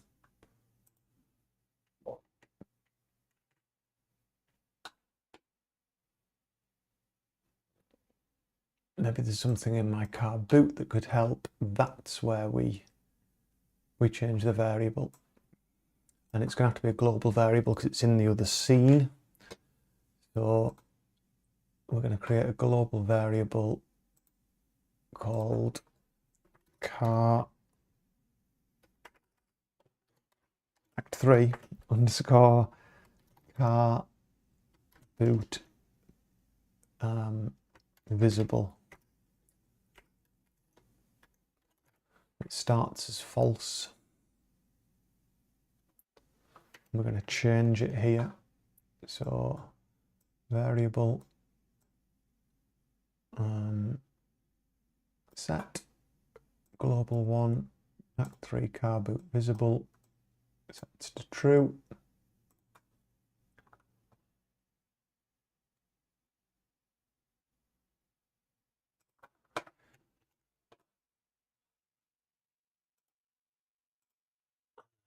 Back in Funky Monkeys. I don't think we have a scene on start. No, we don't, but we need one now because we're going to access a variable. So we're going to do variable check global variable car boot visible. If it's true, we need to take the hotspot and enable the car boot hotspot, and just to be on the safe side, we'll do car boot disable. I can't think of a reason why it would have changed, but its default setting is that it's invisible. We need to make sure we did that because earlier on today, at the start of this thing, I set remember hotspot. It should be off to begin with.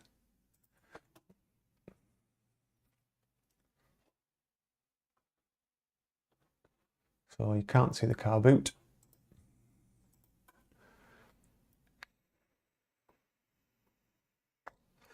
Oh, I can't change the variables in this mode. My bad. Game. Focus so I can see my variables. I'm not sure you can change them at runtime, actually. I've been through this before, haven't I?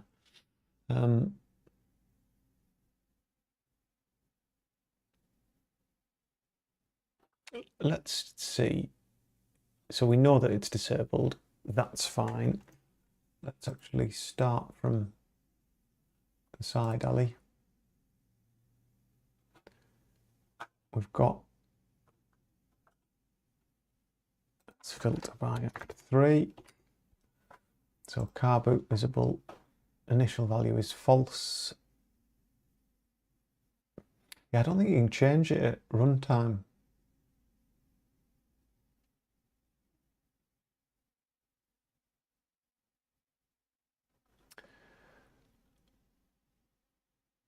And actually it's the puzzle one I wanted to check, wasn't it? It was puzzle ladder. So I want to push this. So the initial value of it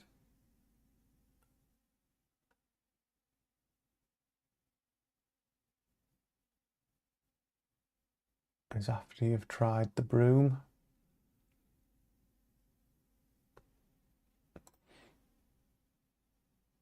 It's not though, is it? I think I've made a mistake there. So the ladder in its up position tried broom. Broom handle wasn't long enough on its own. So it's actually after you've tried the hook.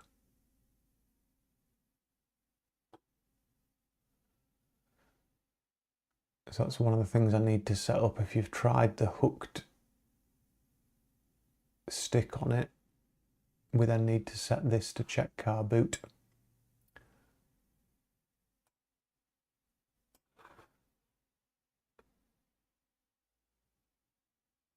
So let's just put that to check car boot.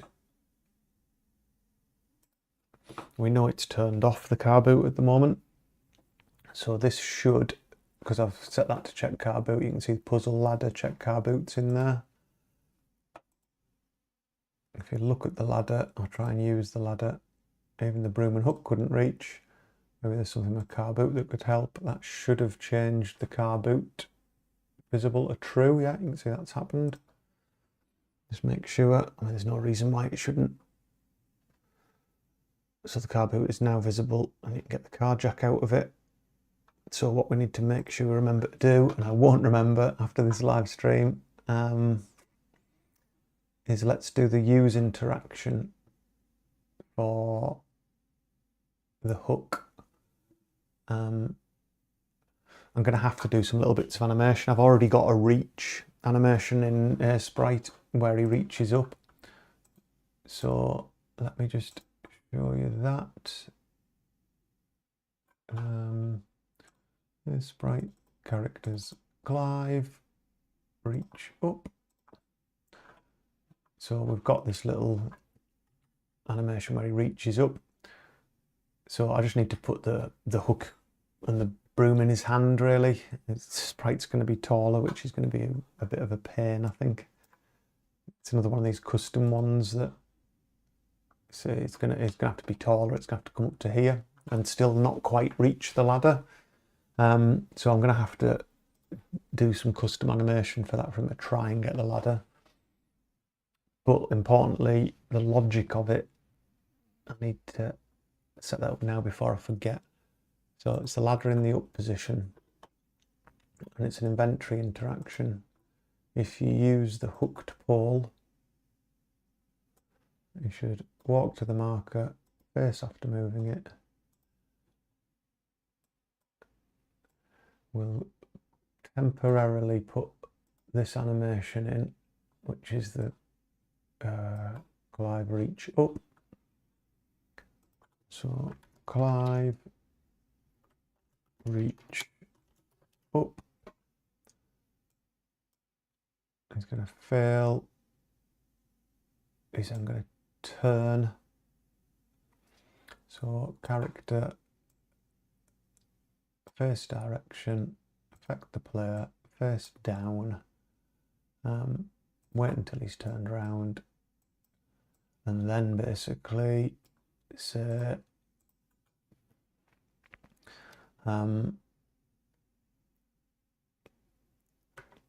still can't reach even with this. And I think we'll also give the clue here as well. I still can't even with this.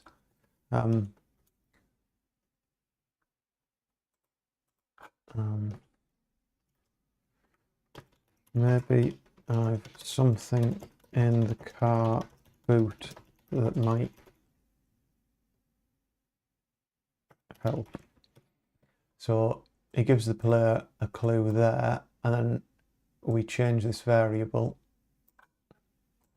So set the global variable for a puzzle ladder, set it to check car boot.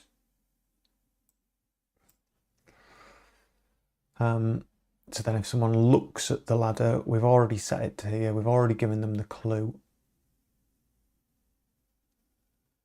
Actually, we really need to change the global variable here as well, don't we? Really, yeah. Because if we're giving them the clue they walk off, we're going to have to change it here. So variable set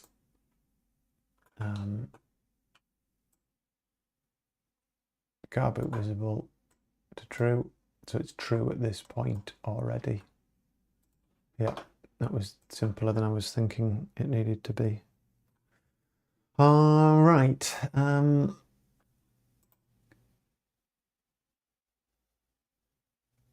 Oh, I wanted to check this properly, didn't I? So puzzle ladder, let's just set it back to not started. We're then gonna need to have in the inventory broom handle, and we're gonna need the coat hanger. Just try this out.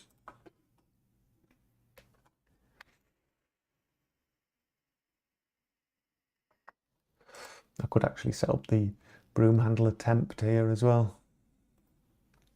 So that's tempting. Perhaps I can get in that way.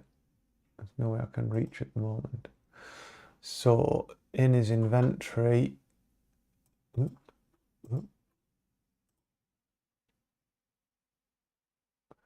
so I could do with setting that up exactly the same way. So he tries with that. Or maybe he doesn't even try, he just says it's not long enough to reach, but then you add that and he gives it an attempt. So attach them together, use the hooked pole with the ladder. I still can't reach even with this. Maybe I have something in the car boot that might help. And that should then have done, look at variables. Yeah, car boot visible is now true. Yeah. So let's do the broom handle as well. So another inventory interaction. Broom handle, walk to marker, face after moving. Let's grab. No, we're not. There's no need to animate that bit. It's obvious if you've got a little broom like that, he's going to look at it and go, there's no way I can reach with that. So let's just do a dialogue.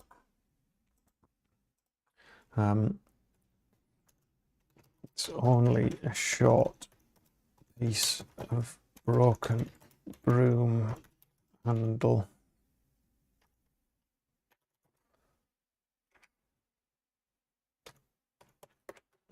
It's not going to reach all the way up there, and that kind of gives you a sense that it needs to be longer.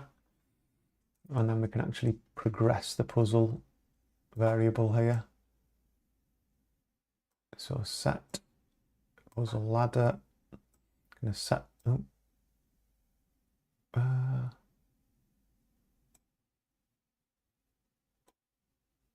set value to tried broom.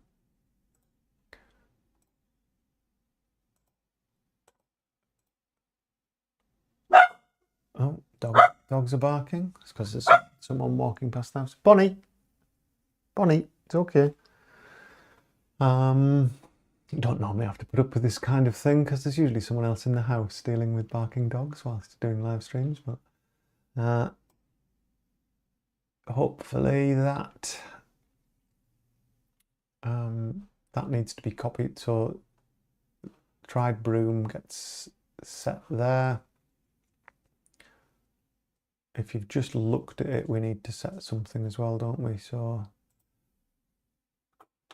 that's tempting. So some of these need to result in a change to where we are. I'm going to have to space these out a bit. We're going to need another action off the back of each one. Oh, wrong order. That.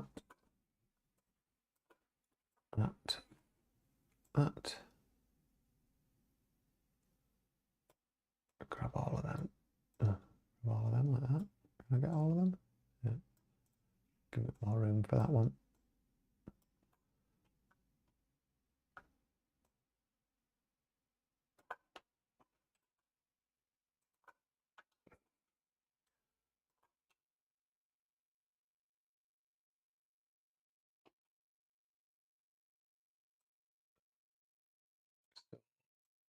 For that, we set it to scene ladder. If you've seen the ladder, it stays as scene ladder.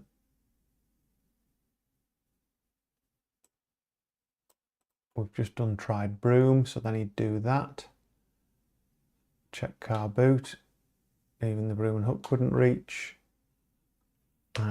That's kind of erroneous now, I think, because we would have done it, but I'll leave it there for now. And then it's all the jack stuff, which I'm going to save the jack stuff for another day. If you remember what it said on the plan, I'm avoiding this car jack animation swap out. So yes, we get to put another ding on there. Lovely. Add ladder to car park. So I noticed earlier on this stream, we've been going for quite a few hours now. I'm gonna knock off in 5 minutes. I've got a continuity issue, which I was going to have to do 2 variants of the ladder anyway from the front view. So the car park view, just turn all these back on. I forgot to draw the ladder, and of course the ladder's got an up and a down state, so once it's down, you'll be able to see it from here. Similarly, the bins are openable, and that's kind of a problem as well. Once you come out this way, I'm gonna have to do 2 variants of this graphic as well from the side alley view, just for continuity. So giving myself a bit more work to do there. There is one other thing I wanted to do, but I can't do it at the moment, so I'm going to have to just create this for another thing, and that is locked left bin logic.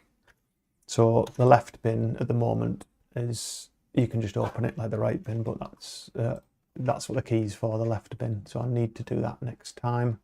Perhaps I put a little star on it to remind me next time. That's what I've got to do.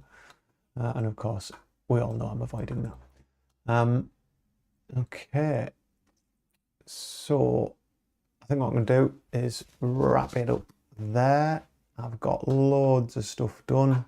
I haven't fully bug tested all of that. I know there's going to be some things I've not thought of, but I've managed to set up the bins properly with lids that lift up. I've created new scenes for looking into each of the bin, just as basic placeholders. I've done the car aerial stuff. I've done the getting the stuff out of the drain. I've done the graphics of those new inventory items, the combinations of hooks and poles and things like that. Really, really chuffed with how much I've done there.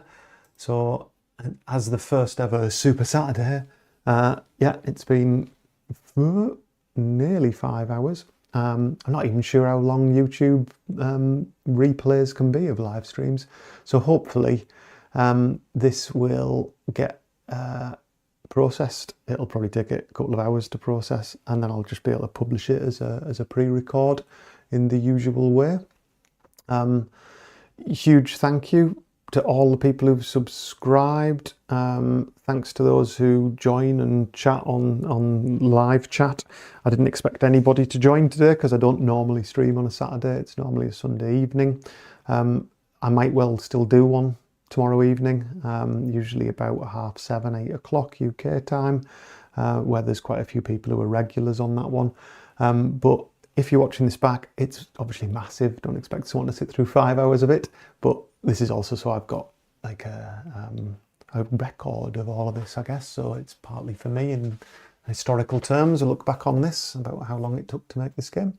So thanks very much for watching. Even if you've dipped in and out of it, please leave a comment. That's really, really helpful. It's as helpful as subscribing. If you really want to help, press play on the video and go out for 5 hours, because if you watch the whole thing, it's brilliant for the algorithm, but I appreciate that's an absolutely massive watch. Yeah, if you haven't already, please subscribe, like this video, pop a comment on it, and that would be fantastic. And until next time, I will see you soon, hopefully. Goodbye.